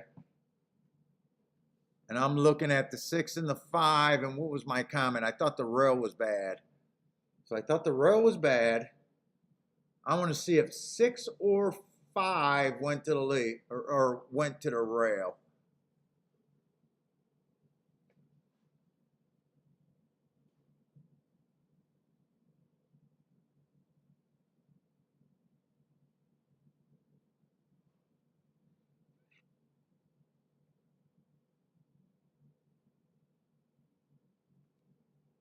Wait, what?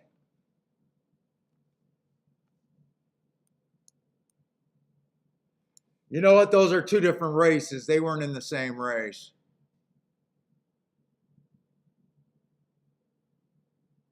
So I want to look up two different races that day.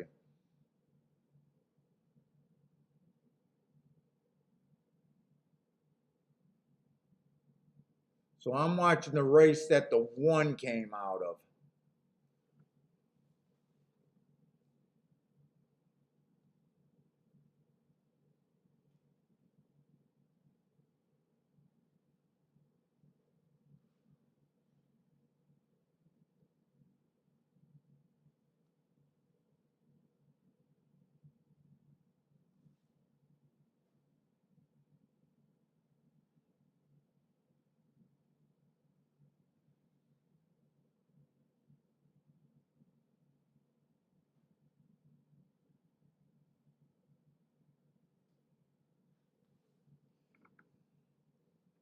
Dude, I don't think the 12 should be. Is 12 favorite right now? I don't think the 12 should be bet over that 1 horse.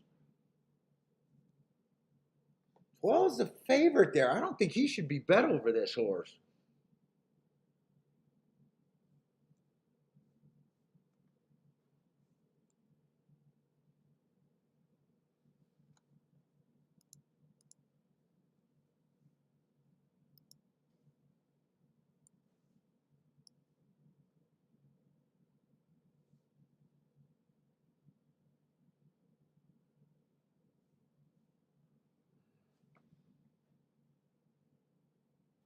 5 went, the 2 horse went right to the fucking rail. Oh no, someone came up inside. Let's see. Does he end up on the rail? She end up on the rail. She does end up on the rail.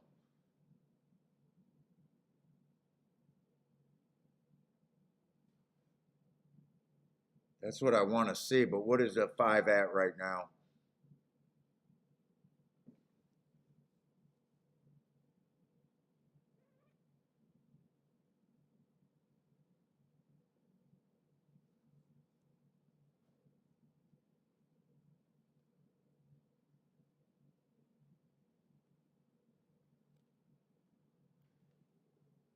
Who wins that race?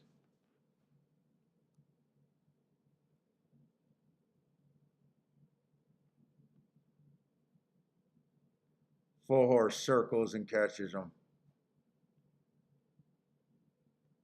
If I'm right about the rail, I like this 2 horse. If I'm right about that rail that day.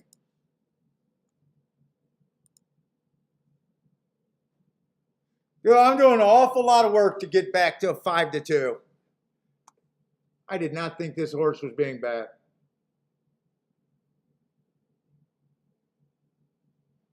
That's an awful lot of work to say that you like a 5-2.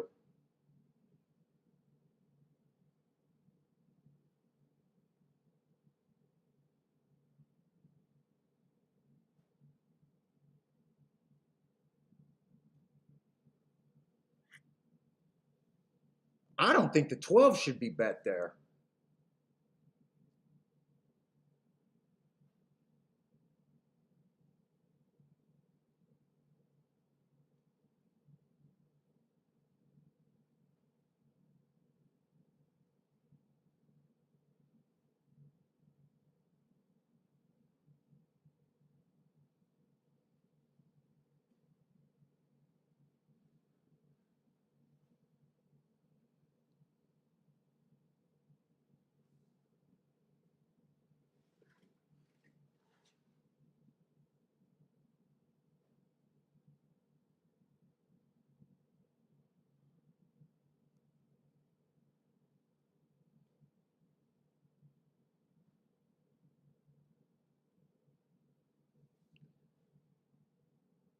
I kind of like 2-5-4-1 is what I like there.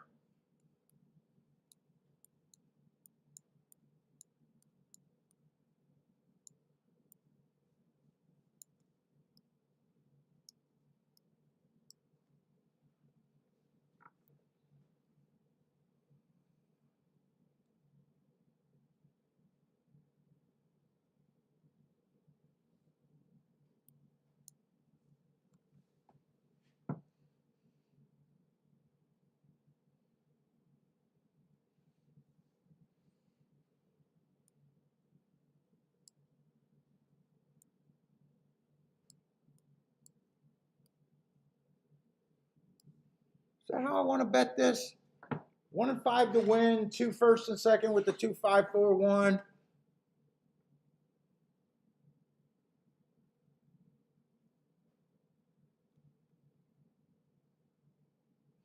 Dude, I'm going to do the 2 and the 1 there.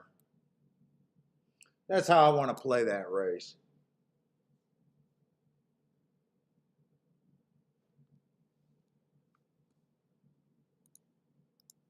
One and 5 to win. Did I want to do that? I think I want to do that. I'm going to do both of these bets. Exact the box. 1, 2, 5.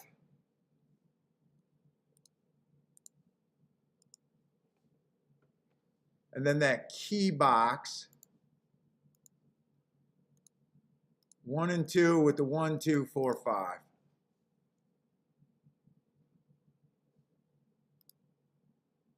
Well, let's make it hurt. If I'm going to be wrong, I'm going to make it hurt a little bit.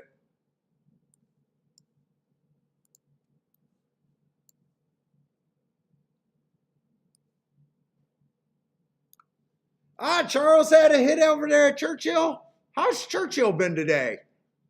Churchill, I thought Churchill was favoring the inside yesterday. That's part of the reason why I didn't mess with Churchill. I thought we've been doing so good at Belmont, and then I just decided to go to Woodbine because I didn't want to guess if the inside was good or not. Let's see, first race it came in 1-4. Second race came in 7-6. Third race, another one. Oh, first time starters. Okay, wouldn't have been interested there.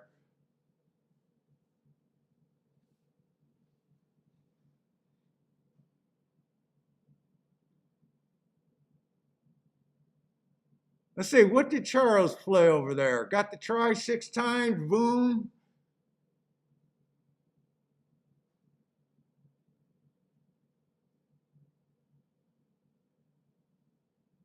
Hey, what's up, Raymond?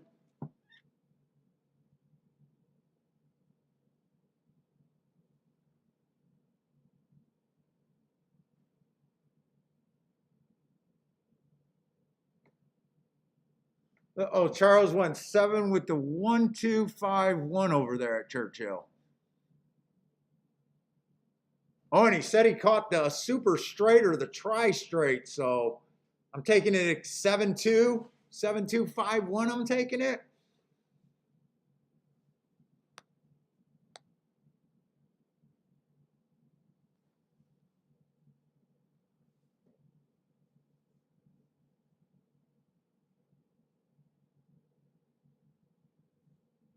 Rex says he really, I liked Churchill last year without the turf too.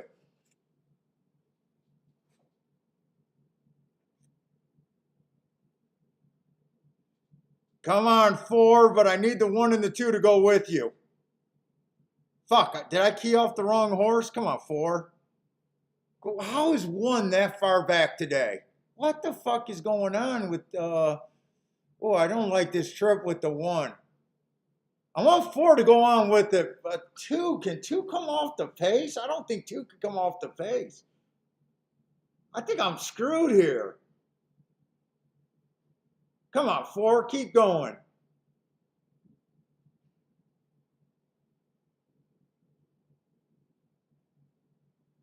Come on, I need the 2 or the 1 to get second here. Come on, 2, you look interested, but I don't think you can come off the pace.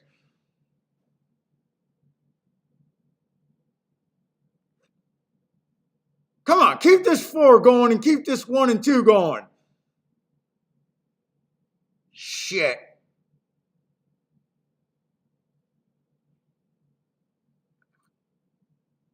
Nine. Nine's a horse I don't see. Come on, 1 more time. I'm trying to hold. There's nothing. I ran second 3 times with some long shots. That would have been another fucking nice exacta. I just can't. I'm running second and third.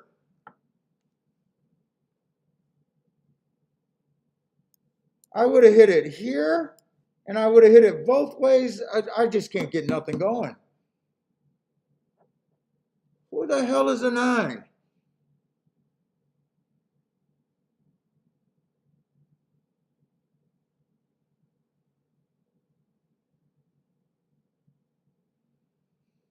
I didn't see the 9.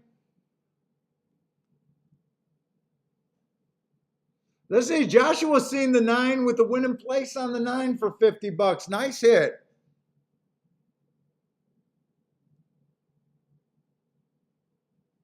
Oh, that's like the second or third ticket that I had all the underneath today, and it would have been nice.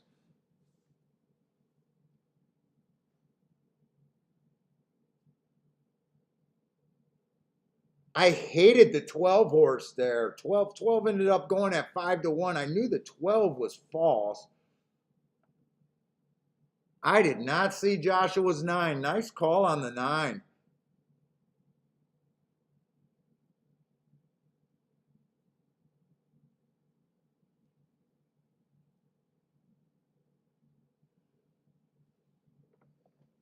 What did we miss on the 9? Dropping in class, been competitive at this level. Broke his maiden claiming at 40,000 here. Nice little run there. Then everybody takes this break here. 2 races ago, he was average, was placed 6th through disqualification. So maybe that doesn't mean something happened to him. He has enough speed to be close and to stalk, which he did.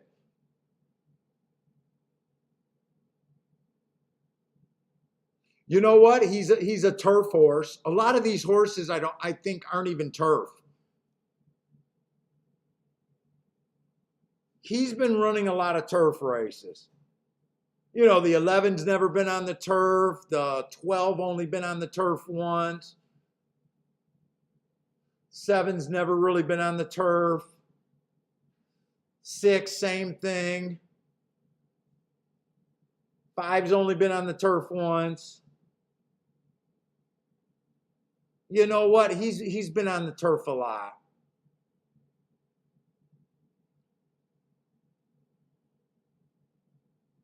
In a relatively tough race.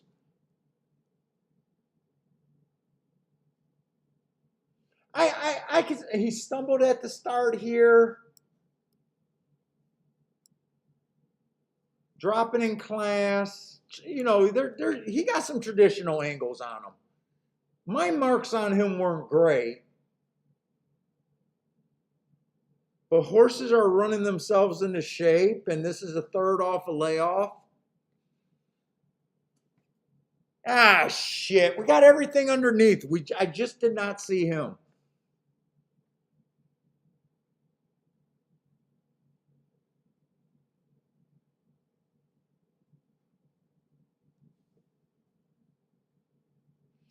You know what? It's a tough race. I really don't have a problem. It just adds on to kind of a bad day.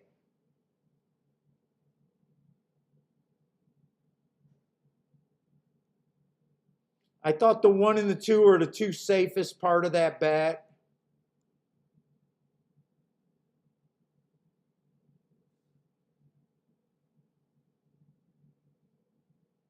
Yeah, nice hit. I think 4-1 is about one of the longest shots we've seen today at between Belmont and Woodbine. I think that's been like, other than that 9-2 horse, I can't think of anyone that's been paying over $10.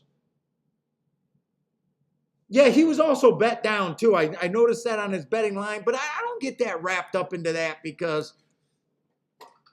odds are personal. Like, I don't know if this guy makes good betting lines or not, but he did get bet down from that morning line. That's not something I look at. To me, it makes more sense of this horse is a turf horse. He's a third race off a layoff.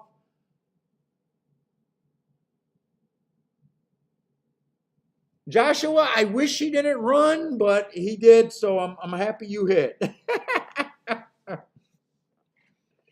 Oh, you bet him at 7-1? Oh, what happened to my jacket? Oh, shit. I got another hoodie that's ruined.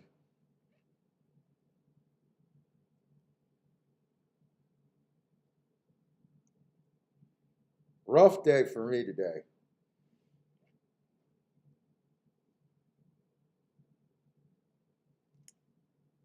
I think this zipper probably had it. Let's see. I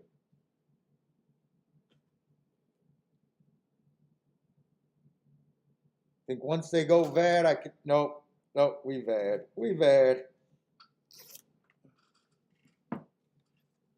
4 got the lead. I got everything I want. I even thought the 2 wasn't going to rally, and he sure as hell did. Yeah, nine's in a nice stalking position. 9's in a nice stalking position. He got position. Get your horse in position as a jockey and good things happen. I don't really got a problem with that. I wish he didn't run that good, but he did.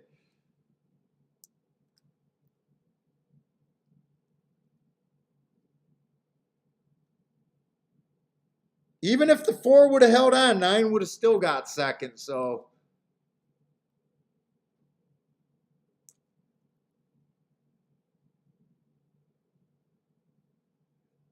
Oh, you don't got, yeah, dude. Dude, I gloat all the time when I win. No, no, dude, I don't take that personal.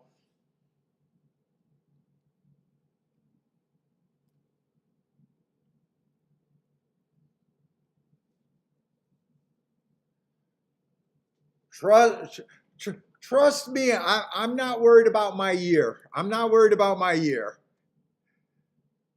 Oh shit! And Belmont is off, so I'm not even going to have a chance to look at this late double.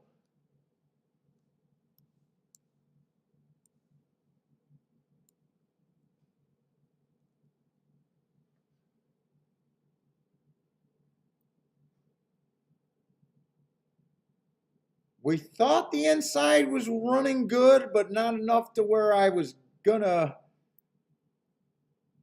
be completely. Let's see, it came in 7-2 there.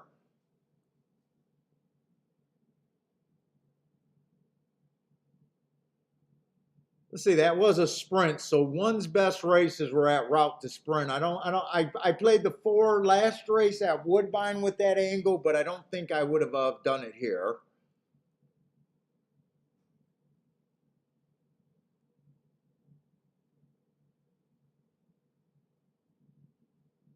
Oh shit, I got the wrong numbers up here. So yes, yes, yes, and yes is the 7. Let's see, is big package the 2? Big package is the 2. So who's the 2? That is the 2. Let me get these numbers right. Let me get these numbers right. Oh, so this would have been the 1. Okay. King of Dreams is the 3. So I think all the numbers should be right. Let's see. That's the favorite, the 4.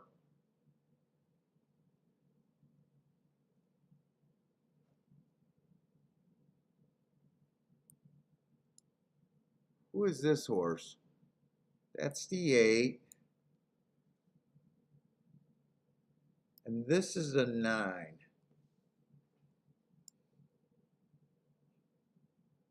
So this was the winner. So the winner I wouldn't have had any marks on. 2 1-race samples. Kind of nice little 3-race win streak.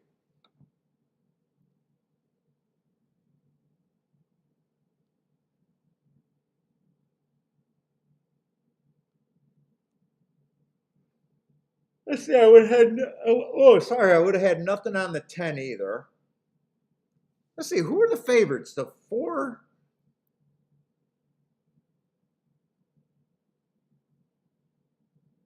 Boy, I'm not really crazy about the 4's mark. Slow, slow, average.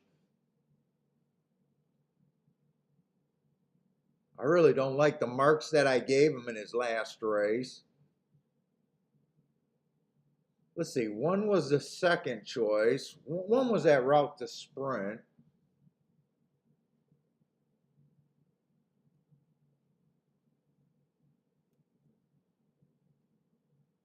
Yeah, sometimes I can look at a race and be fairly honest with what I think I would have done there. Right here, I'm not that sure. I don't think I would have liked this 1 or the 4 though. I don't think I would have liked neither of them. I probably wouldn't have liked the 3 with him mostly being a router.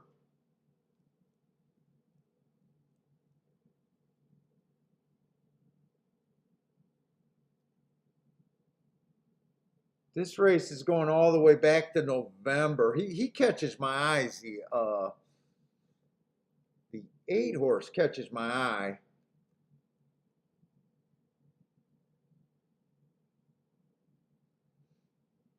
Part of me knows that without these marks on this 7 horse, I could see myself overlooking him and not having a shot there. I can really see myself because I love my marks.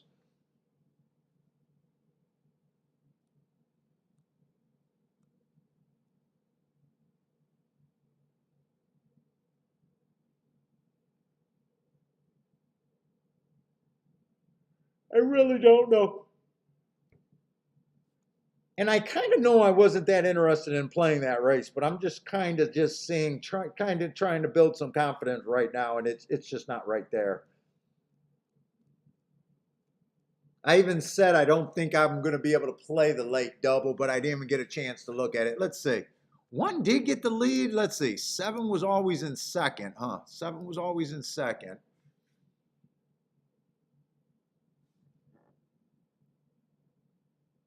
Eight was up there in third, and two came from, wow, two came from dead last.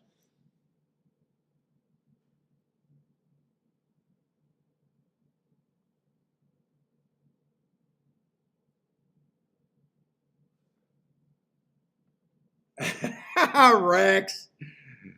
Rex getting pervy on the show.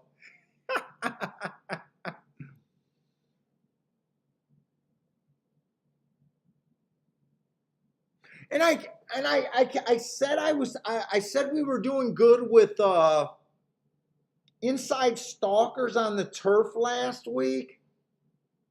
Trying to see if I would have made a case for the two, but I'm not sure because two looks more like a closer. I think I don't regret not being able to look at that race. I don't think I regret not looking at that race. But I still like to go back to see if I could have got somewhere. And I just don't I just think I could have missed a lot of things there.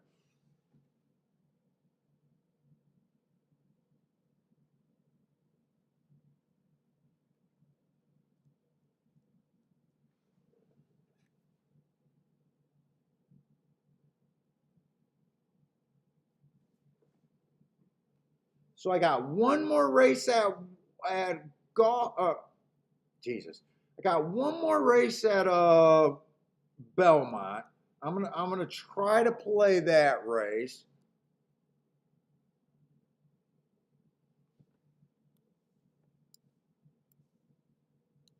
Let's see. Do I want to try to look at the one race at we got a nice cheap closer over there at Woodbine. I don't have any marks, but I might have enough time.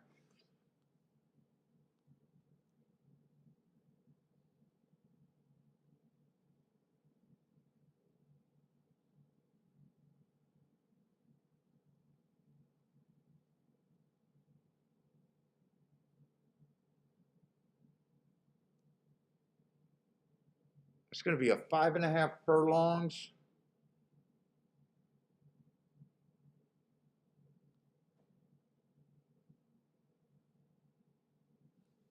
You know what? I'd rather do this right now. I don't think I want to dig. I'm already having a worse day than I should be on a chalk day. Let's just face it. If you guys are just joining us, full disclosure, I have not hit a ticket.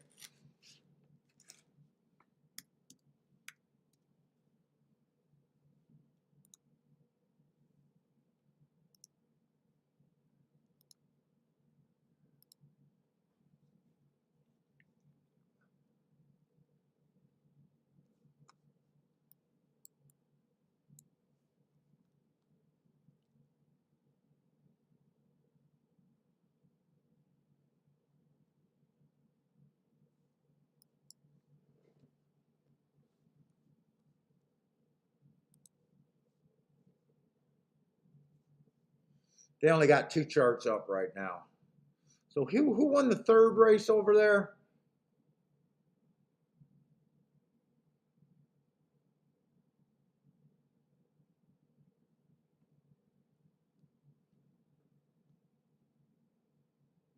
Six horse won that race. Right? Six horse won the third race. Let's just see. Six horse won the third race. No, nine horse won the third race. Nine horse won the third. Wait. Am I in the third race? Oh, I'm in the fourth race. That's why. Okay, six did win the third race. I'm pretty sure he stalked, if not wired. I think he stalked.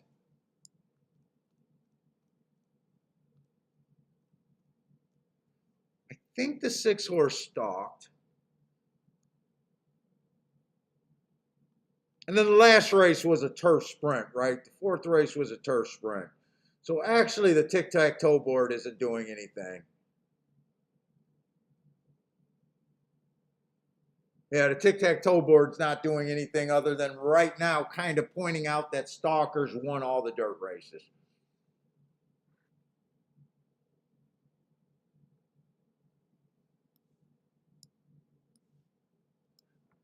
In Belmont, we didn't do a tic-tac-toe board, but let me just put that together real quick. Kind of didn't get started on it, and then it was so chalky and wasn't really thinking about it till now. Let's just see if something can pop for the last race. Or let's just see if we, if the track was at least playing about how I thought it was going to play, just with chalks winning. I was going to try to force that race at Woodbine, but you know what? I got a whole week of playing.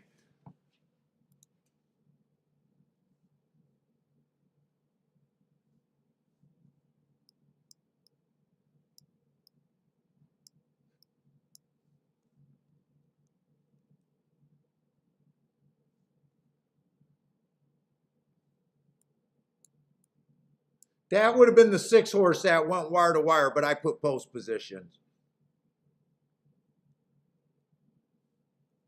That was a 4-horse race too.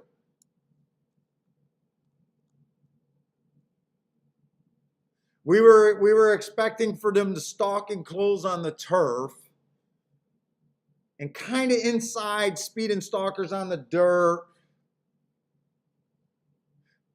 Let's see. This would have been a turf race.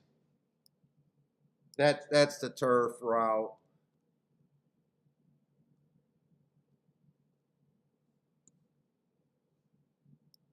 That would have been that 4-horse that was the big favorite, but I'm putting post position.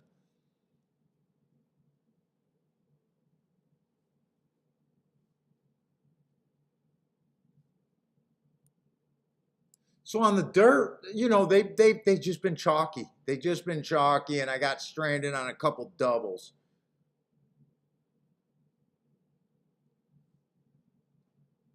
That was that 6-horse and that 5-horse. There are going to be a couple races that I was unhappy with what I did personal play today.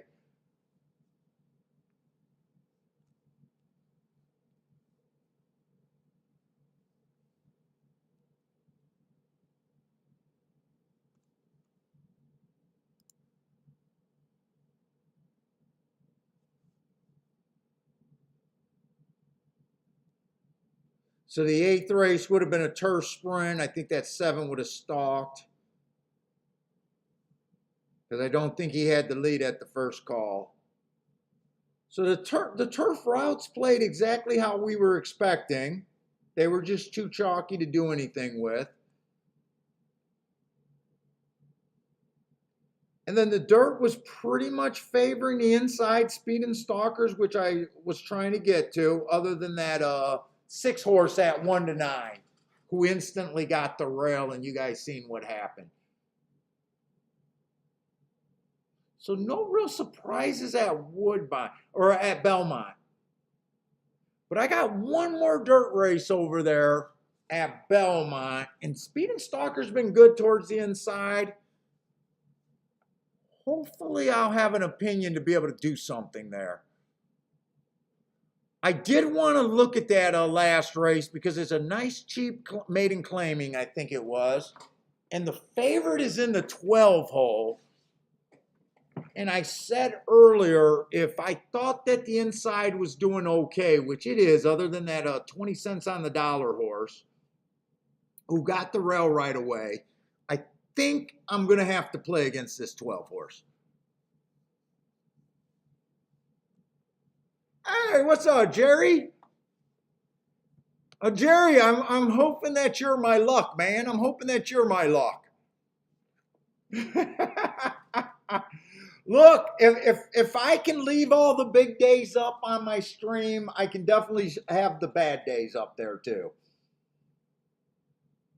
So I don't take anything down. I'm not afraid to play against or play in front of people. Some days it's a little nerve-wracking doing this, but for the most part, no regrets playing in front of people. It is what it is. I know what it ends up being at the end of the year. So if you guys are new, all I ask is you give the show a few views before you say this guy sucks and he has nothing to offer me. Trust me, you're making a mistake if you feel that way.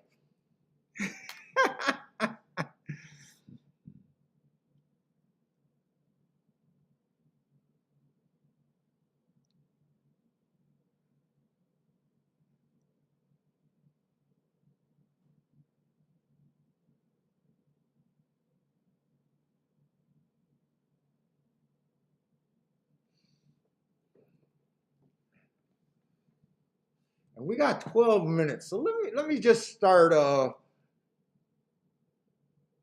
make sure the post positions are right here. And I think they should be.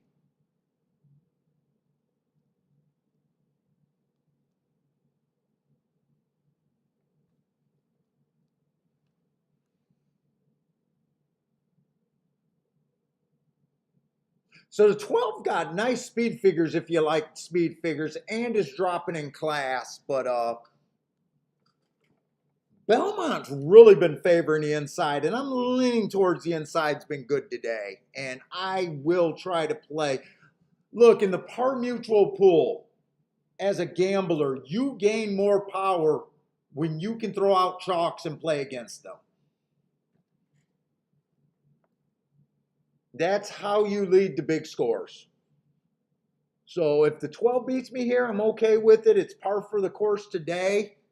But with me thinking that the rail's really where you want to be more times than not, and you really want to have more speed than what this horse generally shows,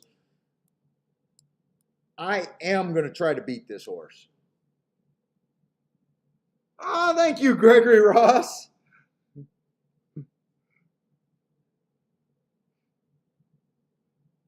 Hey, Gregory, you know that I'm a blowhard and all that stuff. I believe it too, but you know, some days it's hard to come across as confident when you don't even hit a winner.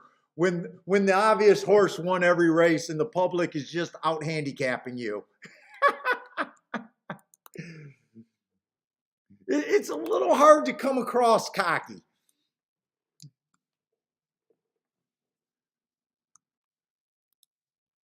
Sometimes you got to get that cocky swagger back.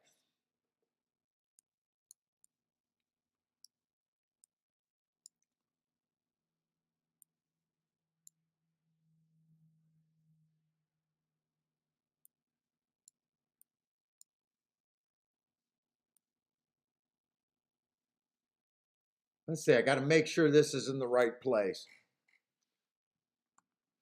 All right, let's start looking at this Belmont race because I really want to look at this race. Okay, we got a maiden claiming 25,000, 6 furlongs on the dirt. And I think the inside's good, and I think speed and stalkers is where you want to be. Horses on the lead are within 4 lengths of the lead by the first call. The one, I just think the one sits too far back. He's been running a lot of routes, wasn't fast on the routes, didn't have early kick on the sprints. I don't like his running styles. Let's see, 4 races ago, bad rail early pressing day. Could have gave him an asterisk that day for being 6 lengths back, but just slow that day. 3 races ago, early pressing day. Technically was a stalker that day, just slow at a route. 2 races ago, bad rail. He had the 5 hole, so the rail didn't affect him. He did get placed 3rd through disqualification, so maybe something happened to him, maybe it didn't, if you want to watch the replays there. But I had that as an early pressing day. He was still on the slow side of things. And, you know, if a track normally favors early pressing, most dirt tracks in America does favor early pressing types over deeper closers. they get a lot of asterisks, and sometimes they're just a prisoner of their running style until the tracks start favoring stalker closers or closers. Uh, I'm going to be against the one here.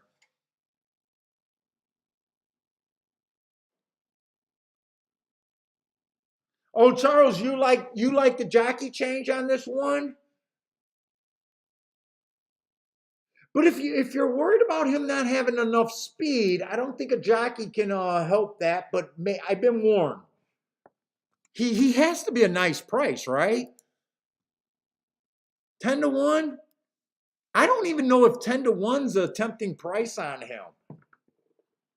If I got enough time, I'll even try to do my betting line here. But maybe we should have went back to the drawing board and do some betting lines here. Try to at least sound like we know what we're talking about. Let's see, the two's a first time starter. If you guys are new to the show, I don't believe in workouts. I don't believe in trainers. I don't believe in jockeys. I don't believe in workouts. So for me to have an opinion on and I don't believe in breeding. So for me to have an opinion on a first time starter is impossible. If I don't believe in any of those factors on a claiming race or a stakes race, how can I believe them on a maiden race? I tend to ignore these types. If they beat me and I play in a race with first timers, I don't have the right to bitch after a race. I can't cry in my soup, nothing. I don't deserve the right to bitch because I don't feel like learning that part of the game. So I know what I'm getting into as a bettor. That's my opinion on that. Charles is saying he's a really good closing jockey, best closing jockey, and deserves a worth a play on the one horse. So the two I'm ignoring. Every once in a while I'll hit a first time starter, but it's usually in a situation where I think the rail's good and they're gonna take advantage of any could, because I do think the rail's good. But I thought there was some more interesting horses at higher odds than 5 to 1 here for me. The four's one of those horses. I think that 4 races ago, Rel was bad. It was an early pressing day. He was average, match strides with the slowest winner, uh, and just lost by a neck there or cut K hair. I think that's a good race. He comes back. He matches strides with the fastest winner of the day, average slow. I like that race. 2 races ago, he tried to turf for the first time. I'm willing just to throw that turf race out, even though he ran roughly the same speed figure. And then last race, I got him in the 7 hole on the day that I thought the inside of the track was good. Uh, and I like that race right there. Running against the bias right there. And he's 13 to 1. Remember, I'm trying to find reasons to bet prices that can make a difference in my year. I have that philosophy. So I can bet, I bet 50 to 1s, 80 to 1s, 70 to 1s like most people bet chalk. The higher my prices go up, the more I kind of want to bet. The 5, I'm a little interested. He's going to be in the 4 hole. He's another nice price.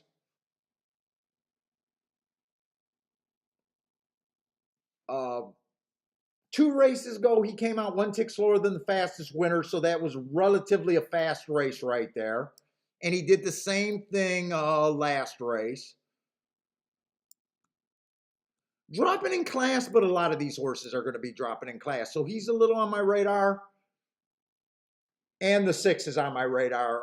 Hearts are my best marks.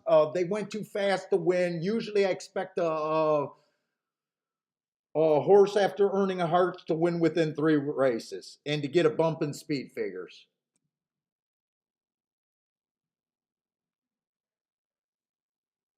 So he went too fast to win 2 races ago. I like that. Last race he ran on the good inside of the track. I thought the inside was good that day.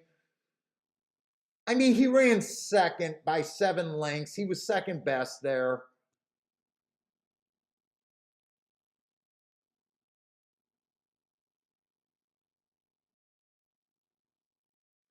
But those are probably the three main. I do like the 7 a little bit, but I gotta like balance between getting too many horses. But my real opinion on trying to beat this 12 horse and feeling like this could be a possibility is because I'm interested in a few big price horses on the inside.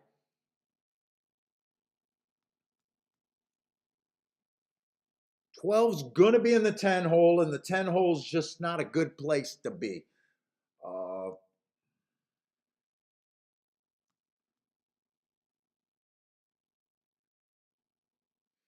think I want to start out with a 4, 5, 6 exacta box. And you know what? I'm going to bring the pain today. So I think this is the first race I'm actually going to go for today.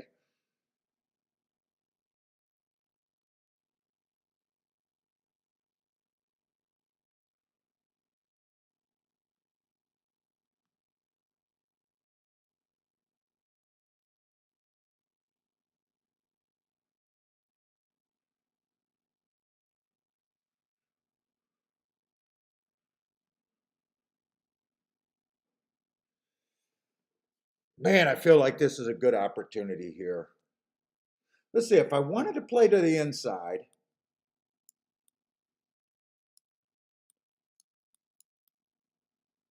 is that too crazy? I don't think I want to key 2 horses, and that's the problem.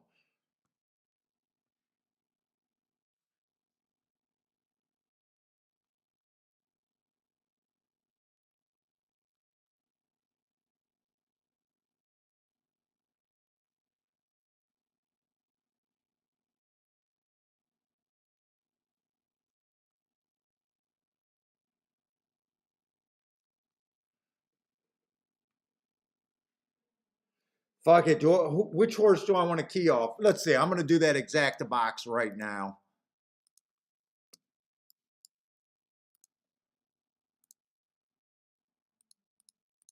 4, 5, 6.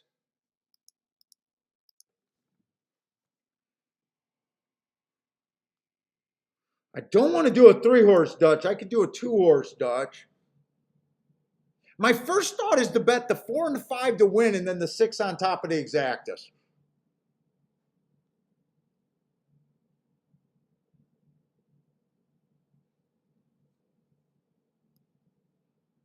If I do the 6, I could key box that. If I only do 1 horse, I'll key box it. If I do 2 horses on top of the exacta, I only do 1. The problem is it's tough to say which one I like better. I'm not right now I'm having a hard time. 6, I like the marks the best on the 6, but he did it at the cheapest level.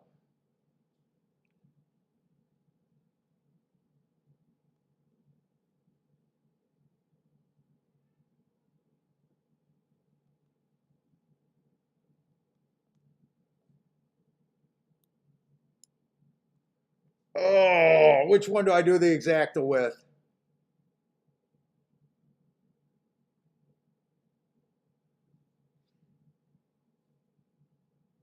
Which one do I do the damn exacta with?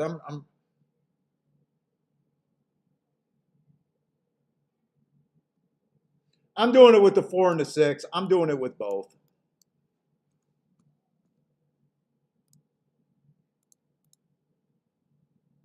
No, not. Do I want to box that? I think I do want to key box it. That's going to be expensive. And I'm going to do a win bet here too.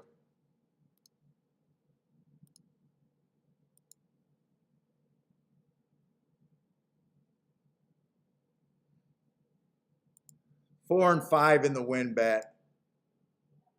You know, I'm going to do 4 and 5 in the win bet, but I'm going to do the 6 also for more. It's going to hurt today if I lose this race. It's definitely going to hurt today if I lose this race. 6 to win for more. 4 and 5 to win. I think I'm going to put myself in position where I either go, right now, I either go to the penthouse and have a really big day, or I'm going to put myself where I'm going to be steaming tonight, probably have to go bury my head in the pillow for a couple hours, and then I'm going to be obsessing about every bet I made today. I think that's in the position where I'm at. I'm either going to be on a big high or a big low.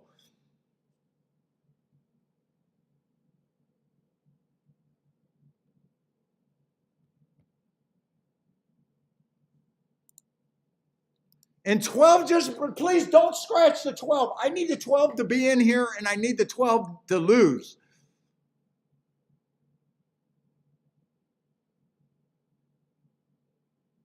And now my two's at, oh no, I don't got the two. I only got the two in the key box. The two, I don't care if the two does not run at all.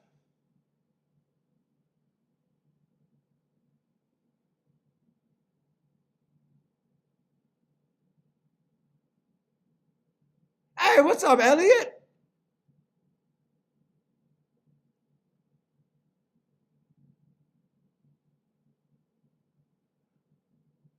Let's see. Hector did small win and place bets, 2, 8, and 10. Win, place, and show bets. What does Lloyd got?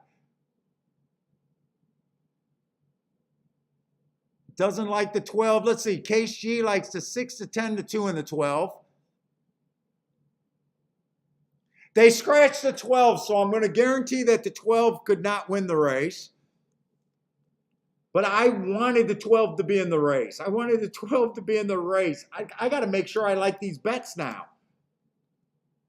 Wait a minute. They did not. Oh, no, they scratched the 2. Wait a minute. They scratched the 2. So I am going to have a refund on the 2.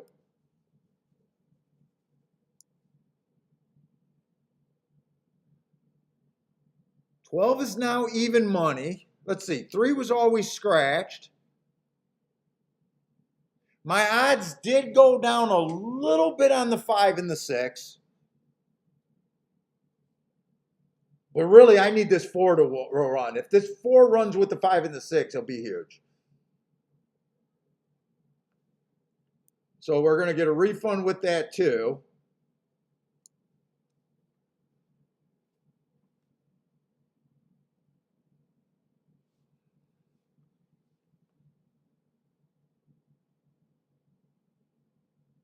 Lou says 5 is crushed in the exacta pool.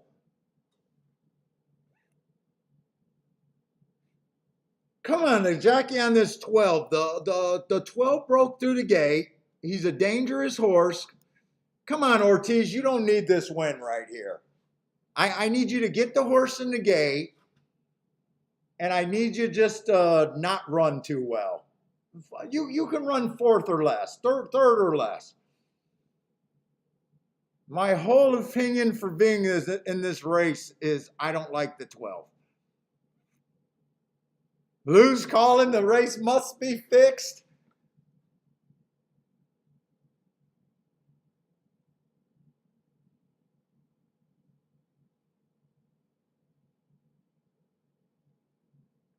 And I'm having a hard time differentiating which one of those price horses that I like, the 4, 5, or 6, the best. I thought it was going to be the 6, except the 6 been doing his best running in the lower levels and doesn't always have that good speed. Really, the 6 I only liked because of this race 2 back.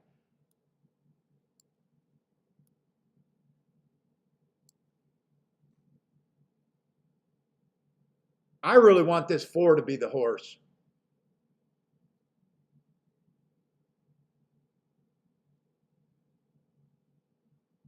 Wondering if I should have just did you know what? That exacta 12-4 got to be okay, right? No, I'm not going to do it. I'm not. I thought about doing the 12-4. Actually, it's paying okay. You know what? Fuck it. It is $50 the other way. Oh, no, I can't even. Well, I guess I can't bet it. Why does it say betting is closed?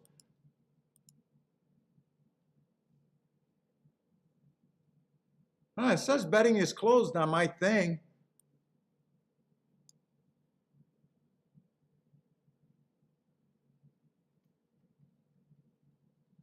All right, 4, 5, 6. That's what I want to see. This is our last race, King.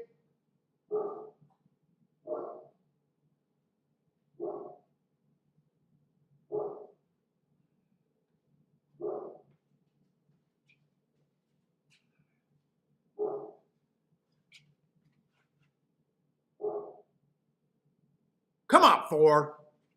4, 5, 6. That's all I want to see.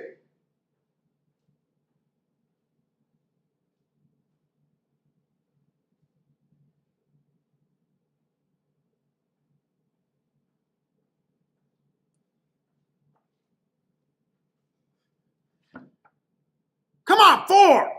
Come on, 4. Come on, 4. Come on, 4. Get second for me.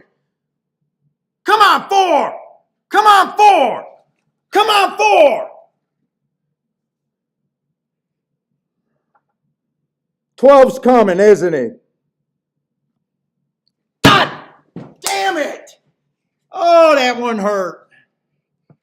That one hurt. I'm going to hit a win ticket, but the win ticket's not going to make me a winner today. I needed to hit the exacta.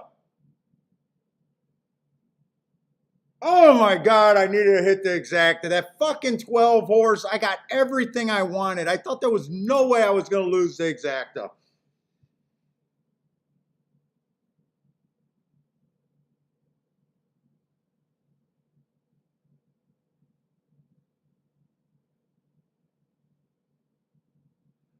I'm going to hit the win ticket, but I needed the exacta.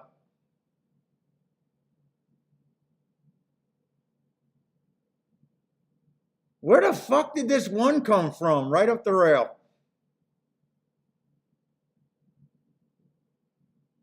Oh. Charles, nice call on that one. I even used them. I used them because of you told me to.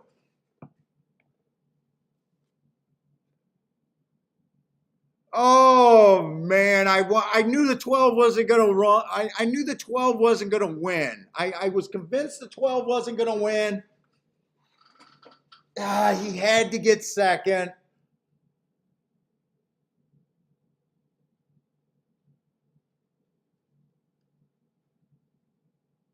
That's the only ticket I cashed, and really, I'm going to be kind of lucky to break even in this race. Put it that way.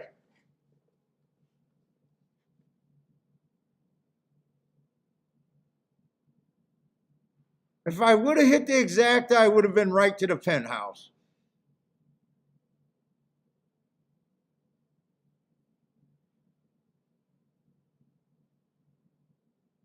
Man, when they turned from home, I thought for sure, I was kind of counting my money in my head. I thought for sure it was going to be 4, 5, 6. I was just hoping that the 4 could separate them. It is what it is. Today's going to be a rough day. I didn't get any extra hurt, but I'm probably just going to break somewhere around even for this race. So I'm still going to be a loser for the day.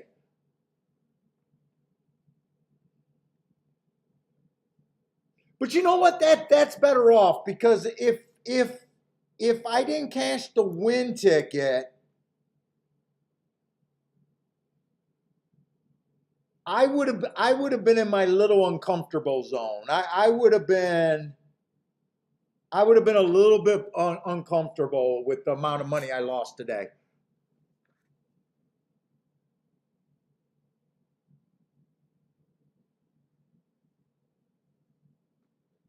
Well, I'm going to need that Gulfstream card. Tomorrow we got Gulfstream and Belmont tomorrow. We'll be starting for Belmont's first race, and then I got Gulfstream. Gulfstream is my #1 track, so I need that crutch tomorrow. So I need Gulfstream to give us some prices.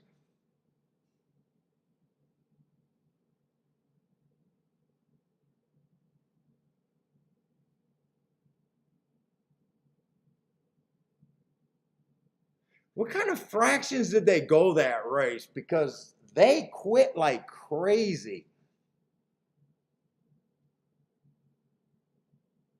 They quit like crazy. Turning for home, I thought there was no way it wasn't going to be 4, 5, 6 in no particular order. Let's say Novato Invincible got the 2-6 boxed at Churchill.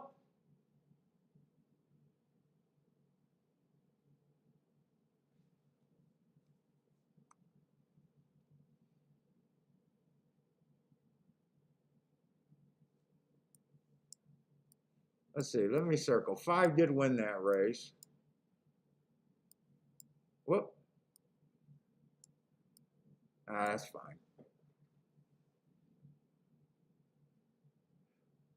I just they got the replay on. I just want to see the fractions.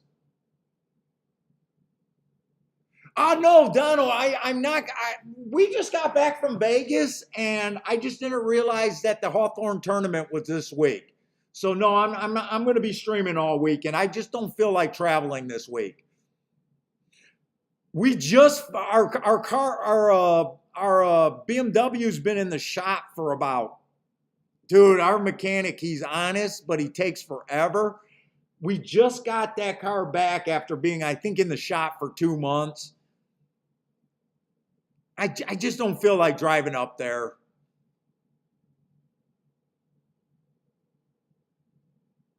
Dude, the fractions weren't crazy fast.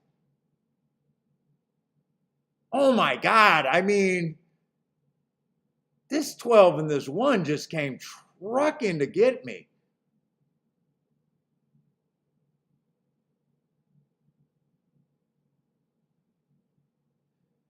Oh, all right, guys.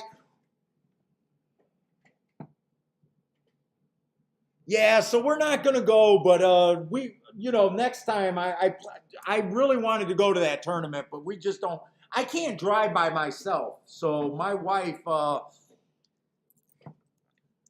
I don't see good enough to drive on streets that I'm unfamiliar with, and we just don't feel like going. But anyways, guys, good luck if you guys are finishing at Woodbine tonight, Churchill, or wherever you guys are playing. We're probably going to be doing a show all week this week. I'm leaning to doing a show all week. So hopefully we got the bad one out of the way.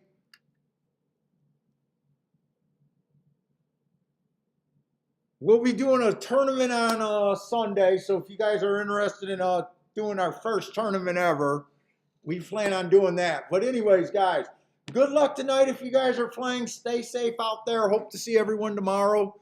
And hopefully we'll do a lot of shows this weekend. So take it easy, stay safe, and good luck out there.